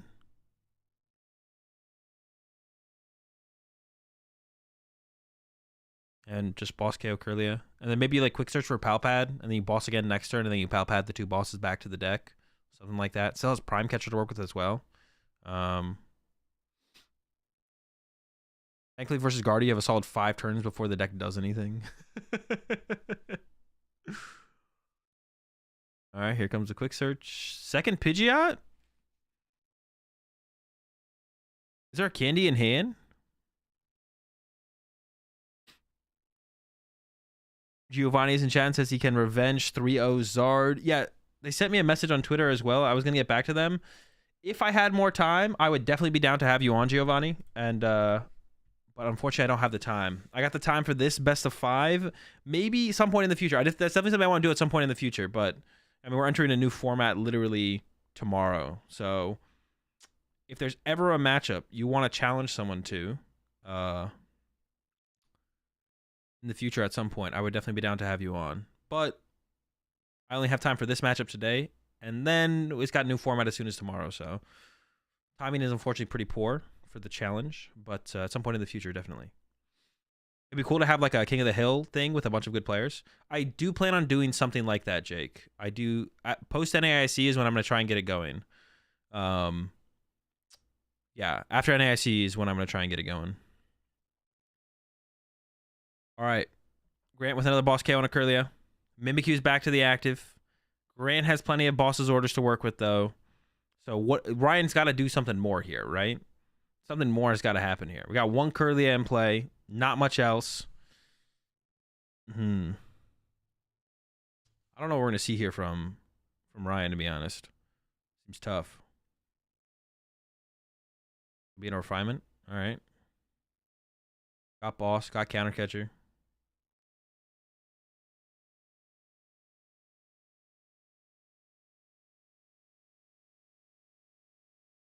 What is going to happen?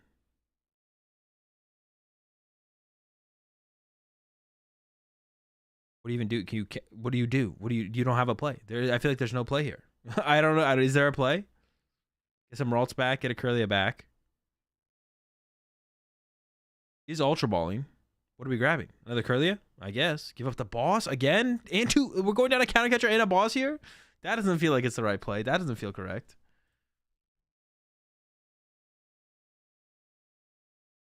This feels incorrect. This feels incorrect for sure.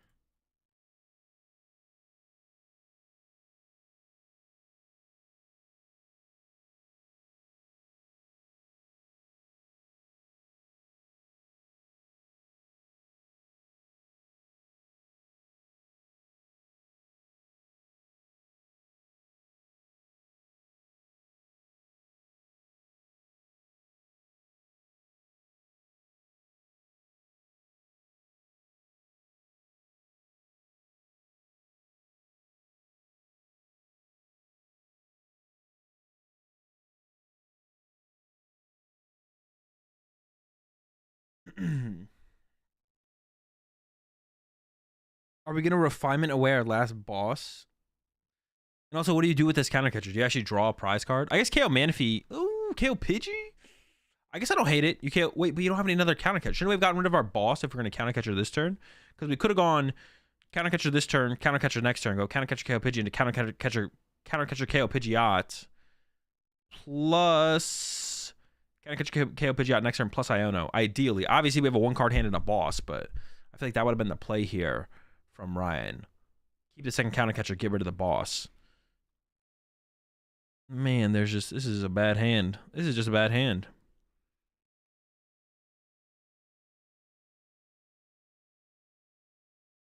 Ryan's thinking.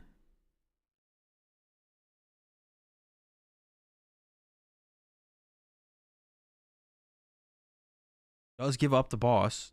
Okay, hold on. We gotta hit him with an Iono. Was about to just go. How many gust effects are left? Is there a counter catcher left? There might be. Ralts online, counter catcher in hand. Okay, hold up. Is the comeback possible? I could see it. Get the squad in play. Dude, what is Ryan thinking about here? Bench that Ralts. Get the other one in too. Let's get him. Bench locking ourselves here can't be bad. Like does it might be bad. No, it's never bad. It's never bad.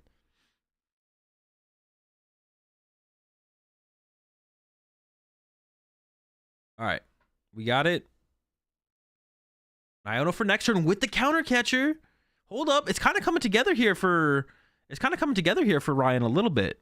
Has the counter catcher and the Iono for next turn. Removed the Pidgey from play to prevent a second Pidgeot coming into play. Let's see.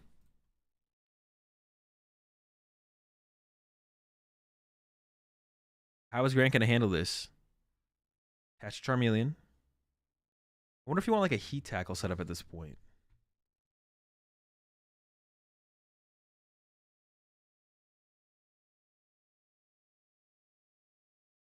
Quick search for a boss. He's just going after the next Kirlia. But Ryan can put the play together next turn. Ryan can go countercatcher Pidgeot, Iono next turn. It's possible. Is it unfair Champ going to be really good for Guardy? Seems like it. A lot of people are playing it.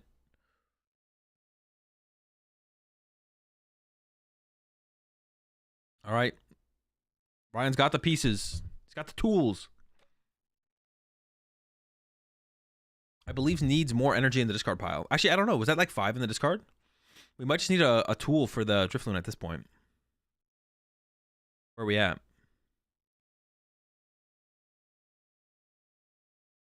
I feel like Ryan's always in the tank. Like, I feel like he's always in the tank. No. Oh, no. There is a Bravery Charm. The Cape and the Luxurious Cape are prize? Or did we discard one earlier? I wasn't fully paying attention earlier. The Bravery Charm is enough to KO the Pidgeot, though. The Pidgeot can go down here. Boom. Drifloon in play. This is the last Gust effect again, though, from Ryan. Oh! We just need the Guardy. This is it. And if you whiff, honestly, you just don't whiff. Don't whiff. You can put the TM Evo on the active here, though, I guess. We're Guardy short, but this is also the last Gust effect, which I think makes things pretty weird, depending on how Grant draws. Because you might not be able to actually chase down the last 2 prize cards.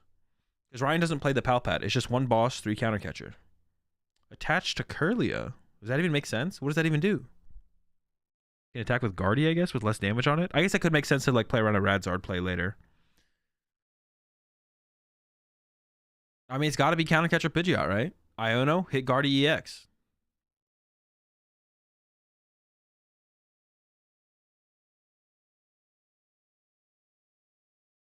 Countercatcher on the Pidgeot. Here we go. There's the Guardy EX. Why didn't Grandpa Bidoof in play last turn? The Bidoof's dead. Bidoof died like turn 3. This is it. KO on the Pidgeot. What is the 3-card hand for Grant? We're going to go over there in just a second. As the knockout. We're cooking. Oh, I guess I needed all 5 of those.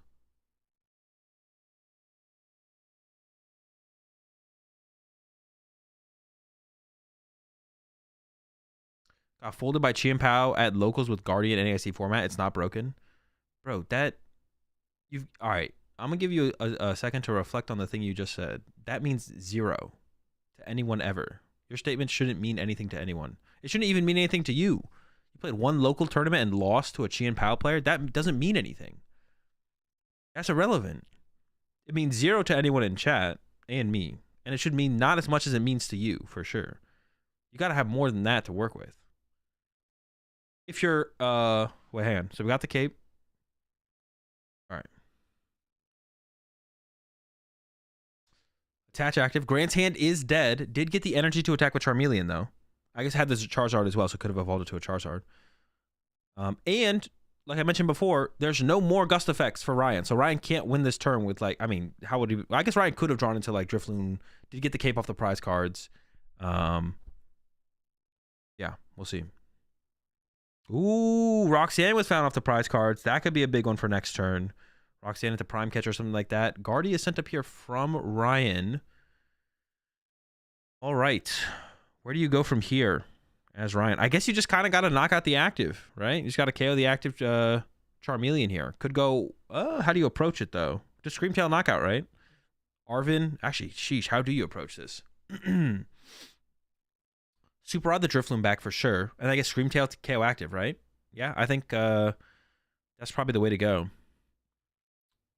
Shout out to Jay for being the... Shout out to Jay for plugging the like button. Appreciate it, Jay. You always got my back. I lost to a deck, so my deck sucks. Now, yeah, the way you worded it by bringing up locals is the bad part. If you had worded it, I don't... though... If this is how you if you think it's a bad matchup, the way you should have worded it is like, after playing a decent amount of this match. Wait, also one deck losing to one deck doesn't make a deck bad.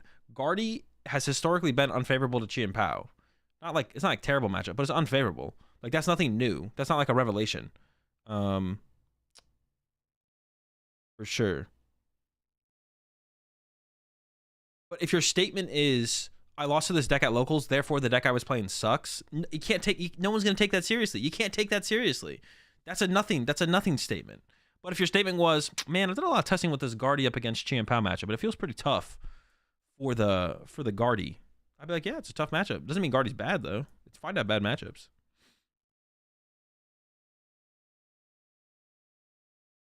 But yeah, you can't take that statement seriously. That statement can't be taken seriously. Bro, never got any Gust? Yeah, but he does it to himself. Maybe Ryan just doesn't like Gust cards. Maybe he's one of those players who wants Boss to be banned, who doesn't think Boss is a good card. That's possible. All right, some Curlias and the Drifloon being recovered. Squad's back, and here we go. Screamtail back out the active. Is there anything else more to consider here? You could attach to... Ooh, you could attach to Guardy. Now I have 2 Soda Kings in the chat. Top player and PokemonTCG streamer AzulGG says he hates logos and they're worthless. True.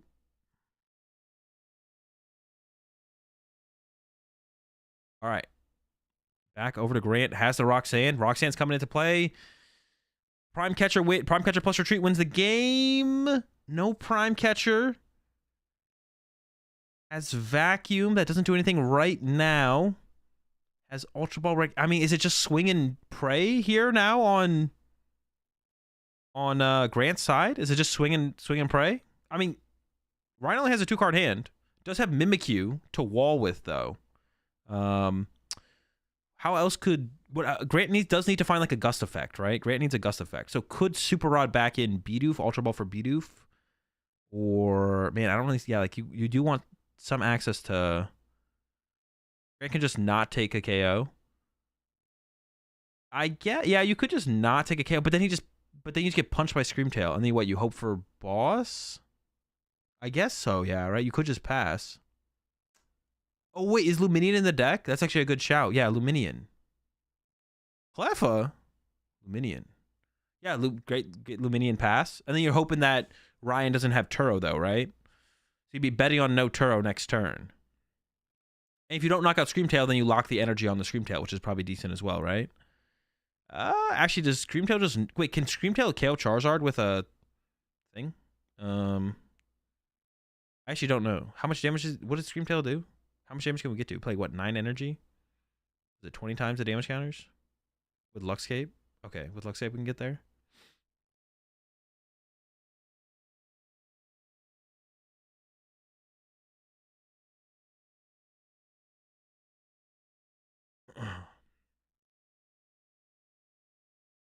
I mean, there's 3 in discard, so we can get what, another...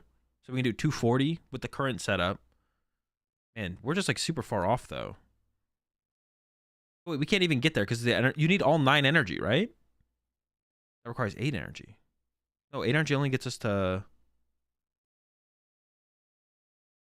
Oh, shoot. All right. 8 energy only gets us to 320, right? Wait, so you just can't win here. So the only out here from Ryan was Turo up your guard EX to protect it and Punchy active. You need 9 energy and a cape on that thing, bro? What the heck? That's cringe. Well, yeah, now Ryan just loses, right? You just lose to Luminion Boss. I believe there is a boss left. There might not be, but I think there is. I guess there's Prime Catcher, though, so you can just go Arm for Prime. So the only out here from Ryan was, like, Turo Guardy Punch, which would have put Ryan in a really good spot. If Ryan had Turo Guardy Punch, that would have been pretty good, but we don't got Turo Guardy Punch. So, retreat to Mimi. What is even... There's no play. There's just no play. All right, 2-0 for Grant. Yeah, 2-0 for Grant. Ryan literally trying to KO his own Screamtail for the point that he's at here. Pass is always the sickest play. Yeah, passing is usually pretty sick. Screamtail Punch active is fine here though, right? It's kind of like the same. Like you could retreat to Mimikyu, but Screamtail Punch active, retreat to Mimikyu. Also, once again, Ryan with no Gust effects at the end of this game. Counter catcher wouldn't have worked though, because Ryan is ahead on the prize exchange. But could have if the boss got discarded earlier as well. So there we go. 160 the active. And then we should just see the Luminian, I believe. Oh, switch sides one time. Okay. Arvin for Prime Catcher. Arvin top deck works, but could have gone Luminian for Arvin for Prime Catcher. All right. 2-0 start here for Grant.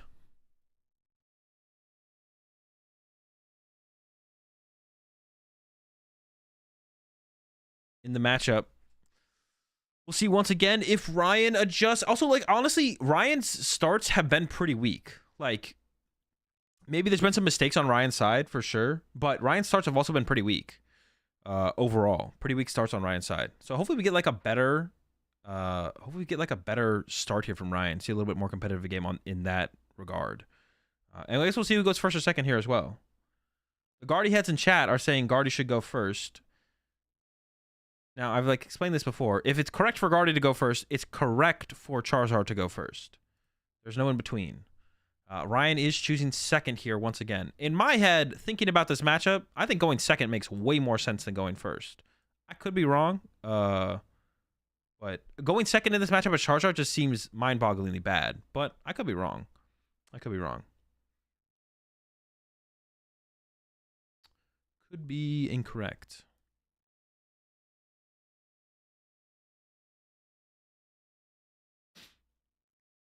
It's all best of 5 Guardian versus Zard. Yeah, all best of 5 Guardian versus Zard. But if the Guardian heads all in chat say, going first, I mean, I'm down to believe y'all. I'm down to believe y'all. It just feels like every time I go first with Guardian, I effectively went second. So why not just choose second? I don't know. They are wrong. All right, I'm down. So Luminian start here for Grant obviously is not great, but still can get the turn 2 Charizard Pidgey. Why not go second in TM Evo? Well, you're not always going to get the TM Evo. So going first gives you like a little bit more to work with for sure. Like you get like an extra turn of maybe using Greninja. You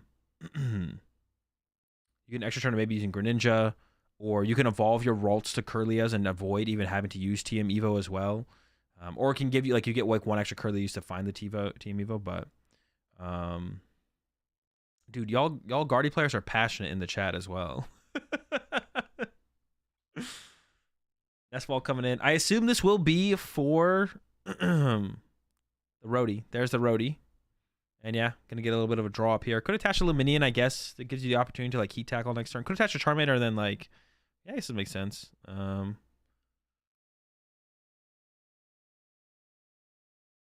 right, draw 3 with roadie. Grant setting up for that turn 2 attack. Now we go over to Ryan. Ryan definitely wishes he went first. That's for sure. Because would have had double Curly out here and actually drawing cards. Instead, he's going second. Is going to line up the Mimikyu wall. Yeah, he's going to line up the Mimikyu wall here.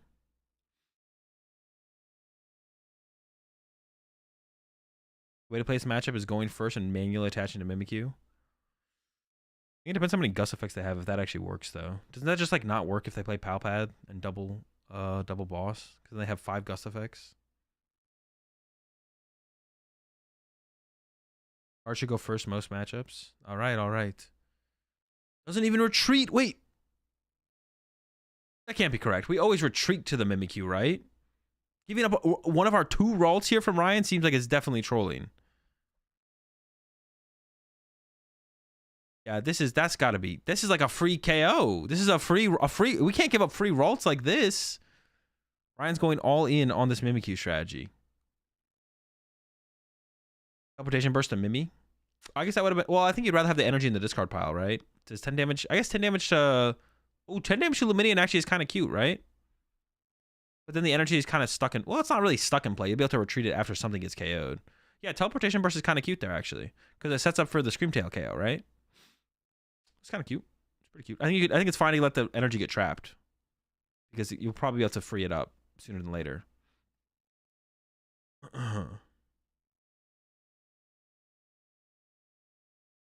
There's the Pidgeot. No Candy Zard though, right? It's just gonna be Candy Pidgeot. So Ryan's Ralts does not die here. Although I'm sure Grant would have loved to have killed it.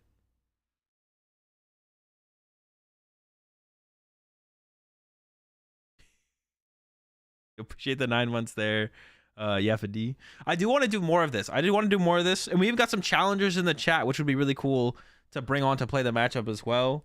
So I got to figure out how I'm going to do this like moving forward. But we should definitely do more of this type of stream. I mean, like outside of just the show matches. Like we have who's in the chat? Giovanni, who just got top 4 at Santiago Regionals with Gardevoir, who wants to challenge a Charizard player. So that'd be sick. That'd be sick to have that happen. But unfortunately, it just doesn't work for today. But I've been thinking about trying to do something. I just don't know the best way to do it. I just want to like get a bunch of like my prerequisite for it is going to be like something like you have to have at least top 8 in a major. But then from there, I just don't know what should be the format to get people on.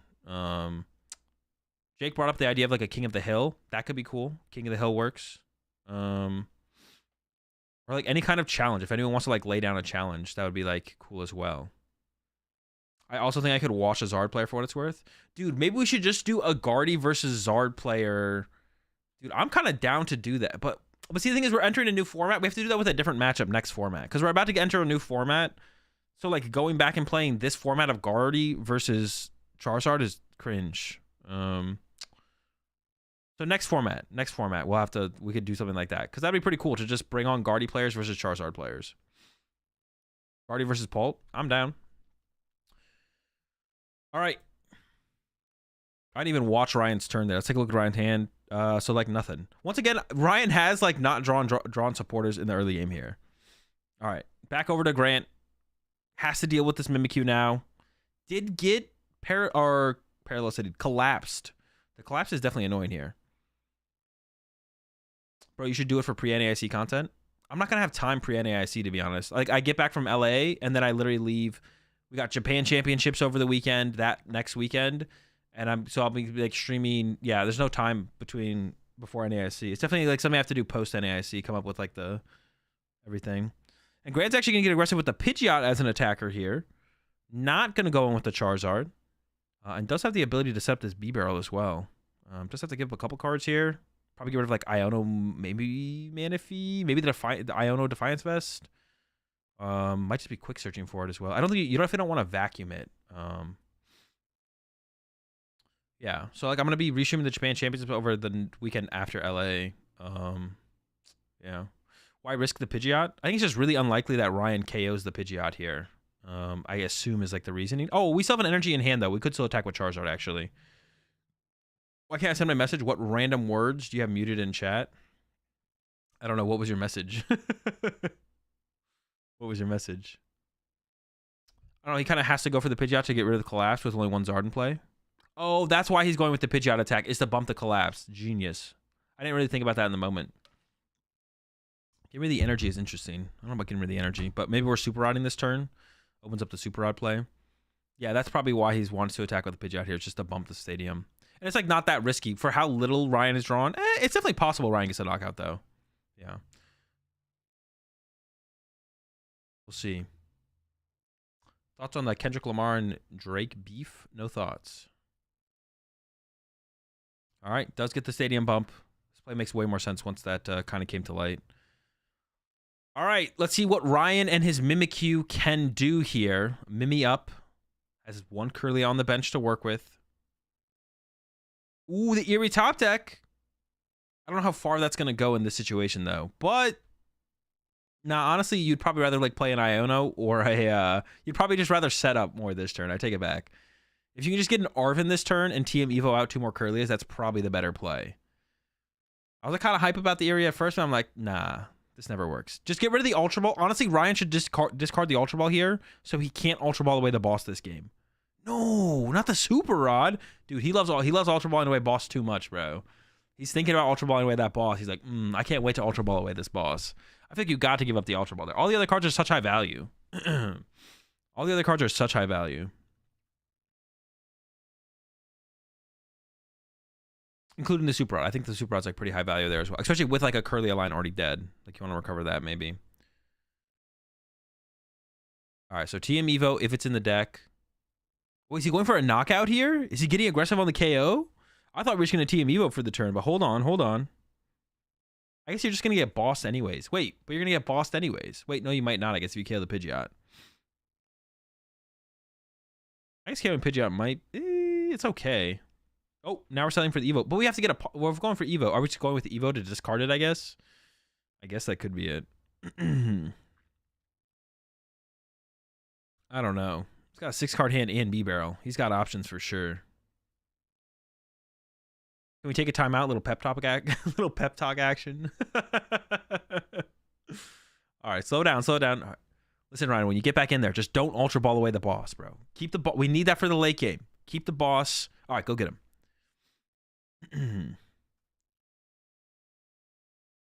Gave up the TM Evo. If he doesn't get Greninja, he's trolling. I mean, he needs to get another Ralts down, though, right? I feel like...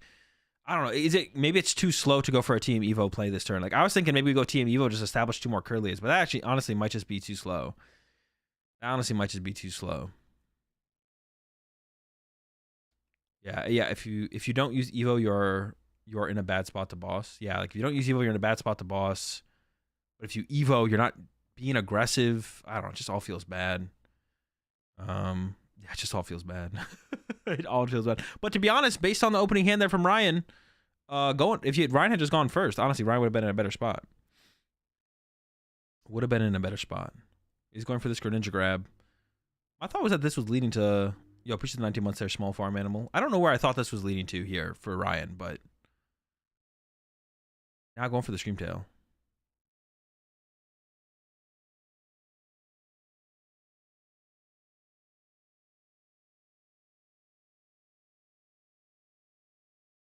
I should have gone third, to be honest. Yeah, probably. KO B-Barrel, maybe? I mean, if Pidgeot's still online, like, KOing B-Barrel's, like, not that good if Pidgeot's still online. Like, even Ryan doesn't know what he wants. Now he's going for the KO of the But then you're just gonna... Your Guardy just gets boss KO'd if you KO B-Barrel here, right? Like, you get this, and then Grant's gonna be like, cool, boss KO your Curlia. I guess, like, the one thing you can play off of here... Oh, hold on a second. You wouldn't need energy plus boss. Actually, you do need energy plus boss here from Grant on the next turn. It only has quick search for one of them, possibly.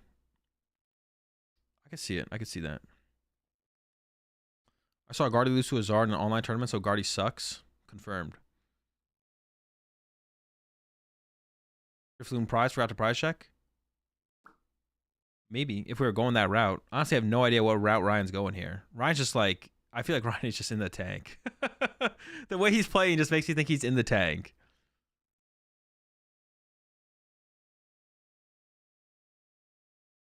Feels like Nucci has given up on the series. Dude, it definitely feels like he's given up. All right, here comes the Screamtail. Oh, wait, is there enough energy in the discard pile for Screamtail to KO Pidgeot? Maybe we do actually have the KO here, though. Let's see. Yeah, I guess there is enough. Wait, no. We are one short, right? Oh, no, never mind. We're one short. Never mind. I'm bad at math.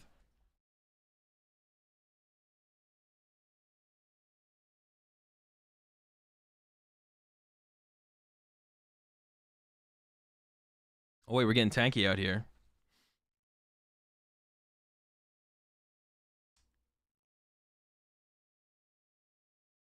Why not just commit the last one? Is there a reason to not commit the last energy here? How much are we doing? 200. 240. I guess it never doesn't. Oh, okay, we're good. Kill Luminian or Rotom, though. So are we just going for prizes? No, but now we just lose the Vacuum Boss. Don't we? The game's just over if Vacuum Boss happens, right?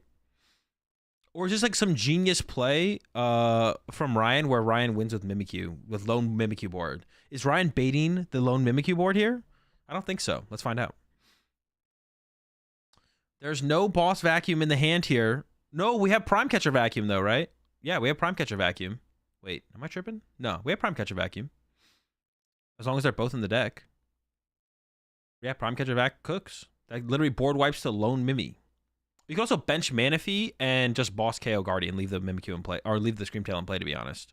That's like another play. Missing energy? Oh, true, is missing the energy. All right, my bad. All right, so we can just leave the Screamtail in play then. Bench Manaphy and leave Screamtail in play then, I guess. That works fine.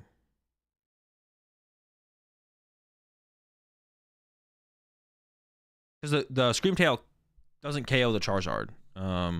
And you can vacuum next turn plus boss or Prime Catcher again, I guess. I mean, collapse is Grant running? Just one.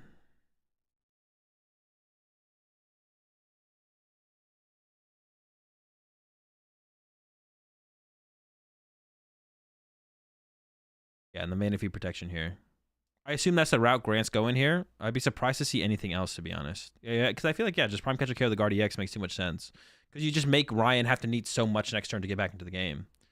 Oh, you have Counter Catcher. That's even better. Wait. Oh, no, that does work, yeah. That's even better. You have Counter Catcher here. That's a dub.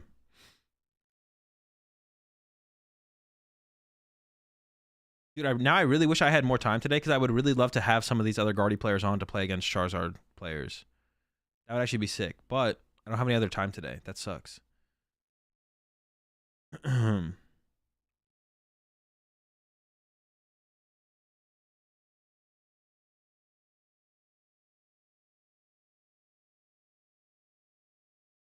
Should Arceus go second into Guardy? No, Arceus always goes first.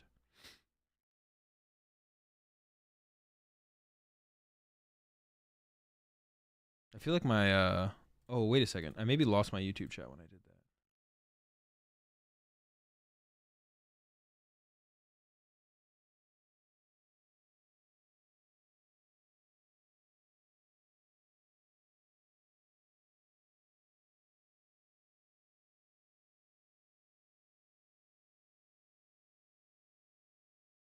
The vacuum was prize. Oh, hang on. Let me go over to Ryan real fast. As Eerie, I mean, honestly, the Eerie would be pretty good here, but you don't have any Rolts. Can you really afford to play Eerie with no Rolts in play? I don't know. Could have had 2 Kirlia here. Yeah, but then you don't take any prize cards. You can't just constantly be in a setup mode. Mimikyu deck out angle? Yo, it might be. Does have Poffin TM Evo this turn. I don't know where we go from there. But we do get out 2 Kirlia then. Even benching the Drifloon. Is benching the Drifloon correct here, though? It's like a good boss target, I feel like. Bossing...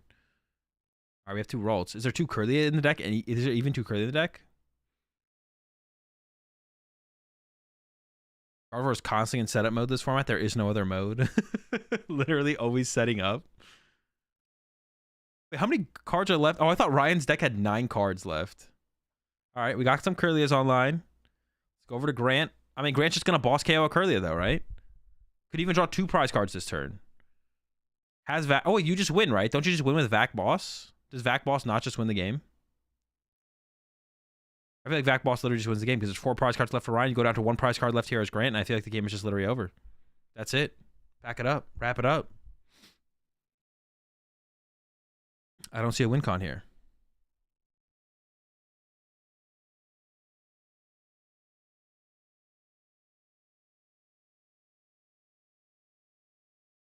That's weird. I feel like the YouTube chat got stalled for us. So someone in YouTube say something real fast.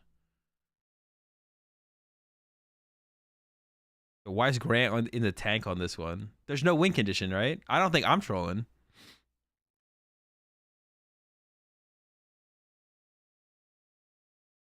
Okay, there we go. Appreciate it, YouTube. Eerie the vac? No, well, that would have been last turn, right? Vac is that you definitely just use the vacuum this turn, right? From my experience, without TM Devo, it is almost impossible to beat Zard.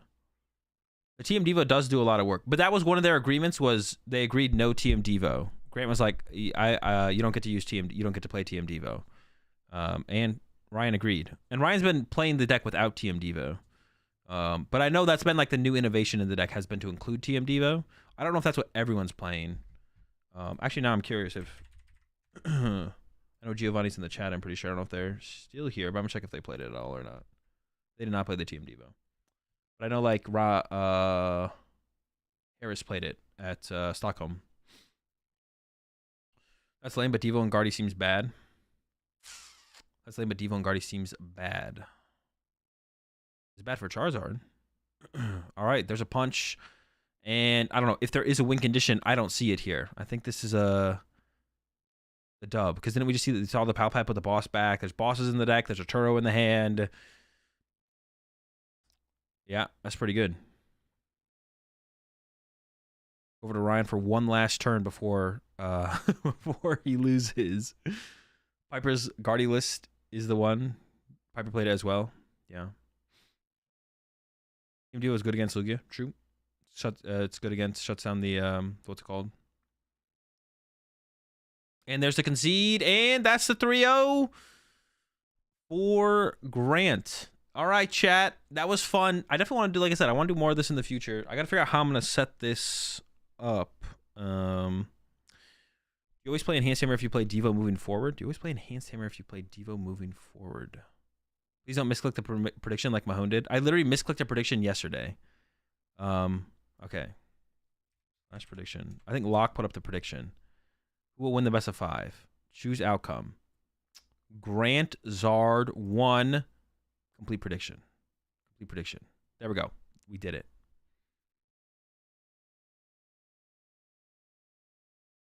Canada versus US. I'm already cooking that up. I got to figure out when I'm going to make that happen, though. So yeah, I want to do more like not show matches. Like I want to do more stuff like this where it's like not as big or as serious as my I want to do my show matches still, but then I also want to do this stuff. And I think I'm going to shoot to try and do this kind of stuff like either every week might get kind of too much. So maybe I'll shoot for like I don't know, maybe this would still be entertaining every week, to be honest. This would still be entertaining to maybe try and do like every week. Is there another match today? No, I got to head off now. Well, I'm still going to do like my big show matches still. I already have a plan for one for June. I know what I want to do for July as well. And then I guess I know what I want to do for August as well. I know what I want to do for like all 3 coming up for the show matches. But then I also wanted to do more stuff like this where it's just like good players playing Pokemon. But like a little bit less serious than like the show matches. So I got to figure out like the format for it for sure. I was thinking about doing like, I don't know if anyone has any ideas in chat, throw them out there. Do you want me on? No, you're good to go, Grant. Appreciate you playing. Appreciate you playing as well, Ryan. I saw you in chat. So my criteria for it, so my current thought for like the criteria for it would be, I'm just going to put together a Discord server, and anyone who has top 8'd a major tournament can join the Discord server. And then like, whenever I do, whatever day I'm going to do the stream, I'm just going to be like, all right, who wants to play today? I might get like a bot together. I might get like a bot together to like have people like enter and then like random selects people. I don't know how to do it. Yay, cool requirement. I'll definitely make some exceptions for people, but like the baseline requirement will be you have to have at least top 8 at a major tournament in the Masters division. You have to have at least top 8 at a major tournament in the Masters division, and outside of that, I will make some exceptions for certain people. But that's like a baseline requirement. So anyone who fits that criteria will be able to join the Discord server if they want. And then, let's go. I'm a bot who qualifies. You're in, Flatos. You are in. And then I'll somehow come up with a way to like select people from that server or something like that. Although Jake, I liked Jake's idea earlier with like the King of the Hill thing. Like that would be a good way. That'd be a good thing to do as well. Like I don't know, maybe I could like get that Discord server together, and then I could get some like, you know, like top level player initially. I don't know. I'll figure it out.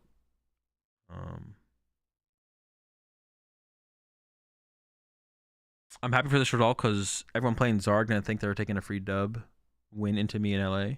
Wait, Frank, what did you play at Indianapolis? Didn't you play like Arctina Indianapolis? That's what someone told me.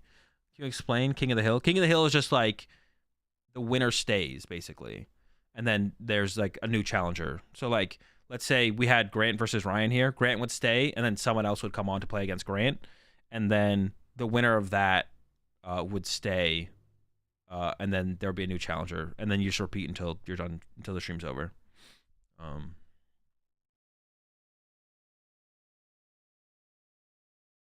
That's like King of the Hill, so that could be like a pretty cool way to do it as well. But yeah, I'm not gonna probably do anything like with this until after NAIC for sure. Would Tord ever play in these? If he wants to, it'd be up to him. But yeah, I'm not gonna what's it called? I'm not gonna be doing anything like that until after NAIC because I just don't have time to do it before NAIC. But after NAIC, I'm gonna try and get that cooking as well for content. Just gotta figure out like how to like what's gonna be the format for it is basically the big thing. That's gonna be the big question is what's gonna be the format for it. All right. Okay, one last thing I want to talk about actually real fast. For anyone who ever wants to argue anything in the Pokemon TCG space, let me switch over. This should work. So I don't like this. I feel like something happened up with the YouTube side of the chat for sure. You appreciate the 2-month resub there, Flatos. Will I be seeing you in LA this weekend? I should offer Twitter coaching. Dude, there gotta be someone out there who needs it.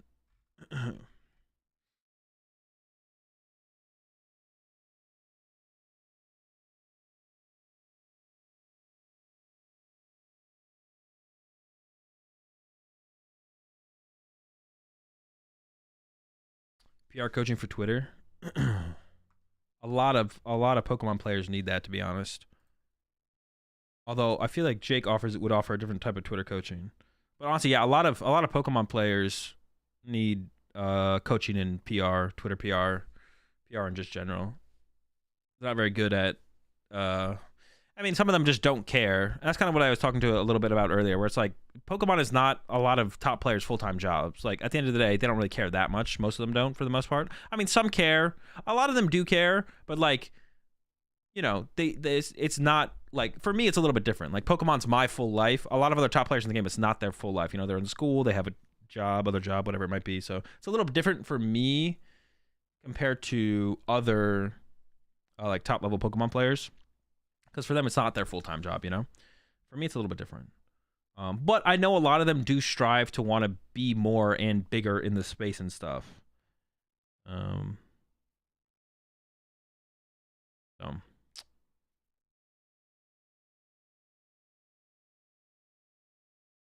Jake spins facts today. Yeah, he's doing all right. All right, last thing I want to talk about before I get out of here. It does annoy me. I'm not going to lie. It does annoy me. I'm going to talk about it.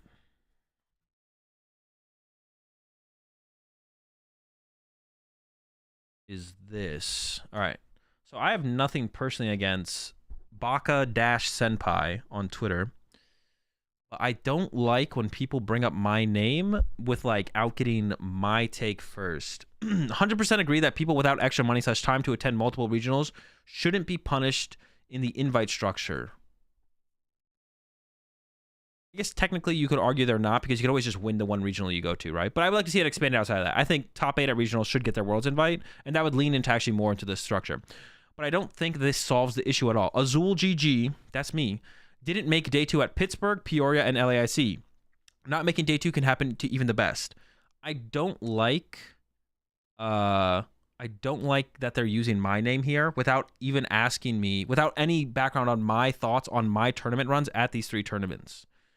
And the reason, and because this had nothing to do with RNG. Pittsburgh, I could have played better. Peoria, I shouldn't have played Gardevoir. And then LAIC, I could have played better. This is all, the reason I didn't make day 2 at these 3 events is my fault, not the result of RNG. I really hate when people use my name to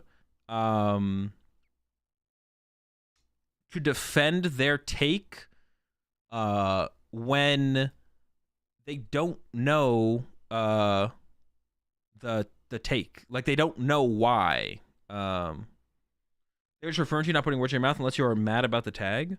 Well, but they're literally saying me didn't make day 2 at these events, but I didn't make day 2 at those events, not because of RNG. It's because could have played better, bad deck choice, could have played better.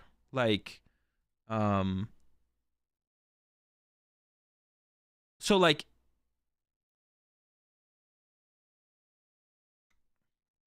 what am I trying to say with that? Like it's not a good example because that's not the reason I didn't make day 2. It was not because of RNG.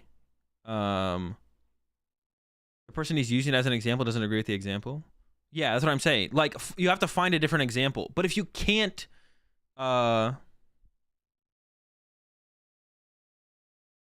he's not saying it was RNG. No, but if it's not RNG, then the answer is always just do better. But like, okay, that's fair. I guess he didn't say, he said not making day 2 can happen to even the best. But isn't that like implying that it's RNG? Like, if you look at my 3 tournament results and I'm like, I prepared poorly from them and I played poorly, it's like, oh, well then you probably don't deserve your Worlds invite because you didn't play to the best of your ability or prep as good as well as you could have. It's like, oh, okay, then you don't. But they're using me as an example as to why making day 2 wouldn't lead to your invite, right? But that's just not true. It's implying the best make mistakes. But if you make mistakes, then why do you deserve your Worlds invite for not being able to perform? Or see, that's what doesn't make any sense to me then if we go that route. The only example anyone should use here is Tord hitting triple Whimsicott and going 0-3 drop with Dark Ursh. Like, doesn't that also just like defeat their argument though? Or make like tagging me not make sense? Or using me as an example not make sense? We can scroll down here because Jake said he said something. Best friend level 4 does not mean that players only expected to attend 4 events. If anyone earns points at 75% events, it means they have to attend fill 4 finishes. If they have some mistake, that means they need to attend 6 of 8 events to fill the 6 finish limits. Players even happens to the best players, and if that happens at the only events you can attend during the season, then you're out of luck for the Worlds invite. IMO locals need to be even more important for the Worlds invite, or points at regionals need to be increased, or just lower the point total to qualify. Yeah, but okay, let's say that was my result. If I'm out of luck, it's on me though. That's what I'm saying. That's why I don't like this as an example. Like, even if their follow-up is then you're out of luck if you didn't do well at those events. Yeah, but it's like I didn't do well because I played bad or I had a bad deck choice. Like, I can put that all on myself.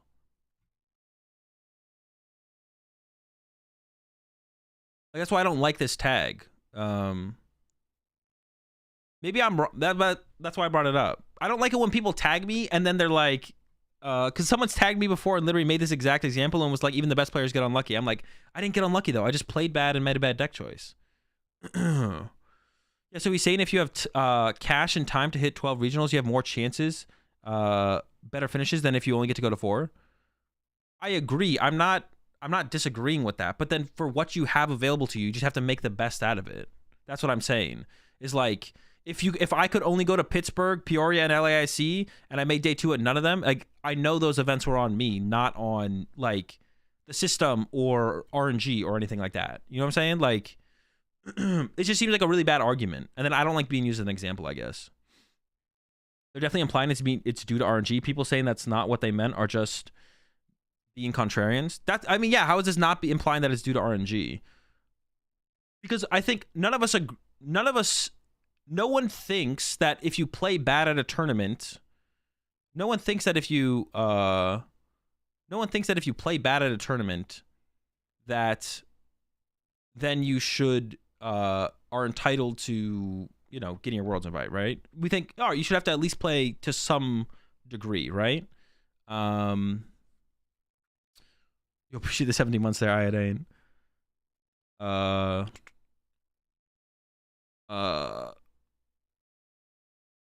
Like, you should have to like play well and prep well, like ideally, theoretically, right?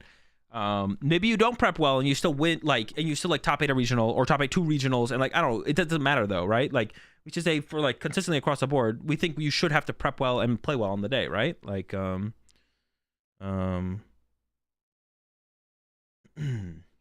everyone plays terrible and still wants invites for everyone. Seems like everyone does think that because everybody plays terrible and still wants invites for everyone. Yeah, that's what I took away from this, is like, they used me as an example that you can have bad tournaments in terms of like RNG, but it's like not RNG that led to my poor success at these 3 tournaments, you know? I don't know. People just want to go to Worlds with as little time and effort as possible. It definitely feels like that, and I'm like fine for, like I even mentioned, like I think you can have a system, like even like Jake's like proposed system of like quality over quantity, like give higher placements at regionals more points, and then even like I said, you can even extend to like auto invites down to like top 8 in regionals, and that would lead to, if you can only go to 2 regionals a year, it's like, all right, if you get like 2 top 16s, maybe you can squeak out your invite, or if you just top 8 either of them, you get your Worlds invite, right? A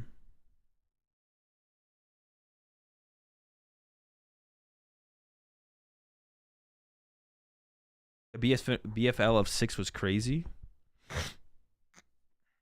Maybe. I mean, smaller BFL, more points, I think makes sense for sure. I just want the opportunities to try to get to Worlds, and if I don't make it, that's fine. Just don't limit the opportunity. I can agree with that, old man cringe. Well, that's what I'm saying. Like, yeah, like the idea of like making it so you get your auto invite if you like top 8 a regional or top 16 a regional or something like that, like does give like the opportunity to more people to attempt to get the Worlds invite, right? Something like that makes more sense. Or more, make it so you get more points when you go to regionals, but lower the BFL or something like that. I don't know. Smaller BFL, more points. Yeah. But if you don't play well at events you attend, you should still get invited. That's the worst take you can have. Yeah, that's what I'm saying. Like, you should have to like perform at a certain level. You should have to perform at a certain level to like get your invite. And I do like the idea of like that opportunity being to more people, regional to regional as well. I don't think many people are arguing to limit opportunity. A limit on the number of events someone can attend isn't popular. A limit on the number of events someone can attend isn't popular. Yeah, I don't know. Yeah, I just don't like being used as an argument for one side or the other. I mean, unless you like you know my opinion specifically. I don't like being used as like an argument for one side or the other. But people use my name sometimes. It definitely annoys me. Unless you for sure know my opinion on the situation, then I'm like, then it's okay. But that's one thing that does annoy me. But I can understand with the points I brought up in chat. Maybe this one shouldn't annoy me as much as it does.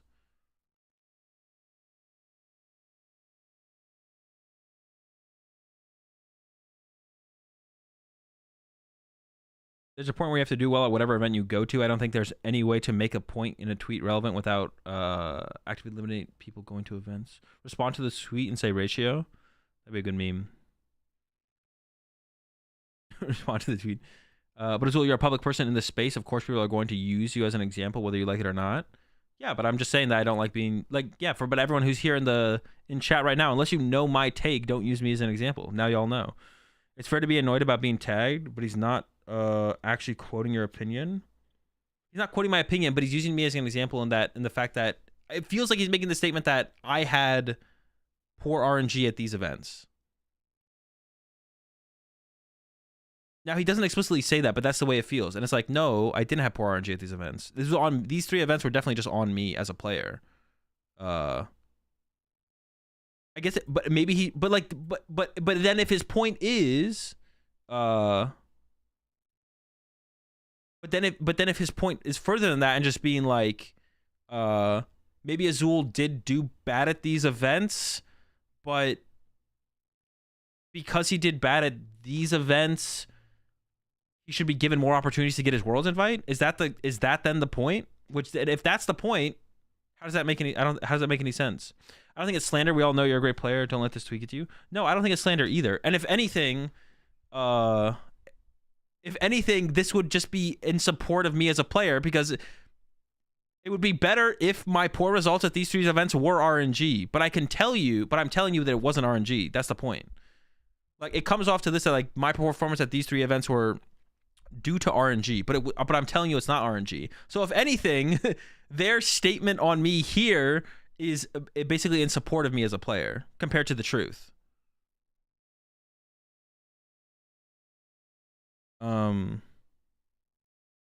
But I don't like people. I don't like the inflated the way people talk about RNG in the game. So I don't want to be used as a tool, or I don't want to be used as an example to amplify how much RNG people think is in the game.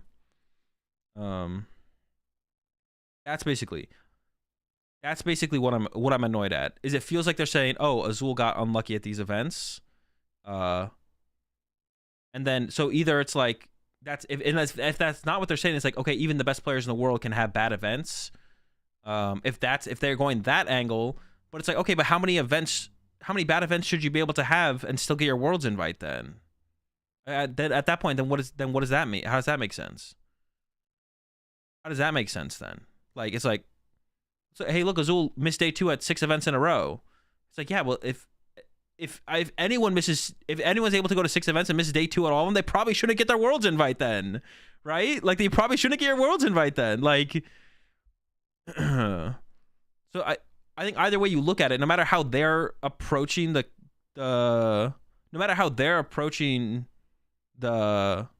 take, it's just a bad take.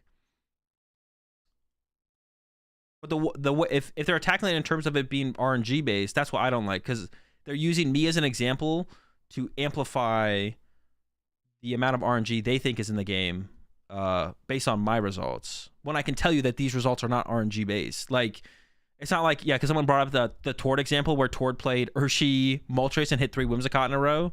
Like, that's not what happened. Like, that's not what happened. You have to day 2 at least 1 regional to qualify for Worlds in NA, right? I think you need more than 1. So do you have a preference on how exclusive Worlds should be? Not really. I kind of like the idea of, the more like these discussions have happened though, the more these discussions have happened though, I kind of like the idea of,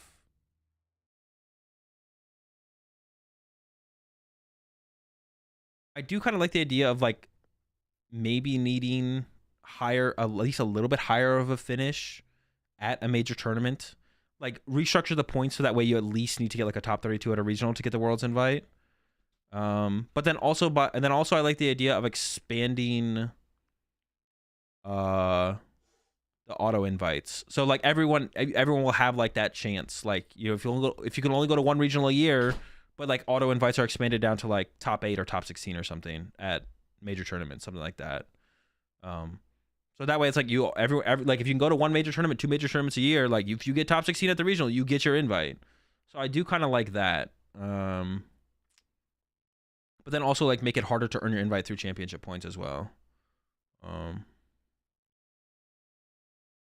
don't think expanding auto invites is a good idea because of the difference in regional sizes. I mean, you could do it, auto invite by record would be cool. I mean, you could do it based on, like, you could do a kicker for it, right? Like, if we have under 800 players, only top 8 gets their invite. If you have over 800 players, top 16 gets their invite. If you have over 2K players, top 32 gets their invite. Like, you could just do it like, you could do it based like that, but also, I don't know if it needs to be overly nitpicked that either, to be honest. Yeah, you could do it like that, although, but I don't know if it needs to be overly nitpicked out either.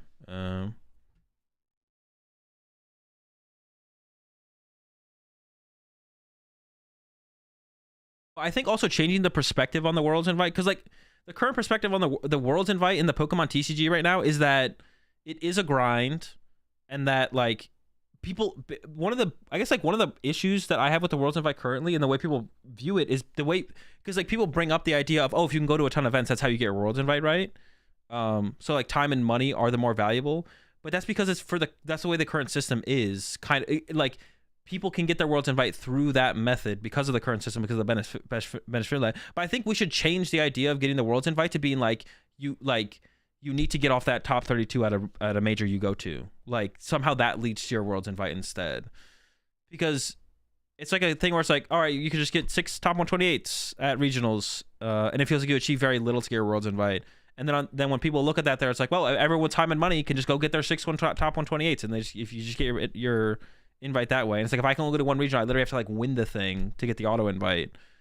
So if we do make the best finish limit smaller and increase the amount of points you get at regionals, and then increase the auto invite number, You'll have to do something a little bit more prestigious in the game to actually get your invite, and then the auto invites will be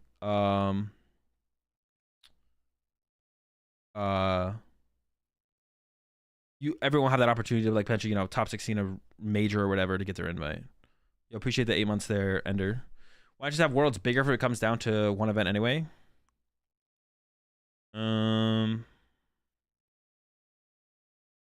you want worlds to mean something. You want the prestige of playing in worlds to mean something. You want the idea of earning your worlds invite to mean something. Like if everyone just got their worlds invite, like why not just have worlds bigger if it just comes down to one event anyway? If you're saying bigger, that means you just want it to be easier. I don't think you or I would agree, though, that I don't agree, and I don't think you would agree either, that if you win a League Cup, you should get your Worlds invite, right? We want getting to Worlds to mean something. The question is, like, how hard should you have to work for that something is the question. Because, yeah, we both don't agree, and I'm speaking for you here just because I'm assuming you're being rational, that you shouldn't have to, like, win a League Cup to get your Worlds invite, right? People just care about earning an invite. Topping worlds is important. Going to an event is rewarding. People care about earning an invite. Yes, topping worlds is important. I mean, some players want to top worlds. Going to an event is rewarding, just like any event in general. Why do locals mean less than a regional in a community-based game? Because it's not just about the community. It's about there's a certain level of prestige of doing well in the game. Like do we all just want to show up to play a bunch of Pokemon and then the final standings are just randomized? Like we all show up, play 9 rounds of Pokemon day 1. We all show up for day 2, play 6 rounds, and then at the end of all the standings are just randomized. Who won? Or it just doesn't matter. They actually don't even have final standings. It's because it's a competition. People want to win. It's competition. People want to win. People want to compete in the competition. If you just want to play Pokemon, you can. And you can do it in the regionals and stuff. I mean, you can also just like only play locally as well, though. Like, I think like a big thing with the competition. Well, I feel like there's so many people have like a bad view of like competition for some reason. I don't know why. Like, if you're not as competitive, you don't care about winning as much, you don't care about the prestige of worlds or getting to worlds or playing in worlds, like that's fine. But then just let the competitive people be competitive. And then if you still want to show up to regionals and play in them just to play Pokemon and have fun, you could, like, those can coexist in literally the exact same venue, playing in the exact same tournament. It's just that one person cares way more about winning and trying to win, and the other one doesn't. And those literally coexist. They do currently coexist and coexist in the same venue at the exact same tournament.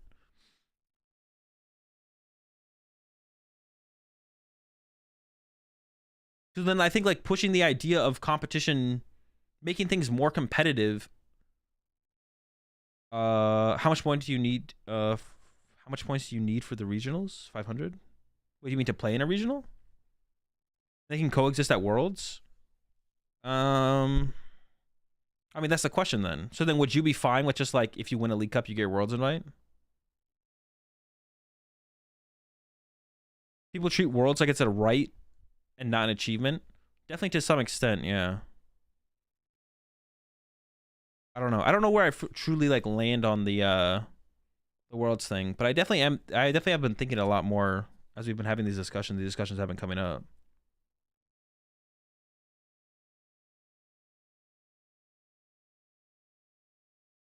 Would you like a pro circuit? I don't know. I kind of like the idea of like everything. I don't hate the idea of everything being open tournaments like it is currently. I don't hate the idea of open tournaments, of everything being open. If nothing gets changed, the next season is exactly the same. What if nothing gets changed and the next season is exactly the same? I mean, I wouldn't have a problem with that. I don't think overall. I just want more auto invites. That's the one thing I want, is more auto invites for sure. Travel Lord crashes with people trying to get the invite, thinking on Forces top 32 or things like that. What do you mean? I don't know what you mean by that. They can maybe host an event in June, since there's no championship points events that allow 300 points above players to compete for a world spot. This could be to host in multiple areas. But why? Why do you need a last chance qualifier? Why not just, you should have just done better at other tournaments. I don't understand why we need to add more tournaments. Why do we need to add more tournaments? Just do better at the tournaments you should have done better. And if you didn't get your invite from that, you didn't get your invite from that.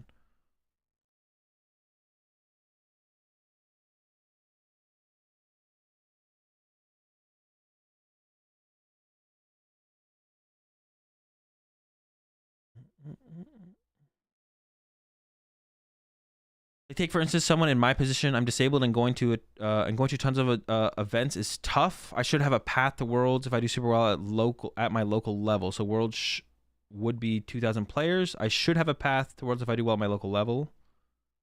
The best players in that day will win regardless if it's 600 or 2,000 players, right? No, this is not true. Pokemon has RNG, so it definitely like it was. I mean, it's not true as to they will win or not, but did I approach that matchup wrong, or does Guardian need a Devo to play? I mean, people in chat were saying you were approaching it wrong, Ryan, but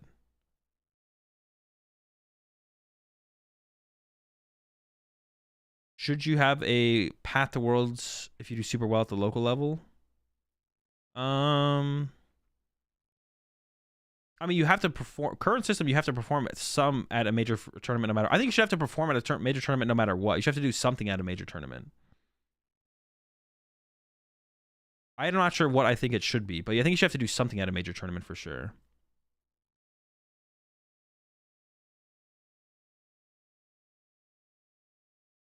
What is good for the players is not necessarily what's good for TPCI and its business. It is obviously they want Worlds to be a celebration more than a high-level event. Yeah, it's possible. Point system is fine if people want to chase, they can, but also able to go to every tournament shouldn't.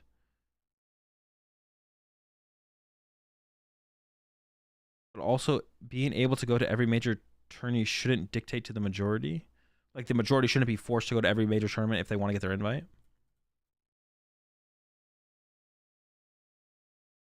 I mean, in a system where you just have to place higher at a major tournament, you still have the same opportunities. You just have to do better at the major tournaments you go to.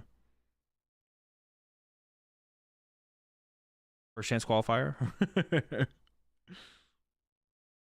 Last chance qualifiers are just really exciting to watch, to be honest. Maybe.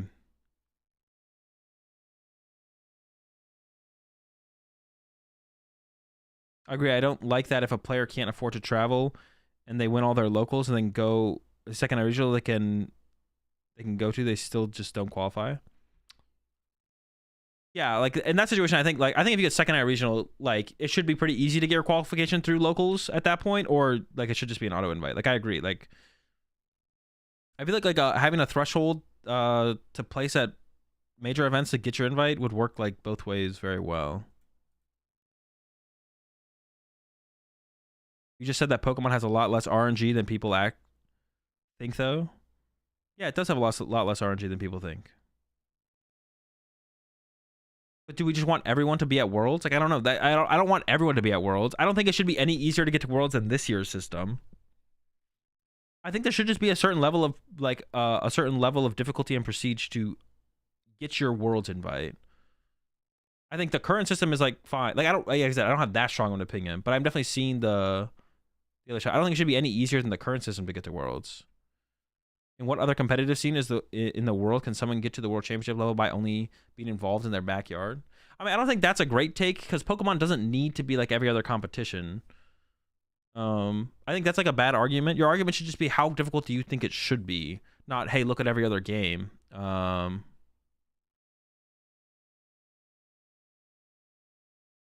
think there should have to be some level of prestige and achievement to get to the World Championships.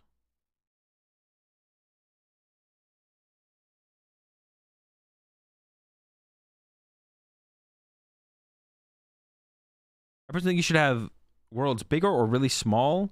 Make each point system qualify you for nationals, and whoever top 16s their nationals gets to go.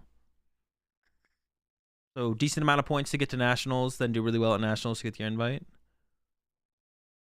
I think you should at the very least have to attend one major, but if you choose to only do one major, make it like you gotta hit at least top 16 or higher for a chance at Worlds, and then just go from there. Would give flexibility while also still forcing competitors to attend a major for a shot. That's what I kind of want to see, something like that.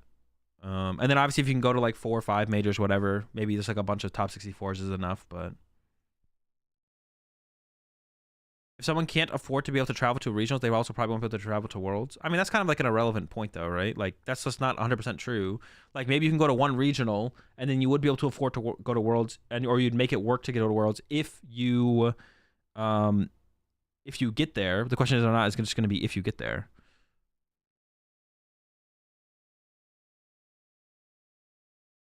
4 Master Worlds? Yeah, only 4. It doesn't have to evolve and truck on money. Well, that's what I'm saying. Yeah, that's why I would like it to be like if you get top 16 at a major, like if you just got your invite that way. So even if you're only able to go to 2 majors a year, you have 2 chances to get top 16 and get your invite. I heard that if you top 8 at any major tournament, you get access to a special Discord. Is there any time frame for that top 8 major?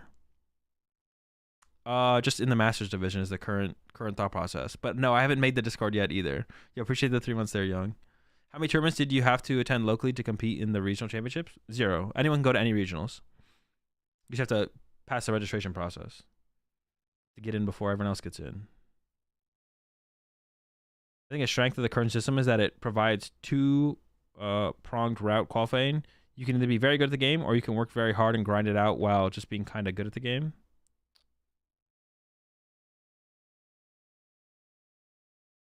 But I think it would be good. I think that's just, I mean, the current system, like I said, I think it'd be better though to like make it so the players that are kind of good had to grind less. Like make BFL smaller and then make it so you have get more points at regionals, but maybe make the placement you have to get a little bit higher.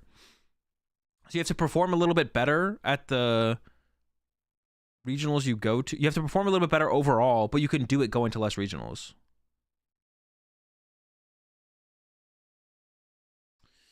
I feel like TPCI will make Worlds Invite slightly easier next year, and we'll have another year of this debate. It's possible. I think ASC should be changed somehow. Getting 150 points by getting 50 points at each this season gave a huge advantage over someone who could only do 1. No, but the advantage over someone I think is always just a terrible argument. Just because someone could go to 3 ICs and you could only go to 1, it doesn't mean they took away your Worlds Invite.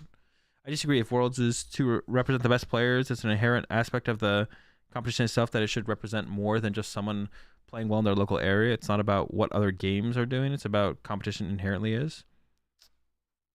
I agree with that, but if that should be your argument though, is that you feel like I mean, I guess you can make the example. You can bring up the example of other games as well, I guess. True.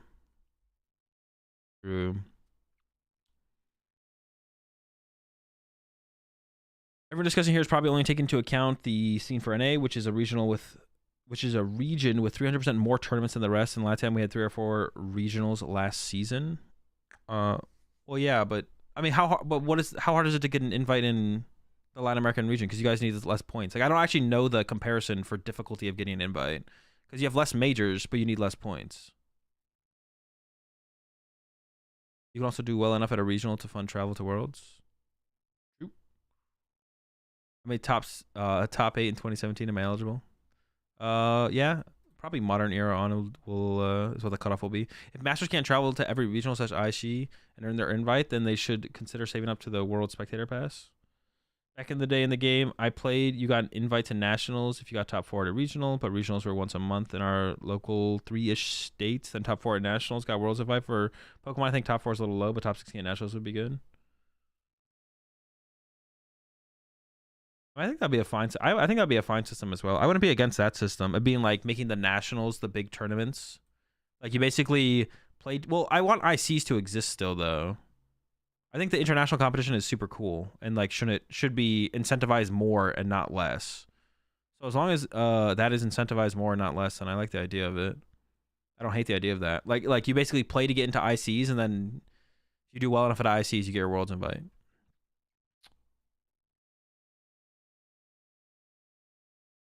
How many hours you put into the game before you won a regional, and is that the threshold you're suggesting? No. How many hours did I put into the game before I won a regional? I don't know, probably a lot. But I also like won my first regional. But that was way back in 2010. I won my first regional I played in, and yeah, that was back in 2010. But I played a lot of Pokemon back then because I was literally 15 and all my siblings played, so we just played Pokemon all day. Like. So I played a lot of Pokemon back then.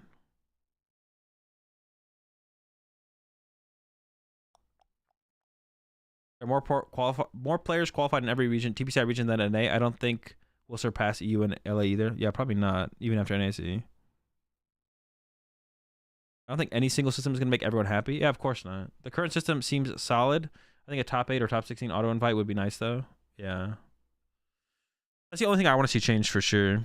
That means the championship points are only relevant for the world championships, right? Yep. I see just give higher prizes and not so many points. I think there should be a tournament. I think there should be a tournament smaller than regionals but bigger than cups. I think everyone wants that, but I don't know if that'll ever happen. Regionals are huge these days. I think something in between is valid. Getting 30 points at 6 regionals is pretty easy, or 50 at IC. Winning a cup is up 2, so something at least top 32 should be good. Regular ass working people want to go to Worlds and hang out with those elites. I think the idea of that is fine, Apples, but I think also just like the idea, like, even at that being fine, we also can all agree, like, the Worlds invite, it shouldn't be for literally everyone, right? Just based on, like, even if we say, hey, we think people who aren't, like, full-time Pokemon players should be able to get the Worlds invite. I think I agree with that. But you could get to the point, you can go down the line where it's like, well, this person, based on their work schedule and what they have to work, can't earn their Worlds invite unless they could only get it from locals. And I don't think you should only be able to earn your Worlds invite for local. So for that person specifically, I don't think they should be able to earn their Worlds invite. I think someone who could never compete in a major event due to, like, work restrictions and not being able to achieve anything at a major event, I don't think they should be able to earn their Worlds invite. I think if we can, I don't know if everyone agrees at that point. I think that's true for sure. I don't think, like, anyone should be able to earn their Worlds invite. You should have to achieve something at a major tournament. So there's just a point. I think most people agree that there's, like, a point where it's like, you have to be able to at least do X to earn your Worlds invite, or you have to be able to do X, like, outside of, like, whatever your normal day-to-day, like, there is some amount of time and money commitment that has to come to earning your Worlds invite. I mean, unless you literally do think that, like, just by, like, if anyone should just be able to play in Worlds, I guess. I don't know. Just, like, it makes the idea of Worlds mean nothing, though. It means nothing to achieve your Worlds invite. I think we want it to mean something. I think we want the process and the earning of that to mean something. You know, if you put in the time and effort, you can do something that other people can't do. And sure, maybe the reason they can't do it is because I gotta go work, but, like, it's not for everyone. It's not for everyone at the end of the day.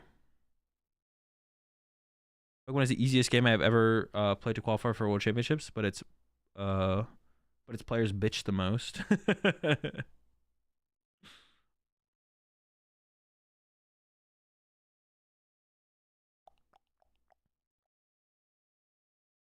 You can't be the standard, though. I never said I was the standard, though. Did I say I was the standard? I don't think I said I did. You can't be the standard, though. Some of us, lawyers, doctors, parents, etc. I like the idea of Worlds needing championship points and play points. You want the best of us, not just people skewing one way. I like the idea of Worlds needing championship points and play points. Nah. Well, play points mean we'd have to play a lot, which means if you're able to play that much and have enough play points to, like, be a qualification for you for Worlds, and then you didn't do well enough through championship points, then you just didn't do well at enough tournaments. So there's no reason for it to play points to get involved. There's no reason for play points to get involved, because that just means you just do really bad at a bunch of tournaments, and then because you just show up to the tournaments, you should get your Worlds invite. I don't like that.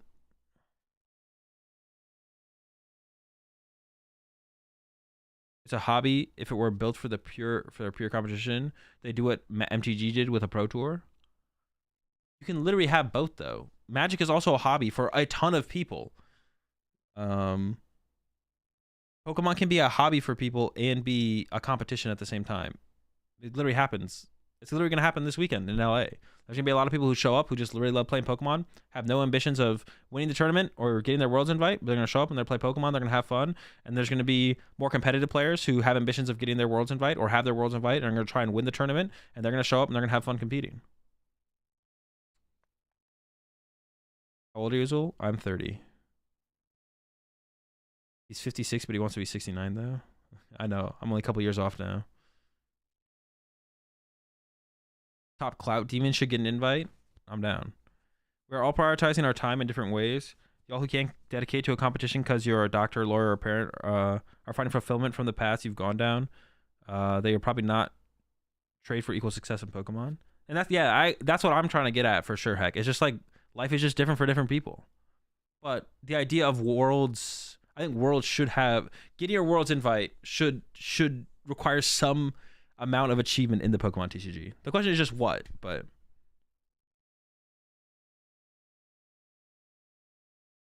If it's just a hobby, then why would you feel the need to be a Worlds competitor? Again, just go to the Worlds tourney and play in a side event and treat it like a holiday. That's fine. Giovanni would have already 3-0'd Grant. True. Grant would have got cooked. But Grant had to go to do coaching, so. Or has to go do coaching. Wait, never mind, he's still here.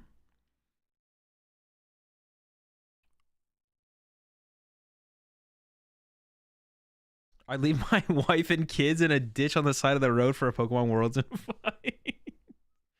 I think everyone should get a law license. Some of us are too busy playing Pokemon to study for the bar. What about up-and-coming people who...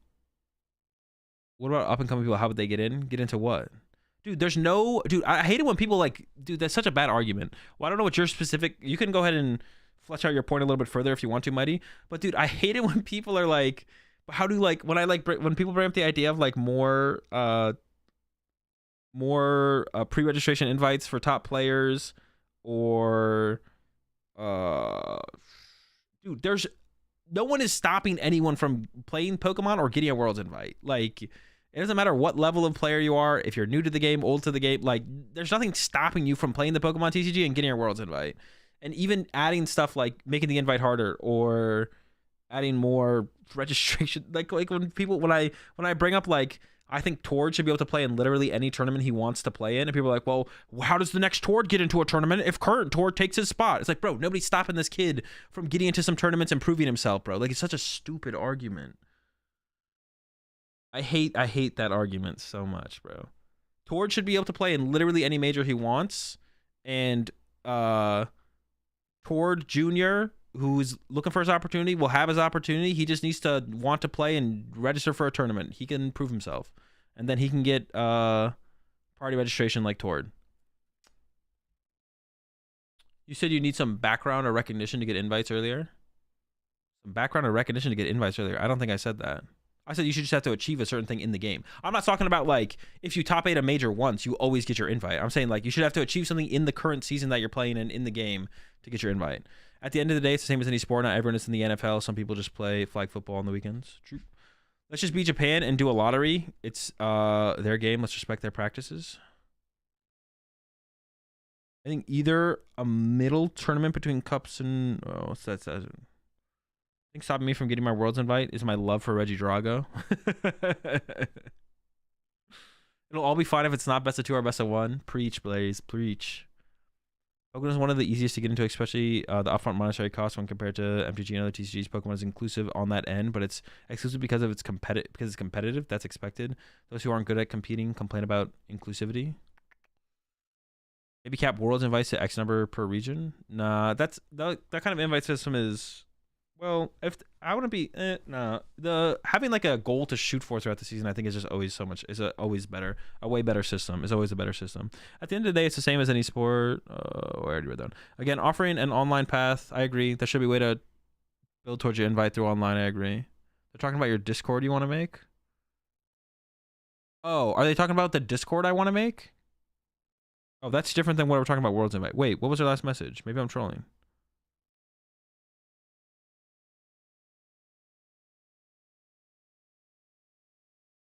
Oh, are you like are you mixing up me talking about the Discord I want to make with Worlds invites? Okay, I get the sense people complain about exclusivity for Worlds sound like they've never watched or participated in competitive sports.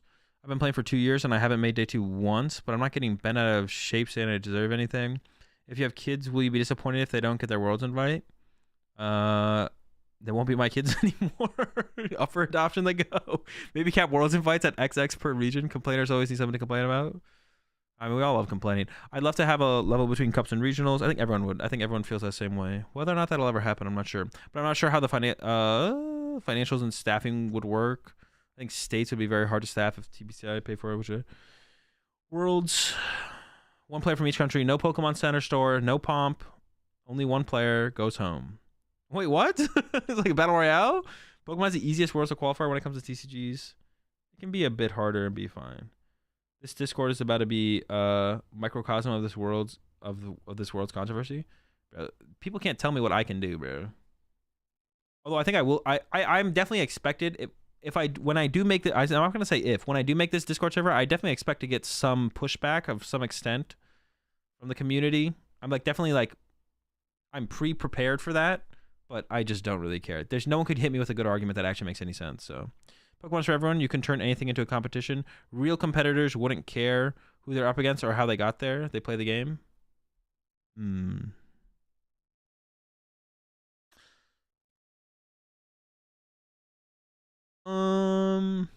I'm not viewing it like I don't care who I play against at the World Championships. I'm not viewing it as like a competitor. I'm viewing it as what I think is correct for the Pokemon TCG scene moving forward. I'm not thinking about it as, ooh, I don't want to play against this person at the World Championships. That's not how I view it. I'm like, okay, what do I think makes the most sense for the Pokemon TCG scene? And I think the World's Invite definitely needs to have some value to it. What's best as for a competition? What's best for, the competition moving forward? After I'm gone and retired, what do I want to see the landscape of the game look like? And that's where my opinion is being developed from, with that in mind. Is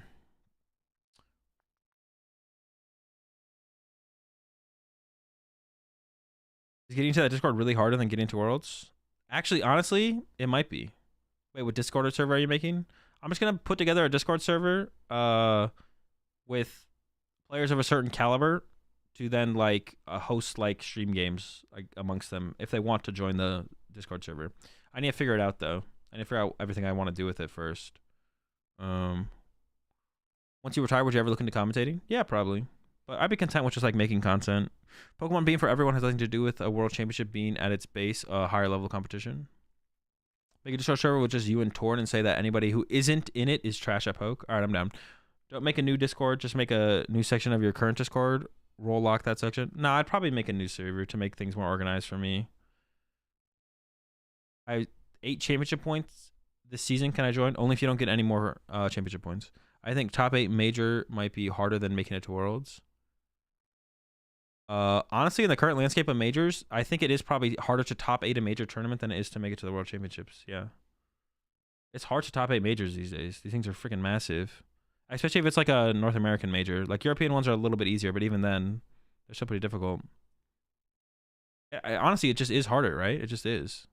It's definitely more difficult, I would say, overall. Like, you have to play better and prep better to top 8 a major than to get your Worlds Invite. If you're able to go to enough majors, of course. Who's a player you really prefer not to play? Probably Sander, just because I don't know what the fuck he's playing.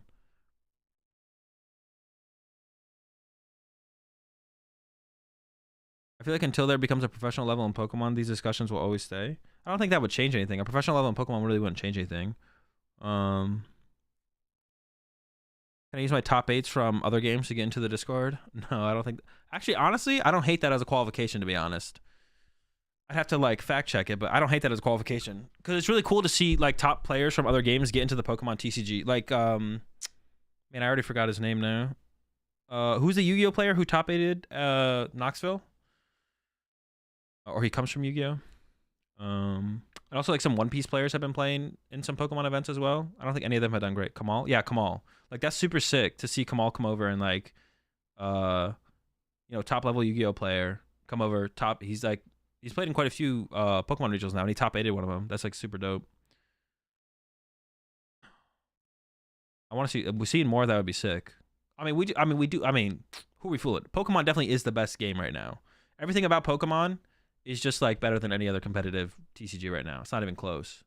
I mean, why wouldn't you play Pokemon? What are we crying about today? Bro, name it, bro. We stay crying over here. You thinking of Kamal, my boy Cross? Yeah, Cross has played in some tournaments too, right?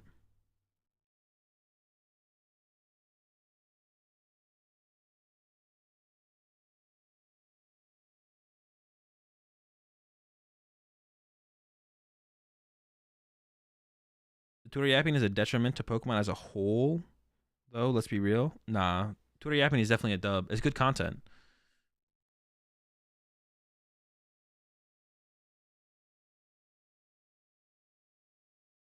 I keep telling my friend that it's the best TCG and he refuses to play it. I think because of how it's tied to a kid's game. Yeah, there's definitely like some weird Well, the things about the Pokemon TCG that I feel like people from other TCGs don't like is the kids game thing, and then also the lack of interaction on your opponent's turn, which I can definitely understand. Like, but I think once you understand the Pokemon TCG more, the lack of interaction on your opponent's turn doesn't matter as much as you think it does, and like you still have as much in Pokemon, you still have as much opportunity to be disruptive to your opponent as you do in other card games. It's just the way that it's expressed is just so much different. It's hard for people to grasp that until they learn Pokemon better. But once you learn Pokemon more, you're like, oh wait, you actually you can be disruptive in Pokemon, like the way you can in other card games. Like you just can't do it on your opponent's turn. But yeah, a lot of people don't understand that until they like actually play, until they understand the game a little bit better. Like on the surface and just playing a couple games with it, it definitely, I can understand how it probably feels bad to people who play Magic and play Yu-Gi-Oh and stuff like that. Like, can you play cards on your opponent's turn in One Piece? No, you definitely can, right? I've played One Piece before too, but now I don't remember. You definitely can though.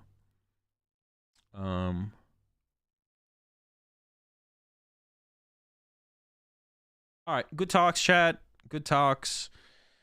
I'll be back tomorrow. Tomorrow we got Twilight Masquerade. I'm gonna go for that 12-hour stream tomorrow, and I'm also gonna probably try and go for a 12-hour stream on I don't know. 12-hour stream might be a little bit of a reach on Thursday because I gotta like pack and stuff. Let's shoot for like 2 10-hour streams. How about that? 10-hour stream tomorrow, 10-hour stream on Thursday, and then Friday I drive to LA Regionals, and I'll be gone over the weekend. Friday, Saturday, Sunday. For LA Regionals. If you see me there and you want to say what's up, feel free. Always happy to say hi for a second, take a picture, sign a mat, sign a card, whatever. I don't mind. I don't bite. Feel